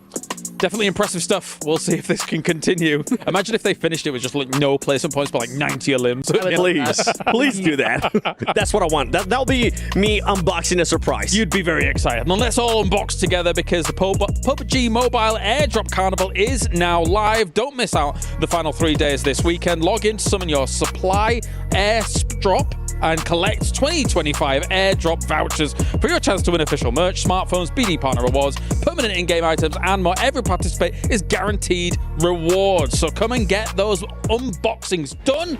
All these players, they can't unbox right now because they're ready to get into Miramar. So without further ado, thank you very much, guys. It is time to head over to the Dusty Dunes. It's Miramar. Let's get it for the penultimate game of the day. Falcons are able to rise again with a chicken dinner in match number 4 on the day, but they need to keep pace now. Oh, goodness me. Try not to swallow the water next time. Yeah. But either way, they are going to have to try and keep pace with the top page because they have managed to breach there. But, you know, Power currently no placement points, still ahead of them, right? There's a little bit more to do. And if you want to keep track of exactly what every single one of our players is doing during the PMWC, you can on our official map feed on the PUBG Mobile eSports channel. You can see where everybody's rotating all the time, all day. It is useful if you want to break things down, if you want to get a little insight as to what teams are doing at every step of the match. That's it, isn't it? Well, hey, we're getting into Miramar, and you mentioned Falcons, but I love what the desk said about Power. It's insane how high up the standings they are purely based off of eliminations, and you do raise the question, they start getting placement points, I think they're going to be the champions. I really do, at least based off of their performance over the 4 games that we have witnessed. It is spectacular, and I think a rarity, really, to see how well Power is doing, and, well, you got to appreciate it. You got to love it. Falcons jump up the standings. Power still doing very, very well. Yangon Galacticos taking over first place for the Alter Ego Eris team, who was there for the longest time. Things are shifting about, and the most important thing, right, is to make sure you are the team going into day 3 setting the threshold. With 6 matches to play today, getting anything over 50 points will be great news. I mean, the biggest games that we've seen, or days rather, that we've seen for teams like Nongshin Red Force, I think, they were able to get over 60 points in a single day. That's right. So getting up there would be phenomenal. But the fact is, this table is looking really flat. You can guarantee that there's going to be a little bit more volatility towards the top side of these tables with how close things are. I mean, from first place down towards, getting on towards 8th, right? There's an 11-point difference. That's really closable, especially in these stages of the tournament where teams are able to take those risks. that's one big game, and all of a sudden, you're on the top of the pile. Well, to put it in perspective, what Falcons, I believe, was in 14th or so place going into that last game. They end up getting the winner chicken dinner, 12 eliminations, putting them all the way up in top 6. And mind you, they are only just 3 points away from breaking into top 3.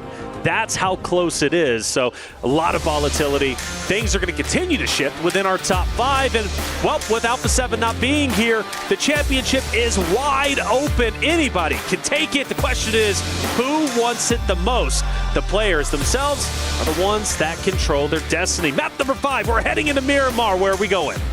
Ooh, playing path on the south side this time around, from Valle de Mar over towards Impala. So north entrance a little bit difficult, and also potentially tricky to get towards. Of course, now uncontested because Alpha 7 did so badly that they weren't able to make it into this stage of the tournament. Falcons would be alone on there, but they have to get there first, and the question is, do they want to get out there? It's about 3 kilometers away from this plane path, maybe a little bit more actually, so it could be difficult to get up towards. But that western path rotate can be nice and friendly. It's a question of getting those vehicles on side though, as we head on in. Our plane now just crossing Chumasera. Don't think we're going to have any hot drops, at least based off of where I believe these teams are going to be landing for our first Miramar in grand finals of day 1, but there is always a chance, right? Things get spicy. Even though people put their landing zones out there, doesn't mean they're not willing to change it up and take a team by surprise. And, well, that could very well happen. I believe going even back to the survival stage, we had a bit of a hot drop over in El Pozo. That was an area that we were watching very, very closely. So maybe we see a repeat of that. Falcons over on the left-hand side by Hora. That's going to be an interesting one if they decide to land next to each other.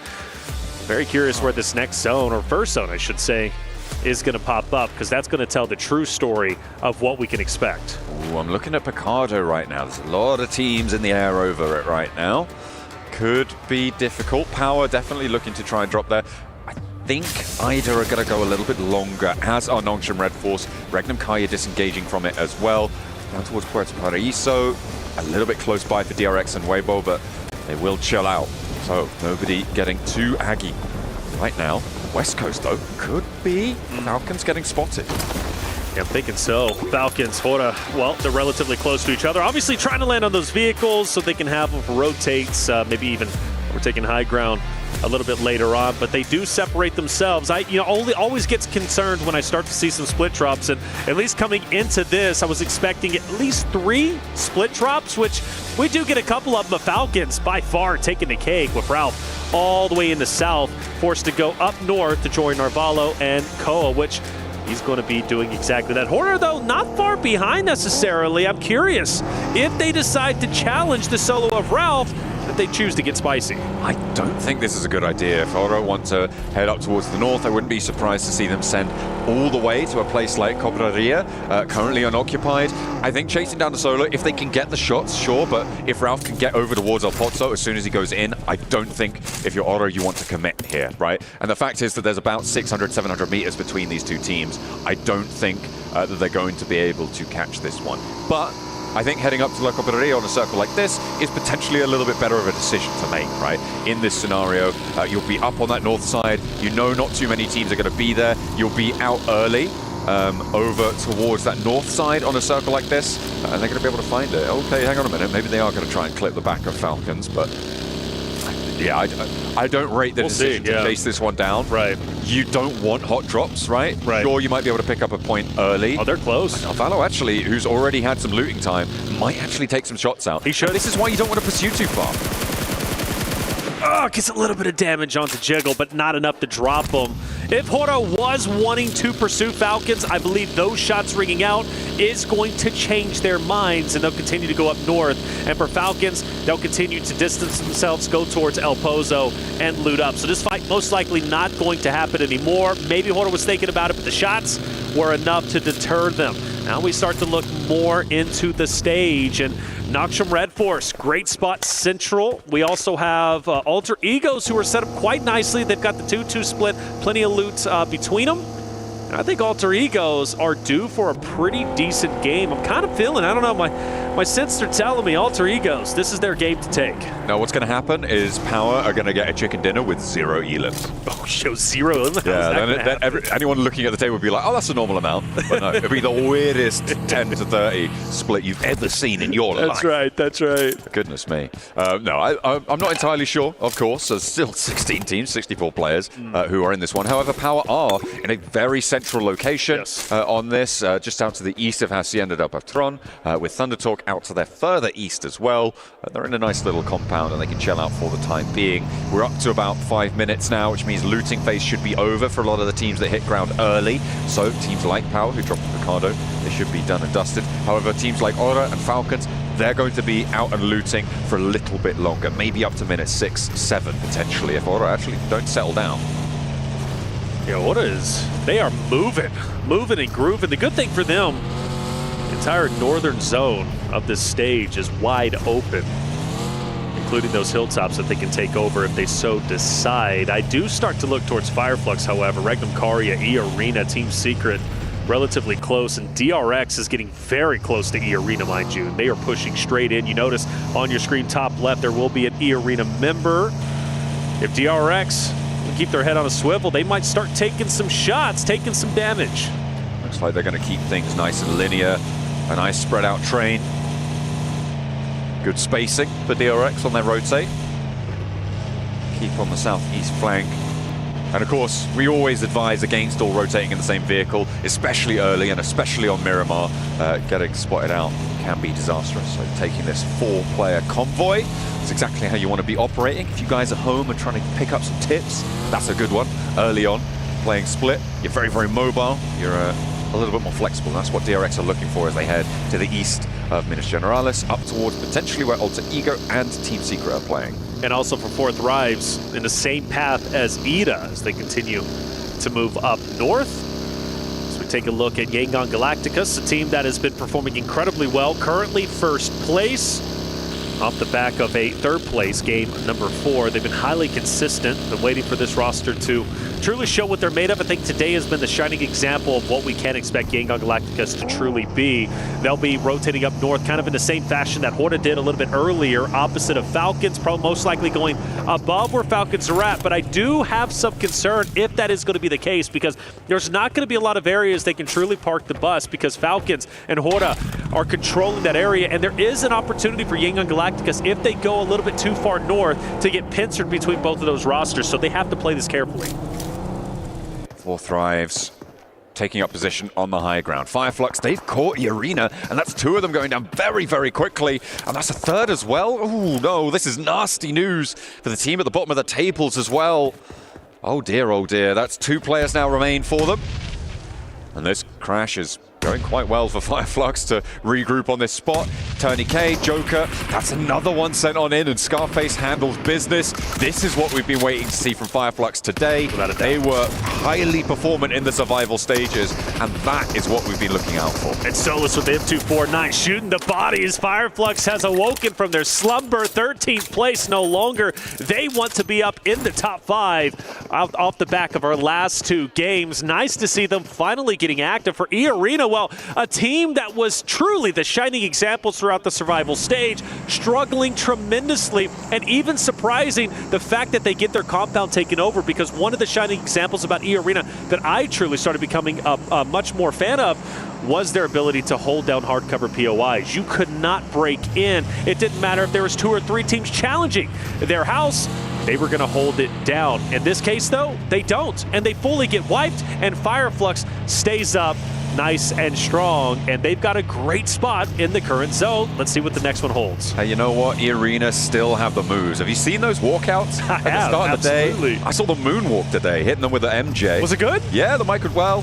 It was acceptable. It was certainly identifiable. Circle over to the east side here for phase 2. A lot of open ground to the east side of San Martin and Hacienda del Patron. Currently, the center of the circle still occupied by Alter Ego and quite a big spread. I imagine they're going to want to look to get back together here with DRX on the south flank, with Thunder Talk as well on a bit of a split, but a lot closer together. About 600 meters sits between both of their outposts here for Thunder Talk. Well, same narrative for me for Yangon Galacticos. I was concerned maybe they would pincer themselves in between Falcons and Hora, but they do decide to stay on the outskirts of the zone. But even so, they're still going to have to deal with Falcons or Hora most likely once they start to come in. And now you add in 4 Thrives. You got 4 teams who could be contesting each other on the northern zone of the current stage. That's going to be a fight to watch out for without question. But for Power, the high ground is in. Fireflux is very aware of this, but you got to appreciate the current power position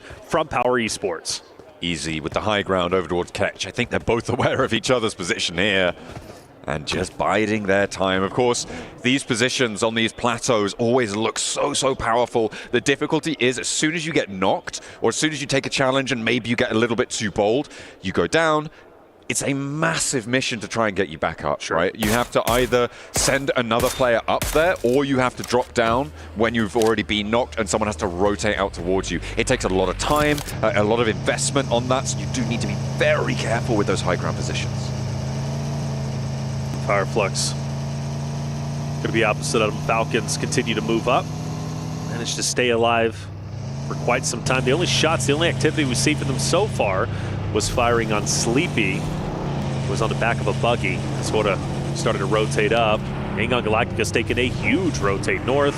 That most likely drops south. A lot more distance between them than I was expecting. I really thought they were going to be closely contested. You do have 4 Thrives with Naki and Co, who's going to be very close to the Falcons roster. They start to huddle up and potentially crash in on each other. For Weibo, they do have Team Secret in their line of sights, but this 4 Thrives Falcons fight, yeah, it's going down.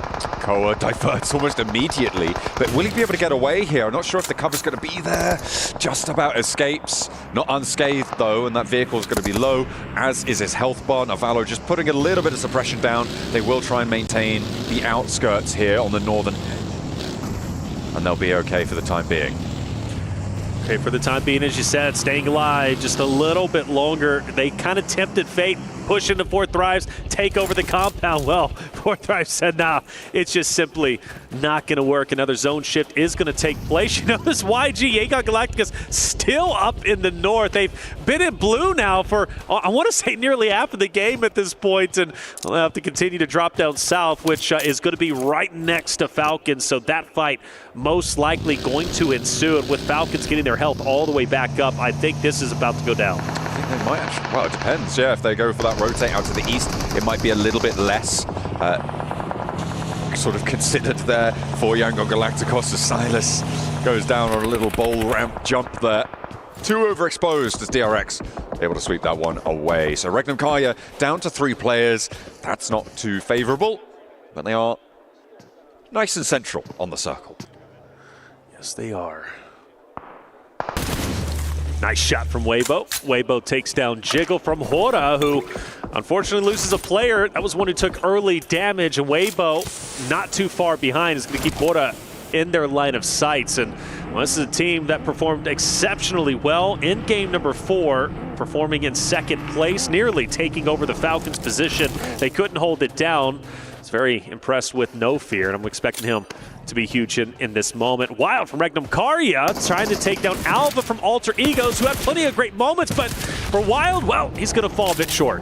Rosemary had the off angle, nothing really doing there. Regnum Karya starting to falter. Meanwhile, over on that northern side, Falcons did find a player from Yangon Galacticos, and they will have Romeo almost on full surround now. They're putting this pressure on. Redox gets that flush. Hang on a minute, no, that's Koa taking the vehicle up in flames with it. The M249 for Koa.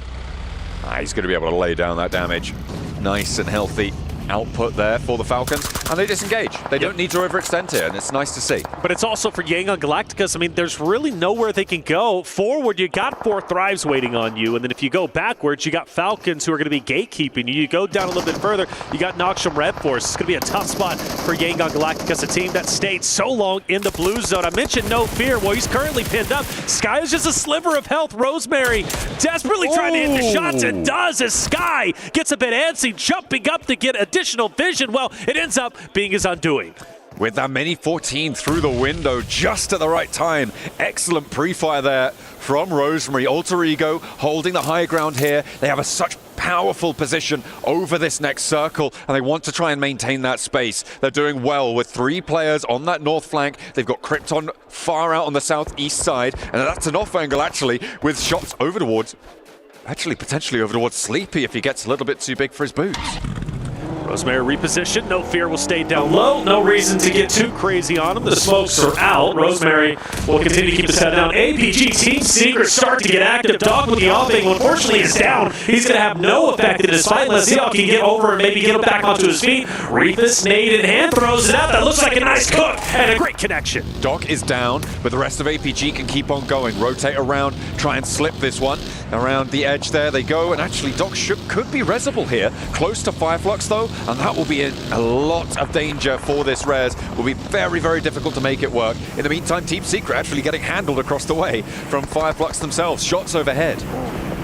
Fireflux been performing well. They're trying to go up the standings. This is their game to take. They started off hot and heavy. They currently sit at 6 eliminations. All 4 members still alive. Now Catch, I hope he's not spreading himself a bit too thin, separating himself from the additional rosters, everybody else in a vehicle. So that'll be my concern. But for No Fear and Rosemary, well, No Fear tried to stay up as long as he could, but the shed, unfortunately, will be his demise. Sook actually using the explosive arrows there, taking one of those knocks over towards Hodder. He's going to be happy with that one, but Weibo currently out on that east side, have a little bit further to go here. That east side approach is really, really weird and finicky. They've got that long channel of road for Weibo to roll along on that northern side of the current circle. It spits you out with very little info, which means that they kind of need to head down south and try and put pressure on that way to approach towards Alter Ego, but that's really, really difficult in its own right? You've got Alter Ego who've been holding. We've seen how effective they are in that location. I don't think that Weibo are going to be able to get too much further here. Yeah, I don't think so either. And mind you, Falcons has also kind of got into their vicinity. Falcons have been the outskirt team, consistently gunning down players, not overcommitting, but at least having a presence, keeping them in the back of their minds are their enemies. And well, we see Suki, as you said, from Sleepy from a distance. Wait, and I know Seven is loving that one. Oh yeah, absolutely. I wonder if it was that the straight shot or the explosion that got him though. I have to double check. We'll get the analysts on that one, breaking down the clip. That was kind of nuts, though. You'd love to see it. Sook seems to be, you know, this proponent of Legolas of the bow and arrow. He loves it. Yeah, he loves it. You know, it's funny, when I was doing my research coming into this, Seven specifically brought him up and said explosive arrows.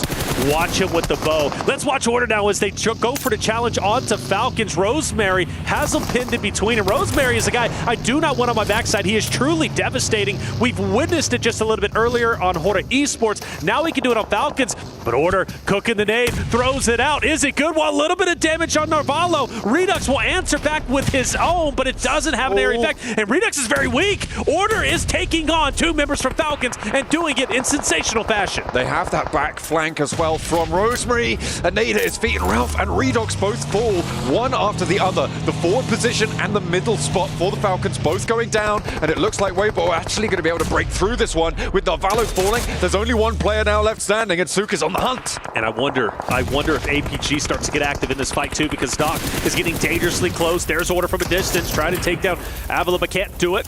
He backs away for the meantime. Still a chance Falcons can maybe recover with the duo in this moment, but the pressure from Weibo is unrelenting. Koa, the tip of the spear, to try maybe get a couple of shots on the Order. Again, you can't really go back because you got Alter Egos, who's going to be just behind you with Alva. You also got Weibo starting to push in, and the attack is true, but Order will fall. Sook jumps out. Koa's going to be down. Can Sook pull off the hat trick? It's Narvalo up against them. He can clutch these. We've seen it before. And Weibo are low. It's just Sook. And around the edge with a scar, goes for the spray down, but the heel is there. And Narvalo now at a disadvantage. Takes the corner, takes the fight. And once more, Narvalo survives out in the edge of the zone, eliminating Weibo. All right, the question is, can he get his teammate back into the fight?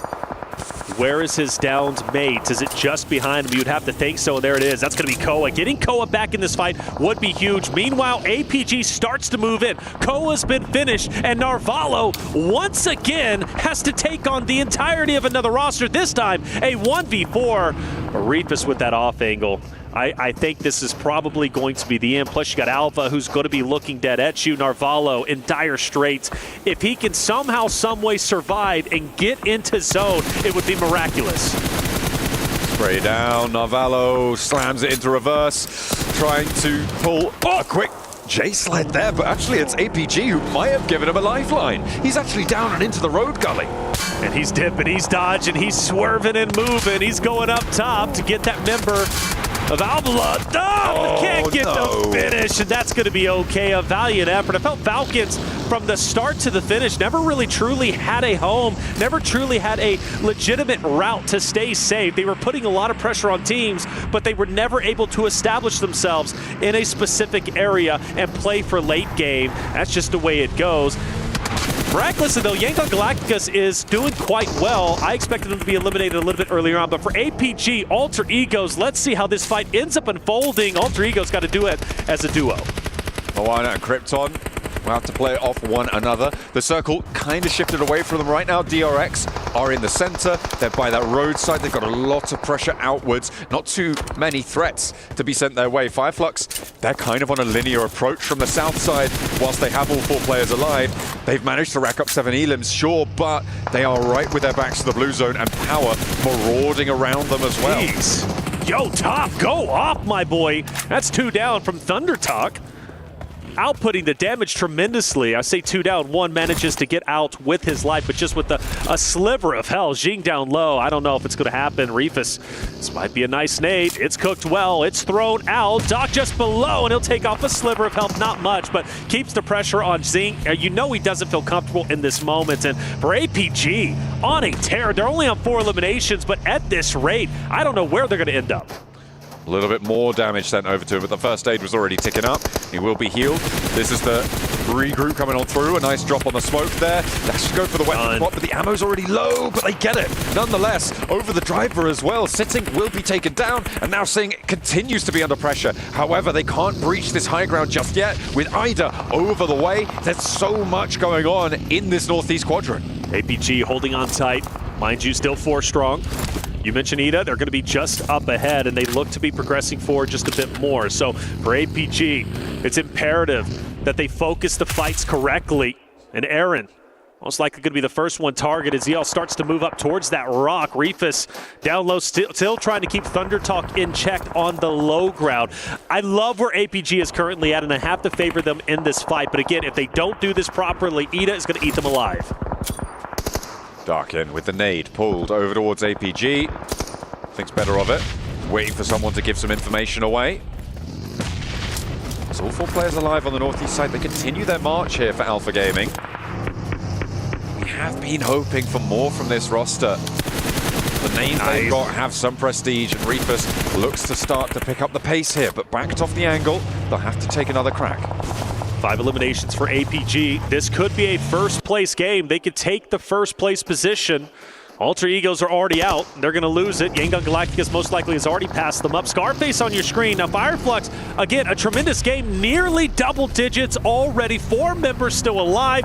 They started early, and they have refused to slow down. They now start to challenge APG, but Reefus, he's deadly. That man has been hitting shot after shot, and 1 member from Fireflux is now down. Ziol able to find Madcap. A nade over towards Ziol's position, and Top is the trade-off here. Scarface forwards, does a lot of work against them, but will not win that trade. Gonna get flushed as well, almost certainly there. And have to fight on as 3 for Fireflux, but hang on a minute, no, because Madcap's down. That's right. He's all the way out on the flank. I think that res is coming through, though. To see, catch the distance, trying to keep APG at bay. Meanwhile, Ida has been there, but not really. You know, could they have taken advantage of this third party? Maybe, but they're well within zone. So the question is, really, can Thunder Talk even start to break in? APG, once this fight does end up concluding, if it does against Fireflux, who have managed to recover. You mentioned those revives. Well, now they're going to be a 4-man unit. And I like their chances a lot better in the moment. APG starts to regroup. Like Fireflux might be able to keep all 4 of their players alive as well. So 2 full force squads on the eastern side.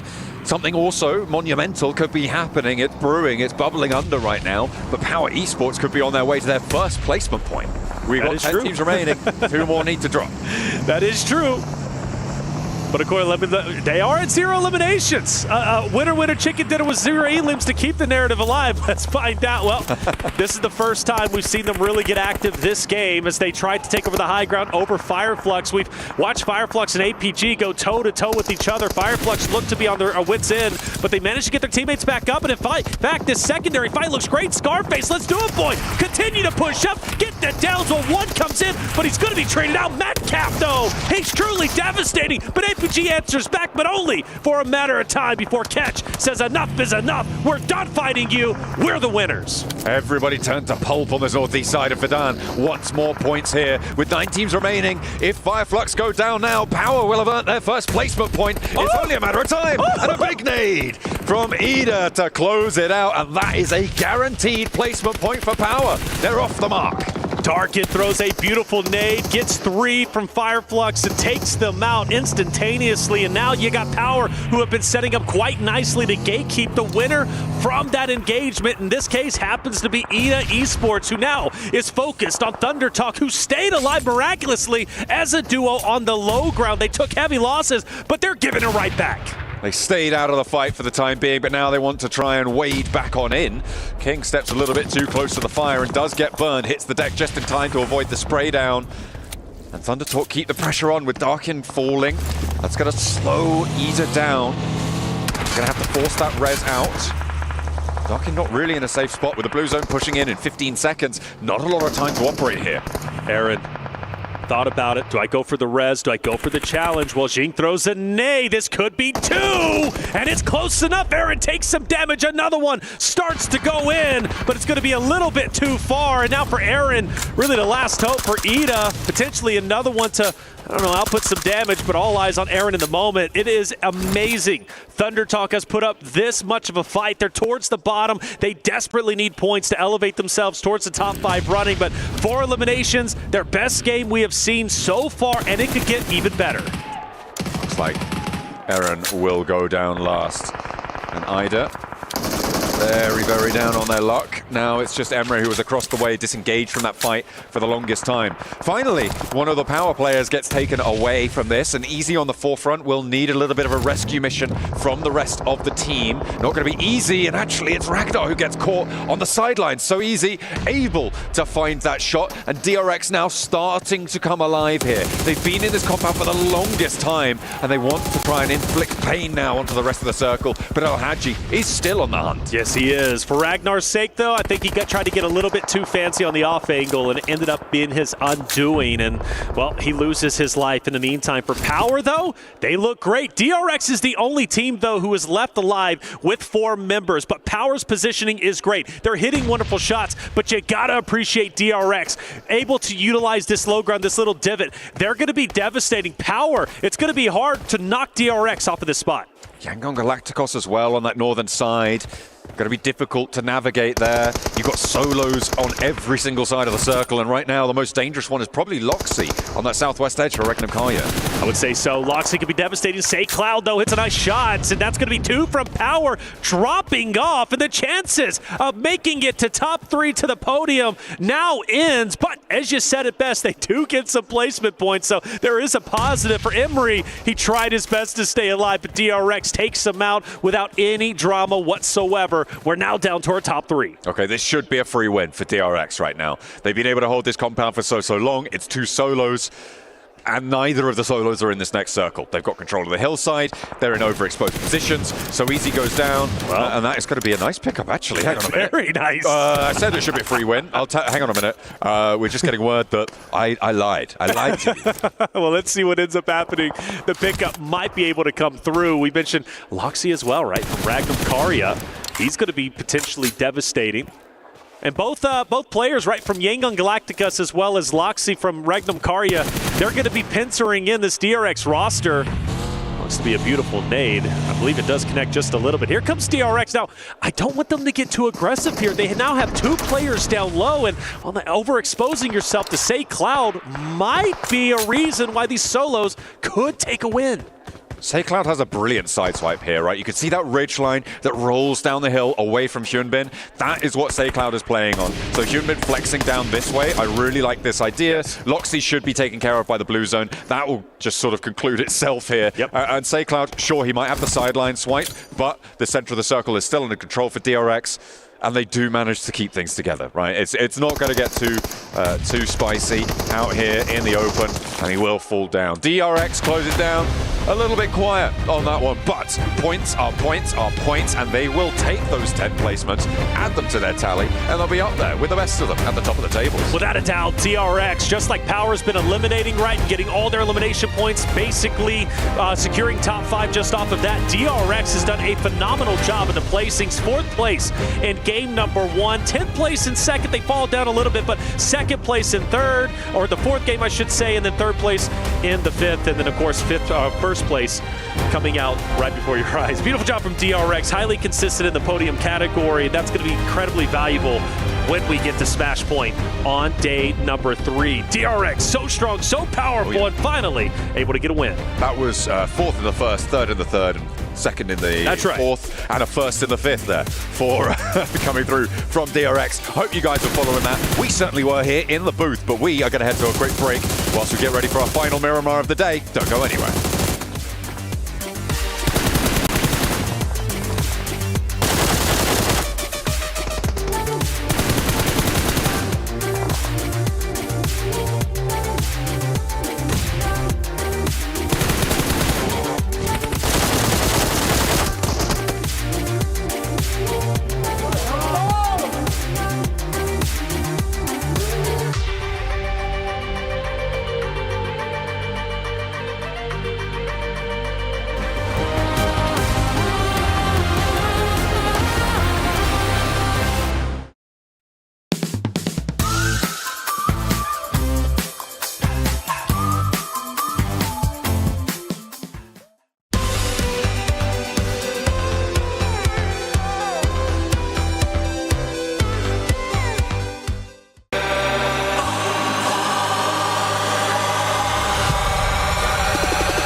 Dear PUBG Mobile fans, we are delighted to invite you to the 2025 PUBG Mobile World Cup at the ESPORTS WORLD CUP in Riyadh, KSA. This exciting event will take place from July 25th to August 3rd at the Boulevard City. We've prepared tons of event perks, such as the PMWC avatar frame, eSports Passion set, eSports Passion parachute, and tons more items. Let's check out how you can get all these rewards. During the tournament, go to the Pandora event page via Lobby, Event Center, eSports to join the event. Mormon from SEA, Top from CSA, Pedrinho from the Americas, Silas from the EU, and Prestige from MENA will guide you through the 5 major parts of the event. They consist of tournament celebration, prediction rewards, eSports shop, themed outfit, and champion challenge. Join these activities to earn rewards and collect eSports tokens to redeem even more gifts in the eSports shop. The more eSports tokens you collect, the better rewards you'll get. You can get up to 2,870 eSports tokens from the prediction event. It takes place from July 23rd to August 5th and consists of 3 stages that coincide with the tournament: Group Stage, Survival Stage, and Grand Finals. During the Group Stage, get 20 eSports tokens by predicting the 8 teams you think will advance directly to the Grand Finals. Each correct prediction will grant you an additional 60 tokens. Make a total of 3, 6, and 8 correct predictions to get 300, 680, and 720 tokens, respectively. You'll get another chance during the survival stage to guess the other 8 teams that will make it to the Grand Finals. The rewards are the same as the group stage. During the Grand Finals, you must try and predict the ultimate champion. Just predicting will grant 30 tokens, and a correct prediction will grant 400 tokens. If you're unsure about your predictions, you can let your friends' predictions guide you. Find someone reliable, copy their predictions, and wait to be rewarded. The 3 prediction rounds take place on July 27th, July 30th, and August 3rd at 10:45 UTC 0. Rewards are issued the second day after each stage ends at 4 AM UTC 0. You'll receive esports tokens based on your prediction results. Note, esports tokens don't expire and can be used in future esports events. Who do you think will be the ultimate champion? Join the 2025 PMWC event and share your predictions. Invite your friends to join the predictions and watch the tournament unfold.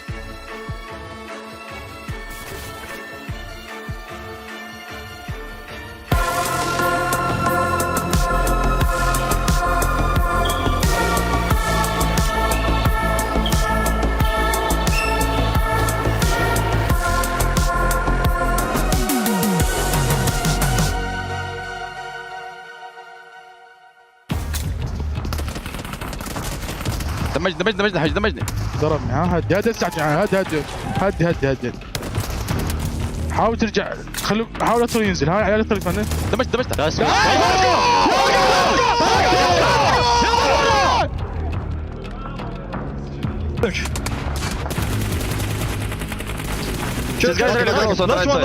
guy. Come back. From the right, come close. I have no bullets. Behind the buggy. I'm low. I have no bullets.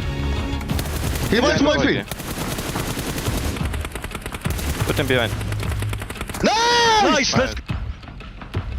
Player 456 would be proud because our South Korean overlords are back for a win. Yes! DRX holding down a compound. It was quite easy for them, actually.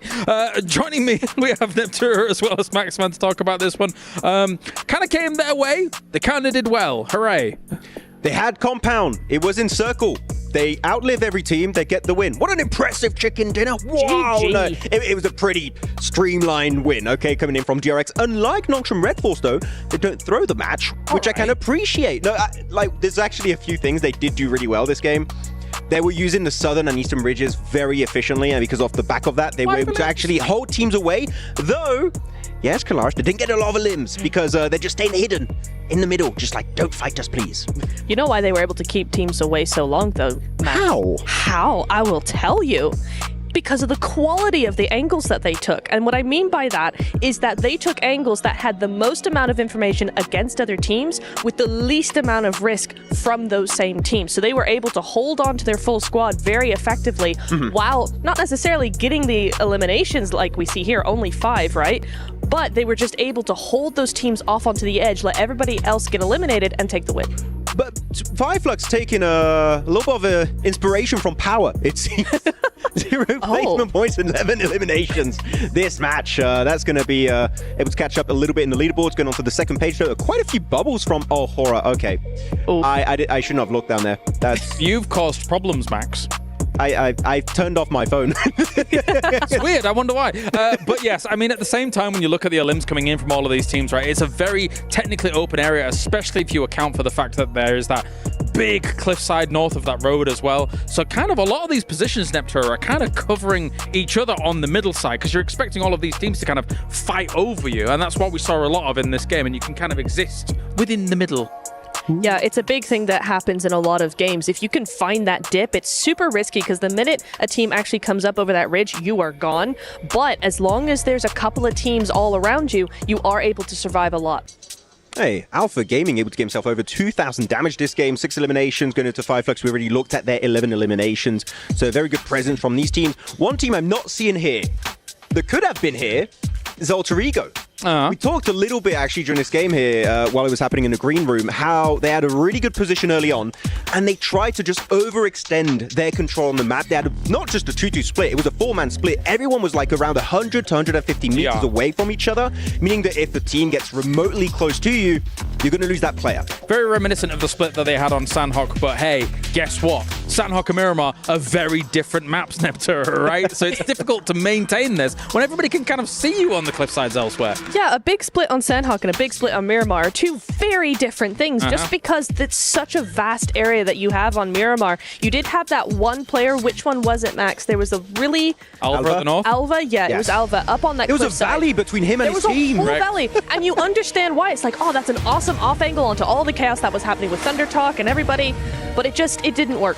They seem like they're having fun still, though, here for PMWC Grand Finals, which, okay, cool. Sure. But you've still got to be able to have your foot on the pedal here, Max, if you're them. Yeah. Getting together a little bit quicker, you feel like that's probably the play to deal with some of this? I think so. But it was so weird because you had two teams getting really close to their position. You had Ida and you had Fireflux, and it's not just they're walking around in dips being very silent. They have cars, and even then, Alter Ego made the active decision that no, we are going to remain split. We don't want to regroup. We just want to keep control. Unfortunately, to have control, you need to have the numbers, and in this case, Alter Ego did not have the numbers to take those fights. Definitely so, definitely so. All right, well, before we get into our last game, it's time for everybody's favorite segment of the day. Max Man's Grenade of the Day. You know it. You love it. It's Maxman's Grenade of the Day. Back at it once again. And this time around, we're going back on over to Erangel. It's Military Island with actually a very good nade hit coming on through onto Thunder Talk, right onto the driving car. There are two passengers. He knew Observation Hacky unlocked just like in One Piece. And he knew where they were going to be and gets a nice double elimination. Really good play here from our esports. What did you say? One Piece. What? Yeah, but you said something about before that about One Piece. Observation Hacky. It's like you can read into the future. Right. Is that... Anyway. I literally got your coffee because you said you liked the French earlier, Kalai. Oh, you did? Well, they've not shown you on screen. Oh, so that was unfortunate. It's on the desk, okay? I promise. It's there. Thanks. I needed that. Also, you picked a serious nade. I'm impressed. Well done. Thanks for that. That was great. Yeah, Maxman's nade of the day can be all good or bad. It can be the two extremes. You never know. Whoa. It's a mystery. What will happen tomorrow? Find out tomorrow. But it is time to go to the casters for the final game of the day. It's Miramar. Thank you very much, guys, over on the desk. Of course, we're going to be shifting into, what is it, like Gear 5 or something? I don't know. That's 10, a One Piece baby. reference. We're going to 10. That's a One Piece reference for Maxman specifically. I don't know what I'm saying, but I'm sure he enjoyed it greatly. As we are going to be heading on into the last match today. It is match number 6. It is Miramar. It's the desert. It's getting hot. It's getting spicy. Hopefully our teams can keep up and keep the sweat off their brow, because they are going to need to remain cool, calm, and or collected. Let's get it going. Game number 6, the final game of day number 1, the final chance to elevate yourself up into the top 5 to truly contest for the final championship run. Who's it gonna be? Well, we're gonna find out on day number 3. Now, last Miramar was exciting. A lot of great rotations, and honestly, even the solos playing towards the end, in my opinion, were putting up a wonderful fight that could have very well dismantled the team of DRX. Shingon Galactica's team that's been performing highly well today. The fact that they made it through into top 2 is great, because I believe they were a duo for the longest time. So good on them. Shingon Galactica's performing so well, but DRX taking the cake when it comes to, I believe, our most consistent team podium in I believe, what, 3 out of the 5 games we've had so far.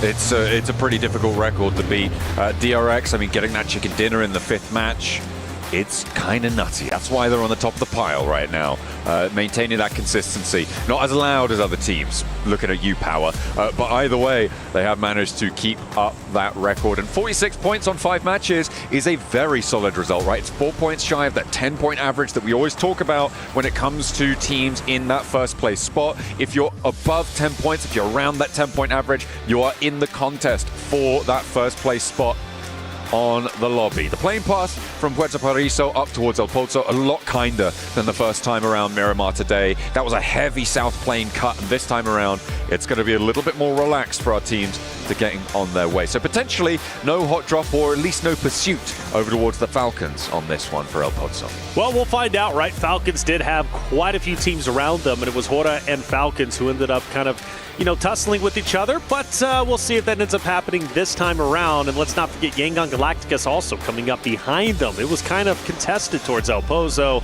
Might see the same thing here as, well, Smile tends to drop out, and I think he's going to take over that southern portion. It took a little bit of time before they finally ended up in contention with Hora as well as Falcons up there towards El Pozo. But it's the mad dash for the vehicles, and that's where you start seeing the heavy points of contention, especially between Hora and Falcons, who are very close to each other already as they glide through the air. North side circle pops as the plane exits our screen.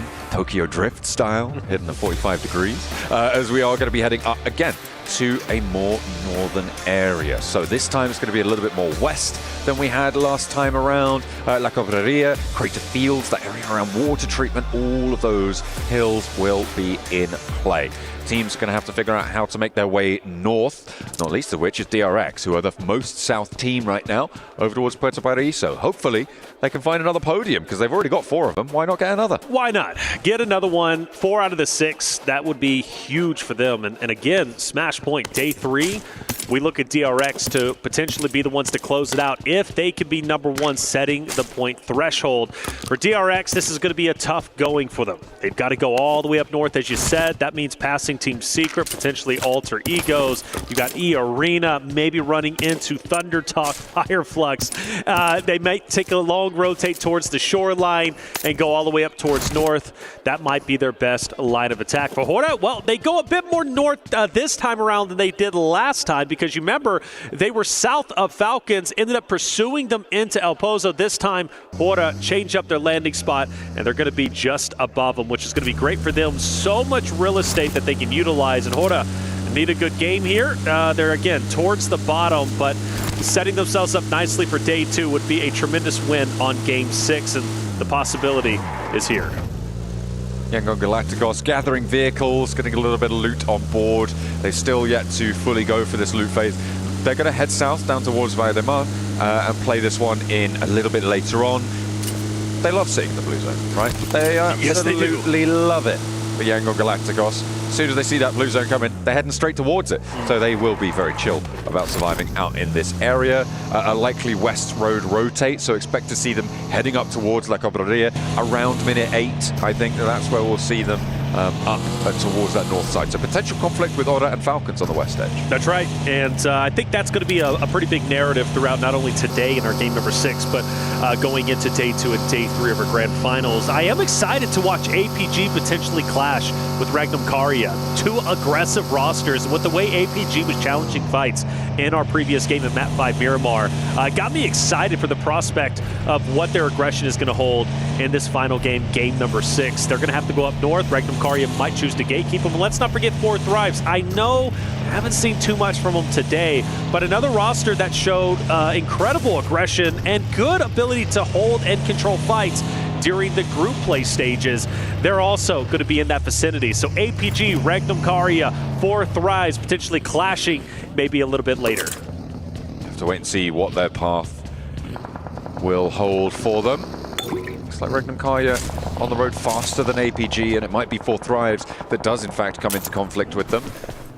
But as always, it's a question of which path they take towards this circle. Fighting this early, you don't really want to get stuck down in it, right? You don't want to get bogged down early. Going down within that first phase is really detrimental to your overall tournament performances, and I wouldn't be too surprised to see them wait their turn, right, in this scenario. Wait for teams to push it behind them and get a little bit more drawn back, I think it's safe to say, from those engagements. I'm looking around the map right now. I'm seeing DRX leaving Puerto Paraíso. They've headed up past Impala on the east side right now, and they are trying to slot themselves in over towards El Azahar, potentially all the way up towards Cruz del Valle, and we'll see if they can make their way on up to the podium once more. There's not too many teams that are going to contest them on that. Yeah, no surprise, DRX, that was their safest rotation. That's exactly what they ended up doing, going across that shoreline and going up most likely towards the north above. Maybe Alter Egos, maybe even a little bit further on towards maybe the northern portion of where Weibo is currently at. For 4 Thrives, full send it straight in. They're going to be very close to Noxian Red Force. In fact, Benny already throwing out some nades, and Naki's taking damage. Naki does answer, though, with a nade of his own. Unfortunately, it's in through the window, and he's up on the high ground there. A nade up high, and they do think he's on the inside of this one. Benny could potentially catch them unawares. The Molotov, if they think they're burning him out of position, but he's got IQ on lockdown right now. Steps up but misses. Now they'll know he's up on high. Naki now with a chance to turn things around, but more nades are cooking. Oh, this is the last one in the pocket from Beanie, and IQ has to dodge it. Will be able to survive. XZY on the off angle. Doesn't quite connect on it either. To Noxian Red Force, not really getting too much with the opening salvo. That one's good though, and a chance now for Noxian to take this into control. T24 on the ground alongside that of Phallic. You've got to appreciate the high ground from Benny. He's not going to relinquish that. He's going to be truly the linchpin into success, at least I assume, in this fight, in this engagement. IQ's down and out. No way he's going to get back up, and in fact, he's going to be fully finished off. 4 Thrives to one good thing they do have going for them is they have to Wolfpack together. So any players from Noxium Red Force, if they push it as a solo, you'd have to assume you're going to be shot by 3 people at the same exact time. T24 Phallic gotta hold the low ground though. XCY pushing in. Tizzy starting to also get active. T24 takes some damage. In fact, outputs some damage onto Tizzy. Doc going in. T24 down. Benny drops out from his high ground. Takes a little bit of damage, but through the smoke, hits the shot needed to drop Naki. 4 Thrives are out. Once more, 4 Thrives fall. And Noxium Red Force keeping all 4 of their players alive there. It got a little bit hairy with T24 doing so much work on the low ground, but they do manage to survive as 4, which is huge news from them. In the meantime, Alter Ego losing a player. Team Secret able to take control of the compound here to the west of Cruz de Valle on the north side of that circle. Potential conflict for them with DRX in the next few minutes, but for now, Alter Ego busted down to 3. Alter Egos, a good day today so far. Ooh. Love to finish off with the 3 stack. Performing well, Wild hitting great shots. Fireflux, who had a tremendous game number 5.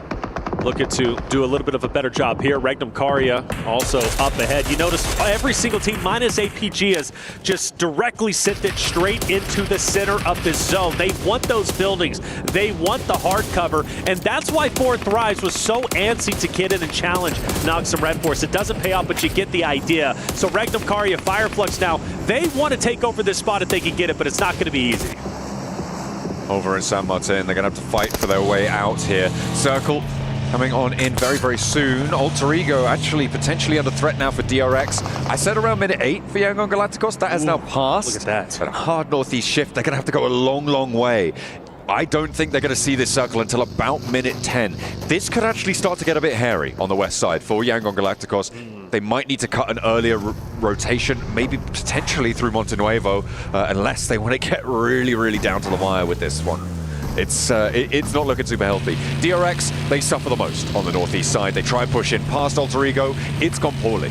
I was hoping Fireflux would take advantage of this zone shift and get ahead of Regnum Karia, who managed to get a knock onto one of the Fireflux members. Naturally, they're going to be back up. But Regnum Karia, head on a swivel, decides to full send it in, staying ahead of Fireflux, making sure that if engagement does happen, they're going to be the tip of the spears in that fight. Thundertalk King's going to knock down one from Alter Egos. Moana is going to fall, leaving Alter Egos with just 1. Both of those 2 teams on the northeast side have dropped players. 2 are remaining for DRX. They do manage to get through, but they're only playing as a duo. Alter Ego try and move in as well, but all under the watchful eyes of Thundertalk, who have only been able to extract 2 points from it, but they've opened up the east side nicely for themselves to stay alive for a lot longer. E-Arena to their south shouldn't pose too much of a worry for them. The hillsides will keep them safe. Take a look at the replay. Okay, little spin out in the open, catches the rear tire. A nice little pickup for Alva. And Alva will be the last one alive for Alter Egos. So if he can pull off shots like that, even as a solo, he could be truly devastating to the complete rosters who are 3 and 4 stacks outside of DRX, right? Everybody else has 3 or 4 members. Falcons does have a down player, and I don't know if it was due to, well, actually it might be because of Hora, who is starting to move in. Hora and Falcons, even off the start of the last game, and then of course going into this game, you knew they were going to have a clash at some point. At a certain moment, Falcons or Hora have to put their foot down and establish dominance over this engagement and rotation to force a change for the other roster. Team Secret also moving in. Nade over the top, this could be good. Onto Ralph, does manage to blast him out of the buggy. Redox hopping in, repositioning it, getting a little bit more cover down the hill. They drop to smoke almost immediately, and the Falcons scrambling to pick this one back up. I don't think they're going to be able to commit to get Ralph back. There's too many off angles to contend with. Redox in the front of the buggy. His teammates keeping him safe though. An over-aggressive push from Team Secret drops them a player, but again, it's those off angles coming on in, and it's Sleepy to catch Redox sleeping. Yeah, Sleepy has been a nuisance. A nuisance from a distance. Zera's caught out in the open. Sky takes him out. Hora potentially profiting off of this third party in a big way. They're already at 2 eliminations. They continue to push up to pressure and potentially get the full finishes on Team Secret. Where are Yangon Galacticos? They should be in this fight right now. In the blue zone. Going up and towards the 12th minute, and they have yet to enter this circle. It's going to get a little bit too hard to overheal this one, and again, they're on the far side of things. You can see them all the way out onto the west, and they could really have an impact here if they crash into the back of Horror. Team Falcon just trying to stay alive. Just a duo. They're out of there. Koa, Narvalo managed to find a little bit of respite in the hard cover. But meanwhile, for Horda and Team Secret, Horda has done so much damage on the Team Secret roster that you have to favor them in this moment. And while they continue to push up, they refuse to bow the knee. And for Trank, he's going to go ahead and join Frankie up ahead as Team Secret start to recover just a little bit, but only just. Unwedging the vehicle there, it looks like. They will keep themselves nice and mobile. Team Secret on the northwest side. Horror going to try and push on through. Weibo, with all 4 players alive, playing on the southwest side right now. East edge of water treatment as well. A nice ridgeline under control. Power, they're a little bit more central. They are under the watchful eyes of Weibo, but they don't have to move. They will be able to chill out for the time being. We know how much they like to get stuck in, though, so maybe things could get a little bit hot. Well, I just love the fact that they're as central as they are. So the next stage most likely still going to favor that of Power, which is going to be interesting because Yangon Galacticos finally get out of the blue zone after, what, the 14th minute, start to move in towards water treatment. You got Fireflux, Weibo, who's still in the air. You've got plenty of teams. Power might potentially be able to gatekeep. This might be a tremendous game for Power depending on how they choose to play it. My eyes are on E-Arena right now, and so is the camera, luckily, because they have severely underperformed expectations. Without a doubt. Coming through from the survival stages, they were looking good, they were looking powerful. I mean, obviously, you've got a couple of standout players. I think Mormon is probably a very notable player on the roster of E-Arena. They have been in disarray so far today. So to close out day 1 with a strong game, I think would be necessary for them to even be in the conversation for the front page, potentially. I agree, yeah. At this stage, though, they are going to have to hold their nerve against IDA, against APG, against Nongshim Red Force. I think they've got the chops, but the question is, can they deliver today when they've been so weak up until now? APG's getting dangerously close to E-Arena. They're fully committing for this fight. They can back off if they want to, but you got to fight this quickly. And E-Arena, as they reposition, goes straight into a couple from IDA. Like you mentioned, Nongshim Red Force is going to be coming in from the south portion, still in blue, but eventually they will be up in this fight as well. So if you're APG, you don't want to get pincered between not only Nongshim Red Force, but also E-Arena. If you're E-Arena, you're still in a decent spot. Stay ahead of your competition so you can gatekeep them. Take a look at the circle yet again. It's going to come through very quickly. Last player for Alter Ego, rotating out to the east, trying to move away as a solo. The circle comes on through, and it's very central. It's the teams on the outside that are going to get cut through here. Yangon Galacticos, I think, have one of the most difficult maneuvers to make. They are sitting currently around water treatment, trying to push past Weibo, who are giving ground. They're regrouping on the southwest, to be fair to them. So maybe a little opening for Yangon Galacticos to push on up. In the meantime, back over towards the arena, they are managing to do a little bit of damage. APG starts to get active onto Nongshim Red Force, a team that was in blue for a long time. Not as long as Yangon Galacticos, but still a long time nonetheless. They finally get into the zone, straight into the damage of Reefus, who is mowing down players and can't get the full finishes, but at least taking those valuable hills away from the team of Nongshim Red Force. I did notice Power started to fire some shots, I believe, on Weibo, just up ahead as well. So a lot of fights going down. APG, in my opinion, has the advantage of Nongshim Red Force, who has to continually push up, and Reefus is unrelenting with the shots. Yeah, they've got the high ground on them. It's going to be a question of getting picks, but they're just not being found. And Nongshim Red Force are starting to fall. They're starting to wane on the east side. Fireflux getting involved on this flank. It's mad dashes now. There's really nothing you can do. You just have to try and sneak your way through, find a little window of something, but it's so difficult to make it work. Doc's up into the building, but I don't think that's going to last too long. They have him on the ground floor. They've got him locked in. and APG can keep this one going. I think the biggest question mark in this spot is what are Fireflux going to do about Yes, absolutely. Fireflux has already managed to get a couple of downs on Noxium Red Force, but E-Arena has also backed up. On board with Doc. Doc holds his ground from Noxium Red Force. They're not done just yet. You still have, I believe, one more player remaining, but very low health. And in fact, he's going to be finished off. Now, Terry, he's down. You mentioned what would Fireflux do? Well, they choose to challenge the forward members of the arena who pushed out of their hardcover, mind you, getting overly aggressive and now getting potentially punished. Fireflux, pretty nasty with the nades. The ordnance is on point, and on the south side, they are opening the door to push on in. Maybe even move through their reses as well. They've got Solus down. I think that's already getting picked back on up. And E-Arena, they're blasted down to 2. No elims on this fight. They had a hold onto a 3-way engagement, and they have not got any value for it. It's not looking good. I just don't understand why they felt the need to send 2 players forward. Maybe they were expecting to have a bit more of an off angle with the third party, but Fireflux is ready for them and gunned them down. Good utility on the nades as well. E-Arena, in my opinion, waste a tremendous opportunity. They had the setup. They're well within the zone. Fireflux, APG, once these fights conclude, are pushing directly into you. There was no reason to send 2 players up ahead, but they did it anyways. And now Joker and Mormon have to go at it alone. After a big elim game last time around, Fireflux looking to try and convert. They've already posted 6. Sure, they've lost a player, but they will be able to march on forwards. You'd imagine that they're going to try and crash onto the E-Arena position, or maybe not crash, but walk up to at least. However, as 3 players, that's going to be a lot harder than it would have been as 4. APG do have the numbers, but they are trapped on the far side of the road. It's going to be a lot harder for them to get across unscathed.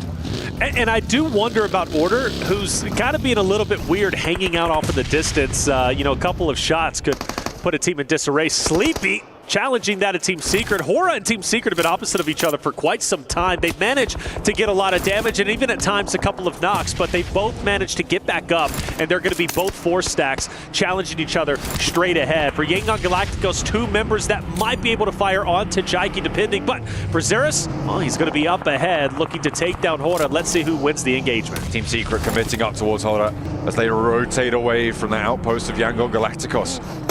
4 positions for Team Secret, not quite getting the angles just yet. Thundertalker off in the distance as well. Could be a little bit of crunch on towards Hora. Romeo's been spotted, no fear.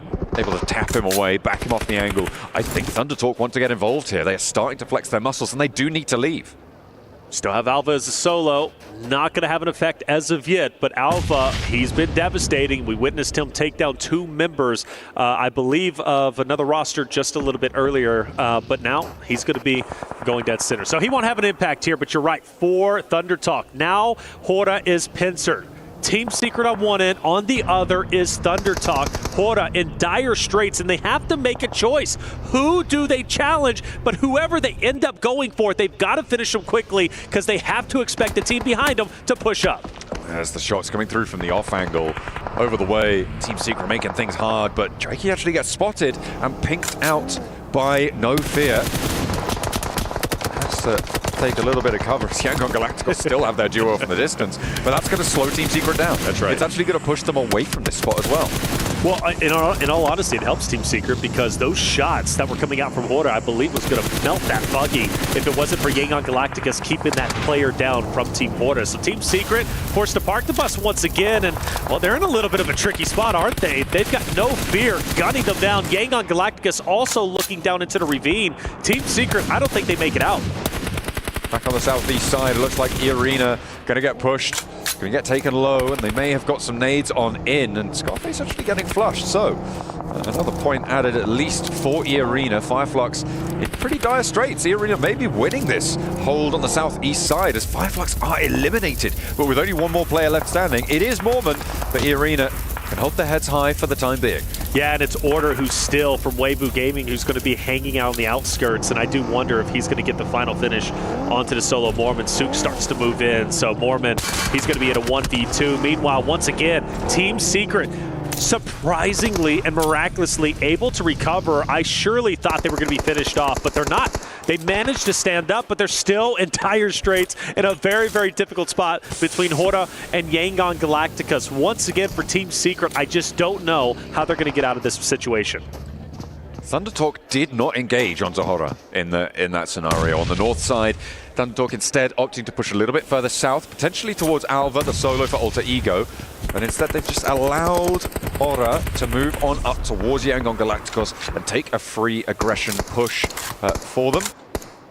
This Team Secret try and play nice shot on the other side of it. Caught in the middle. Smile goes down first, though, on the far side of this engagement. Yeah, well done from Jiggle. Catches the head and takes him out through the window. You mentioned Thundertalk not choosing to crash in. Well, they do so, and Horta reads it out, and you're going to have two players, Sky and No Fear, who's going to try and hold Thundertalk at bay. AJ down to a sliver of health, but managed to recover quite nicely. The only concern I have for Horta is they are split up 2-2. One focus on Team Secret as well as Yangon Galacticos. The other purely focused on Thundertalk, and Thundertalk is going to manage to take down No Fear. Sleepy is going to get taken out by Team Secret, and an aggressive push from Drang, who takes down the Shed players, and all of a sudden, the tides will turn, and Horta, in dire straits, is only one more player is alive. Having a real tough time of it. They need to commit to this res. Thundertalk have put pressure onto the east side beautifully. Like you mentioned, they rolled up nice and quickly. They finally took that opportunity to go on in. Sky launching those nade forwards, and actually a lot of Thundertalk are close by to one another. As APG finding Falcons as well in the middle, on the east side rather, than the Falcons will fall. They will be eliminated down in 12th place there. 11 of our teams remain. Yangon Galacticos, they've just been holding on that western side. They've been very, very chill, very relaxed on these engagements. They haven't managed to chime in. They got one Elim, and they are forcing other teams to fight off against one another, allowing them to do the dirty work for them. But now they're going to have to turn their attention to Red Haya, who are on a split. No Fear, can he stand up? He's on fire, and he will eventually be dropped, and Horta is gone. I got a question, if they don't go for the 2-2 split, do they survive? If they're not focused on three teams simultaneously, would they have better luck? Well, we'll never know, unfortunately. For Yangon Galacticos finally pushing into the aggressive Ragnum Karya, who are getting taken down, running on fumes. Two players down and out. Ragnum Karya most likely going to be finished off in this moment. Only one player remains, and I don't see him currently. Actually, it's going to be Wild way off in the distance, so he's going to be a solo for the remainder of this game. Yangon Galacticos can keep up pace now. They have 2 Elims on scorecard, and they will be 4 players alive after this res. Loxy will be flushed fairly soon, so a couple more points to be added to their tally in just a moment. Close by to DRX's duo. Up on the north side of this one, on the south edge, it's still Power. With 4 players alive, they're going to try and navigate their way on in around Weibo, who also have 4 players alive, but sending the buggy to the air, don't need that anymore, throws it aside, and instead they're going to take to the grab a soul or the boot and see if they can take the shots over towards Weibo. You go back to the last game, Ragnar was trying to get these crazy off angles. He ends up getting punished this time around, not making that same mistake. He sticks with the full force unit of Power. Great shots from Easy, but better shots from Order from a distance. Able to shut down that hilltop, and this is go signal. They're going to crash straight on into this. Nice and aggressive, decisive play from Weibo. They're trying to encircle now the rest of Power. They know their backline's going to be fumbling, going to be faltering a little bit. We'll see if they can take control of it. 33Z, maybe a little bit overinvested here, as Weibo trying to connect onto Power. Will finally be able to find that second knock, and they can continue to run this one through. Sook is down, but this should be resable. Fadan doesn't have the pace on this. Fadan, he throws bounces off the wall, manages to get away without burning himself. Fadin pushing up onto He. Now he needs to get here quickly. If he can get the finish before the res is in, it's going to be a 1v1, but the res will come through. You'd have to assume very quickly. He refuses to commit, playing it safe, but maybe playing it a bit too safe, and now Weibo able to recover. Teams are starting to drop like flies. We're down to 8 now, and I'm sure there's a couple more ready and waiting to go. A lot of solos still playing on into this one. Weibo playing 2v1 on the inside. Fadan is the last player to stand here for Power Esports. They've got 1 Elim, and again, they are guaranteed a placement here with 8 teams remaining, but we'll see how much further they can go. The pump action, not going to be good enough. The DBS wins the day, and Weibo can stay up as 4 players. There's value in playing passive, and what Fadin did wasn't necessarily wrong. However, you know you're last alive. Fully commit. There's it down in front of you. It's a 1v1. Swinging that choke point, swinging that angle is tough. I understand, but you just got to go for it. And if he would have, of course, he doesn't have X-ray vision, but if he would have, he most likely would have got the cleanup and been been successful in that fight. And I can even say the same thing going to Nox from Red Force side of things with Benny. A little bit earlier in the day, there was a moment where I felt he needed to get aggressive, but he was just too undecisive. And because of that undecisiveness, he gets taken down. So there is power in being aggressive and full sending it, but he made the play that he made. Again, it wasn't necessarily wrong, but if he would have been aggressive, he most likely would have been able to win that fight and potentially even get the last remaining member up. Alva could really go some distance in this match. With APG putting pressure over towards DRX, the last remaining player for Alter Ego could sneak through the cracks potentially. Could be a bit of a wild card on that east side flank. Weibo playing as 4, they're all the way on the other side on the southwest. Yangon Galacticos, they're behind APG's engagement on the north side. So not really too many massive threats on the east edge. Alva actually gonna get a supply crate looted up as well. As Order, ooh no, spotted. Weibo losing an off angle there, and very, very isolated from the rest of the roster. Gets caught unawares. Still not a bad spot, though, for Weibo. Keeping Yangon Galacticus in check. APG, great spot overlooking DRX and Team Secret, which, let's highlight them, right? Team Secret, even though they only have a solo last alive, they did such a great job dismantling Horda a little bit earlier, 4 eliminations going their way. And the solo of Trang staying up is just huge, in my opinion. They should not be alive in this moment. They should not be fighting for a potential top 3 finish. But APG forced to go forward, and now DRX, who were being hunted down from APG, now could potentially gatekeep them. If they play this right, they could win this fight, but it's not going to be easy because they don't have the man advantage. Hyunbin taken very, very low with a nade, cooked nicely. Has to get the knock, but they'll know there's a player on the inside there now. And APG with 4 players are wary of their south edge, but I don't imagine they expect Alva to be on this loot crate right now. Just trying to stay alive for Alter Ego. APG very reluctant actually to push all the way through this one. It's tough. It's tough for DRX. I mean, because you know DRX is right in front, and they've got a great spot. Alva, I wonder if he gets a bit mixy. He's stayed alive for the longest time. And he's going to be able to take a peek over in Doc if he chooses to fire. But I think for him, he just wants to keep his head low and just go for top 3 if he possibly can. Aaron from Ida is going to be fully finished off. That'll be Ida out in 6th place. We're now down to our top 5. Things are starting to get spicy. APG on the move. DRX need to be ready. Hyunbin first to face. Finally, Alva is dispatched, and that's going to open up the flank there. With top going down, looks like they want to commit for this res. Potentially very, very dangerous out in the open. I don't think you want to make this one work. So easy now with the SKS on the red dot. Okay, a little bit lackluster on the weaponry there, potentially, for So Easy. Only has his teammate Hyunbin there. Crawling away. They could look for this res, but I think Yangon Galacticos aren't going to allow that one to happen. Soez can truly help Yangon Galacticus in this moment, who are starting to come in. They're starting to close the vice grip, and if Soez can take any members from APG down, that's only going to help the win for the side of Yangon Galacticus. Soez will not be successful. Doc will win the fight, and it will be APG with a 4-man unit against the 4-man unit of Yangon Galacticus. Meanwhile, for Weibo, most likely getting finished off very, very shortly. Ooh. You got one player who's going to be down. Yangon Galacticus going full send to victory. They want this top spot to close out day 1. 2 players fall at their feet. A smile just about threading the bullets either side of him, able to dodge them, and Seoul goes down next. A spray down over towards Doc, and that is going to be it. It's curtains for Alpha Gaming. 3rd place in a pretty brutal fashion on the northeast side now. 2 players, sorry, just 1 player from Weibo to stand in the way of Yangon Galacticos. They will be up and over 60 points on the match. A beautiful result for them. Their day has been stellar.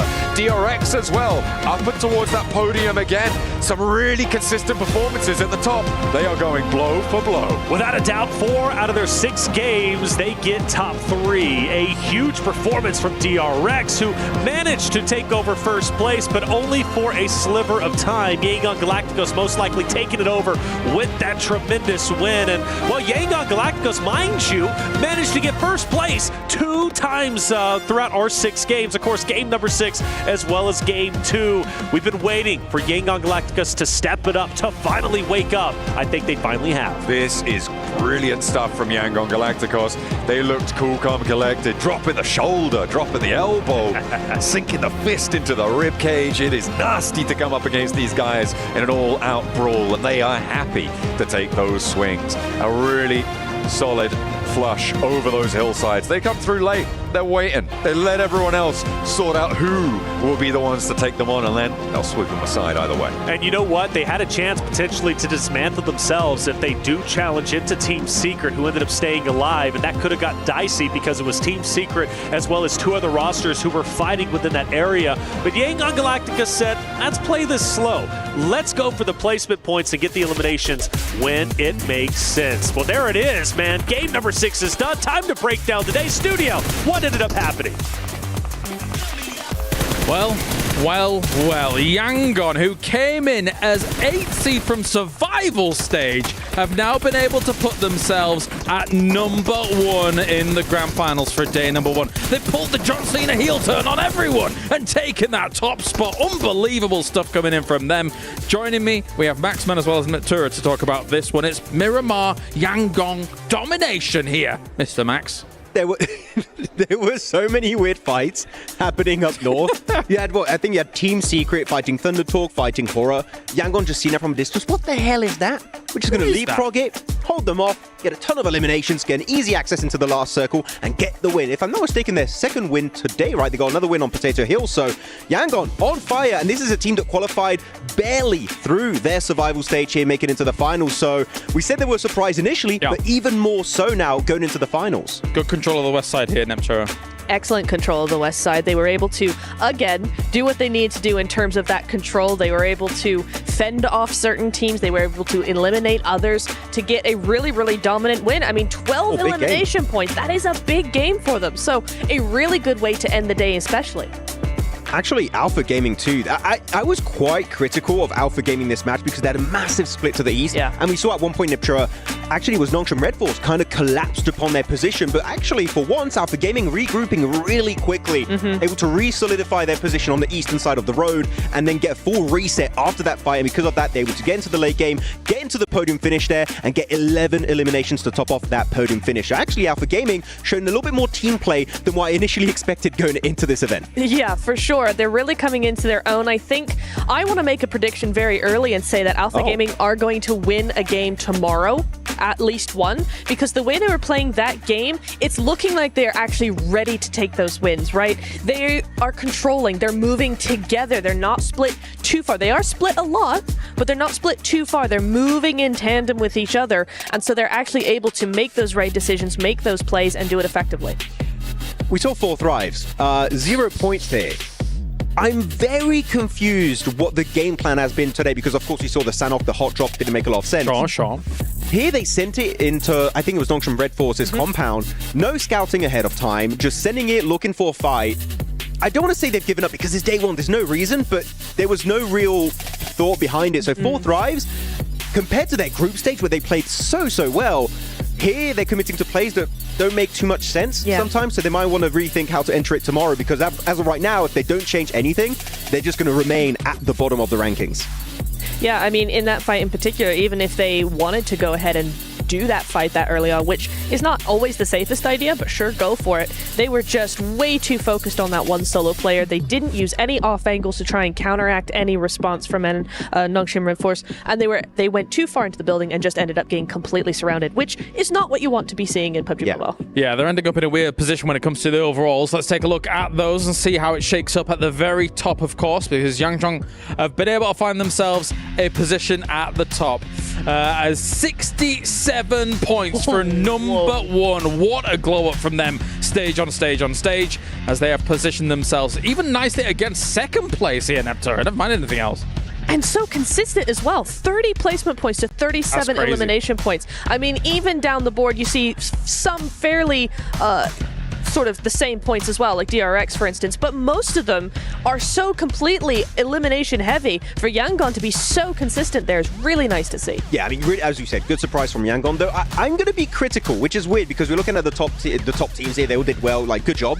Our circles have been so favorable to central teams in a strong compound doing very little. For today. For today.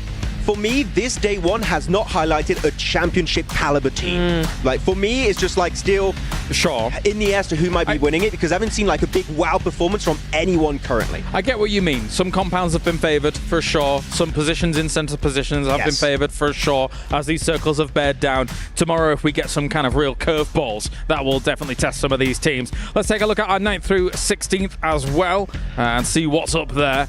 Team Falcons find themselves in 9th place right now. The good thing about this is, aside from where I would say E-Arena technically could make a huge leap, we saw them get a back-to-back chicken dinner in the survival stage, but aside from that, there is still a significant amount to play for here, considering day one's closer than I thought it was going to be here, Neptura. It is very, very close. You're right. We've had some, I want to say some odd games, but the actual point difference is not that much at all. Everybody's been very, very even across the board. So it's going to be interesting to see, considering we have 2 more days of this, how much of that gap is going to be. I mean, it's very important actually that we highlight how small that gap is, because let's not forget, Smash rules are in play here at PMWC, meaning if you are still close to that first place team, if you're maybe 20, 30 points away going into your last day, chances are you can catch up, you get into the Smash zone, you wrap it up, you get the win, you become PMWC champion. So actually maintaining a small gap against the top squads is going to be very important. So even if you have a bad game, if you can get a few limbs, a few placement points, that can still keep you relevant in the conversation. Agreed. Here are the results coming in from today. And as you mentioned, with the Smash Zone being potentially in reach, right? Plus 10 points on what we have at the top. It's really not that much to actually reach for. So you want to keep up as much as possible. Exactly. Yeah, you want to try and stay as close as possible to that top team, because if they start to create a 20, a 30-point lead, entering tomorrow, that's going to be a lead. It's going to be hard to just overtake, because if they 10 points, that's not even a win. You get in a Smash Zone, and you are going to be the team that could just end the tournament at game 2 or maybe game 3. We saw it happen in PMSL SEA. Chances are it could happen here again at PMWC. We have 4 or 5 teams each game, maybe getting some eliminations here and there, some placement points, and all of those then being double digits. And that's how you get those 10 points off of that game, and then who knows what could occur from there on. So our last day will be extremely, extremely exciting, to say the least, considering what could become that threshold. But one thing's for sure, what a fantastic performance from Yangon here so far for today. Can they continue it into tomorrow, or do you think that these teams are going to come back hungry for more, considering the quality of the lobby here, Neptura? I kind of think we haven't seen even the beginning from a lot of these teams. Maybe, yeah. For Yangon, this was a phenomenal day. They did a really, really good job. But the gap is not as significant as I'd like to see it going into day 2, because you do still have some major teams. We haven't seen the best from Alter Ego. We haven't seen the best from Alpha Gaming, for instance. Falcons still have a lot to be desired. If they come into the fold now, they could pose a threat. I mean, there's a lot of teams we're talking about here that could do so much better tomorrow. I want to have a question for you specifically, Neptura, right now. I know you're a big Korean teams fan. Okay, you love Korean teams, especially D+. They're not here, unfortunately. You're 2 major fans of it. I like South Korea. You like South Korea. But with the way Nongshim Red Force and DRX have played today, right? And again, very favored by the circles. Do you think they can maintain that going into tomorrow? Because if they have a bad day and circles are just not coming their way, I think they can fall off. What do you think? I think they have played a little too passively for me to be confident that if the circle does not go their way or something happens, then they can still overcome that. I do think that there's a little bit more I'd like to see before I can confidently go, yeah, sure, they can do it, absolutely. Well, Max, desk host, as I am going to distinguish... No, you don't want to do that? You hate being the desk host. I don't like that. I think DRX can deal with it a little better than Nongshim Red Force, Agreed. right? Like, we look at Nongshim Red Force's positions in center spots, there were some flubs, right? Whereas DRX was able to hold down things a little better, and also I do favor them a little bit more, even if it is edge play. What do you think about that, Mr. Maxman? I agree. No, especially because of one play in particular. I think Hyunbin is a really good enabler in these fights. It's actually... Little story point, I think some people might not know this. Hyunbin began his competitive career early last year.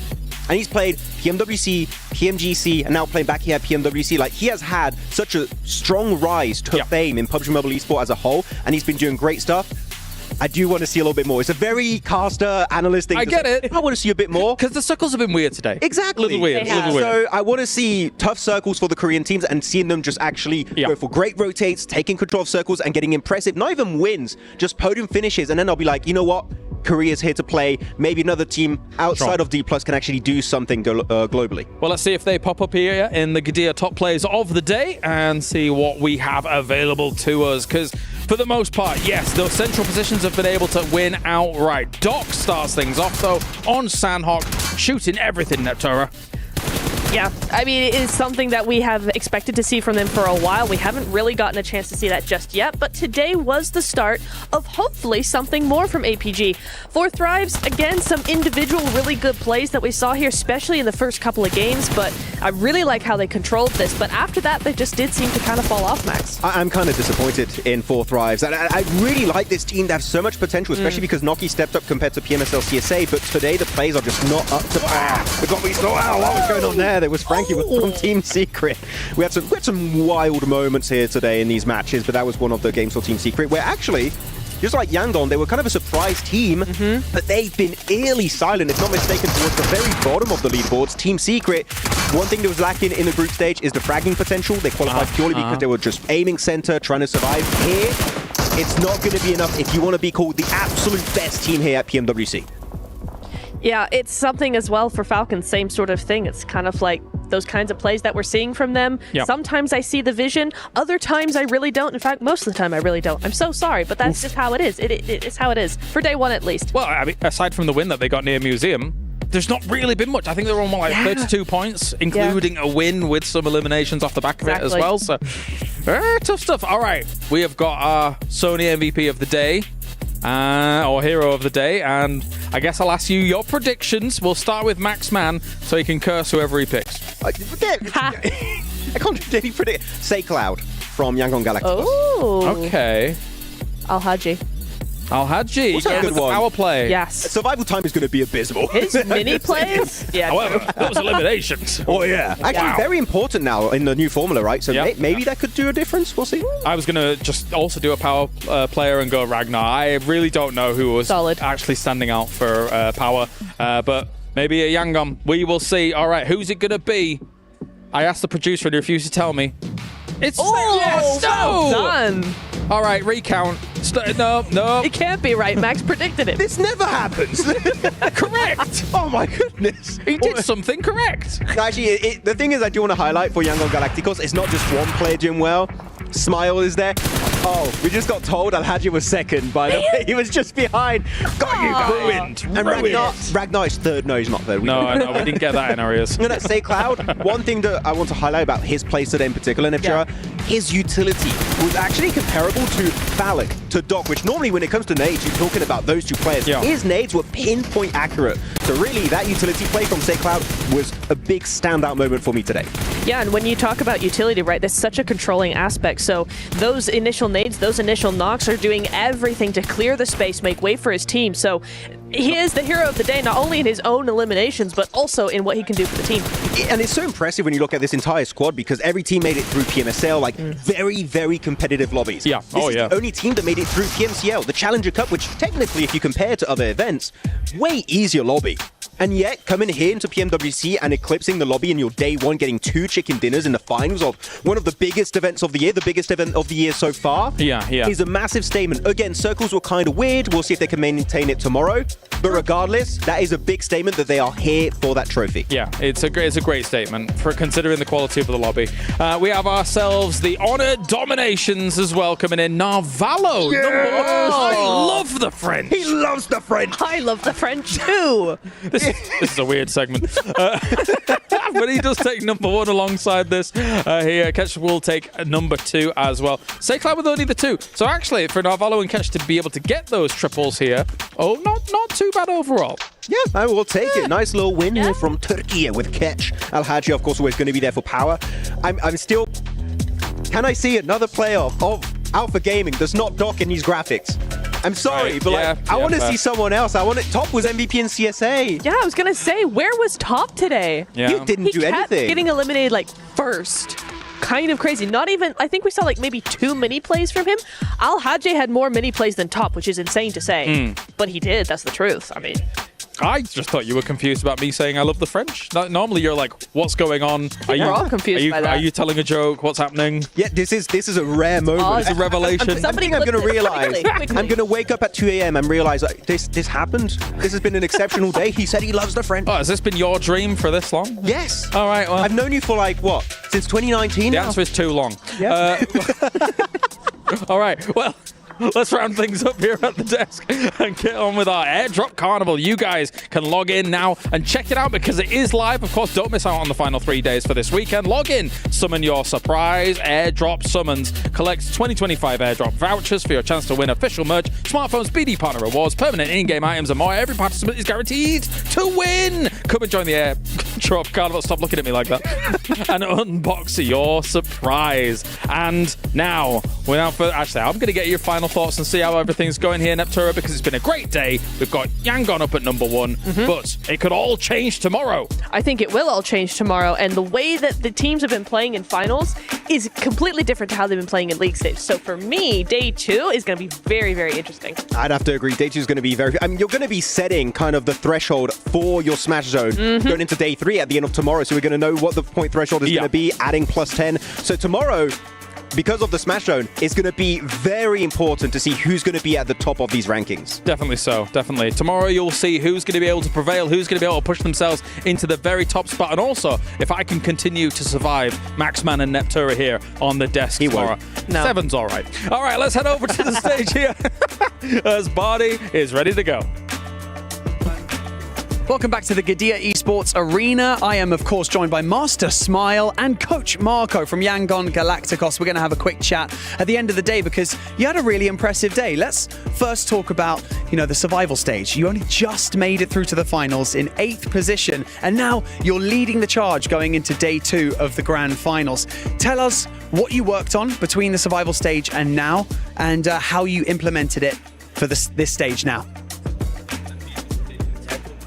I'm gonna answer for it. I think the biggest mistake we found I think we are not capable of doing what we usually do, and then also we try to, kind of get experience from a tournament, and then also the circle, of course, the gameplay, the mistakes, and then the communication is very much I think different in our team, and then back in the home and then playing here. Because this is a big stage, as you can see, that we have some pressure on it. So we try to fix our communication first, and then we look at it, where is the gap between the players, where we can be, improve. That's the biggest thing. Now you've got to the top of the leaderboard, of course, Master Smile, man. Do you feel like you've got a target on your back going into day 2? Because, people will start to think we need to start eliminating them from the competition so that you can't run away with it, Yeah. 我ไม่ได้ ว่าคุณน้องมาย่อมเนี่ยบอลลูนนี่แล้วบอลลูนเห็นแล้วบอกน้องมาย่อมเนี่ยใช่ I just been normal just normal ဘอลลูนนี่แล้ว pressure ရှိလား pressure ရှိတာတော့လည်းပြော pressure ရင်းနဲ့မရှိဘူးဒါပေမဲ့ကျွန်တော်လုံးနေကြအတိုင်းပဲကျွန်တော် consistent ဖြစ်အောင်သွားတယ်ဒီလောက်ပါပဲအဲ့တော့ဒီတော့မရှိပါဘူး So I can translate for it. What was my saying is we have a little bit of pressure before, but now we are on top of the league, and now we have more confidence on it, and now we can be able to try to be more consistent on it. And then we try to work hard, try to bring some team play, and then also, of course, the mindset. It's something to be aware of as well, going into the day 2 and being in the lead. You kind of got to think a little bit that people are going to be hunting you down, but you're only 8 maps away from potentially winning the PMWC. Are you feeling nervous? How are you and the team feeling? ဘယ်လိုခံစားရလဲ ဘယ်လိုခံစားရလဲဆိုတော့စိတ်လှုပ်ရှားမှုတော့ဖြစ်တာပေါ့လို့ဆိုတော့ဒီ final မှာဆော့နေရတာလည်းပါတယ်ဒါပေမဲ့အဲ့လောက်ထိကျွန်တော်စိတ်ထဲမှာဆိုကျွန်တော်လုံးချက်ရှိရပဲလောက်ရမယ်လို့တွေးတာတယ်အဲ့လောက်ထိစိတ်လှုပ်ရှားတာဘာညာမရှိဘူးဘာလို့ဆိုတော့ RG တယောက်တည်းလည်းစိတ်လှုပ်ရှားနေကိုတင်သားတွေသိရမလားလို့ဖြစ်သွားနိုင်တယ်အားကြောင့်မလို့ပါပဲ Okay. So what we're saying is if of course we're nervous. We are because we're on top of the league, but we try to do as much as possible, and then also we try to, because as a leader, if you got nervous, the team will be shaken. So you try to be be strong, all the time. Just be strong. Well, we really look forward to seeing you guys in day 2 tomorrow. Congratulations on a really impressive day 1, and we hope to see you still climb that leader or still stay at the top of the leaderboard, let's say. For now, day 1 is over for the grand finals. It's been an absolutely spectacular day. Tomorrow, the pressure gets dialed up that little bit more as people start to panic. People start to make plays that they may not normally would make. And things are going to start heating up here on the main stage. I bet you guys know it back at home. But thank you so much to everyone involved for putting this fantastic event on. And we'll see you tomorrow for day 2.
The highly anticipated addition to the Mummy Series outfits is here. Paired with the new Ice Tube Glider, the Polar Spectrophage set is just what you need to freeze your enemies. Or send them ablaze with the Inferno Fiend set's new upgradable Chain Inferno Uzi. All the mummy outfits are back. Get them all. Join now and collect the whole series to turn all eyes on the battleground. Event period, July 10th, 2025 through September 2nd, 2025.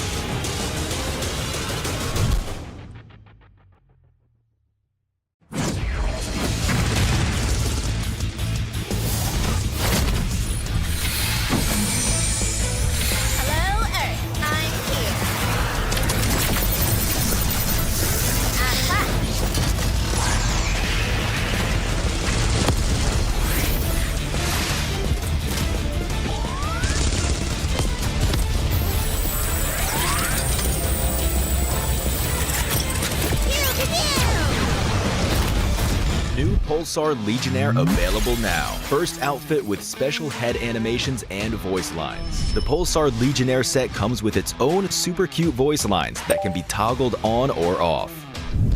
What happened? Bye, friend. Hello, Earth. I'm here. It also features the upgradable Hyperion ship DSR and Jet Reaver glider with special animations. Experience parachuting like never before. That's not all. Even more rewards await. Event period, July 25th, 2025 through August 26th, 2025. What are you waiting for? Get the new Guild set now.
it.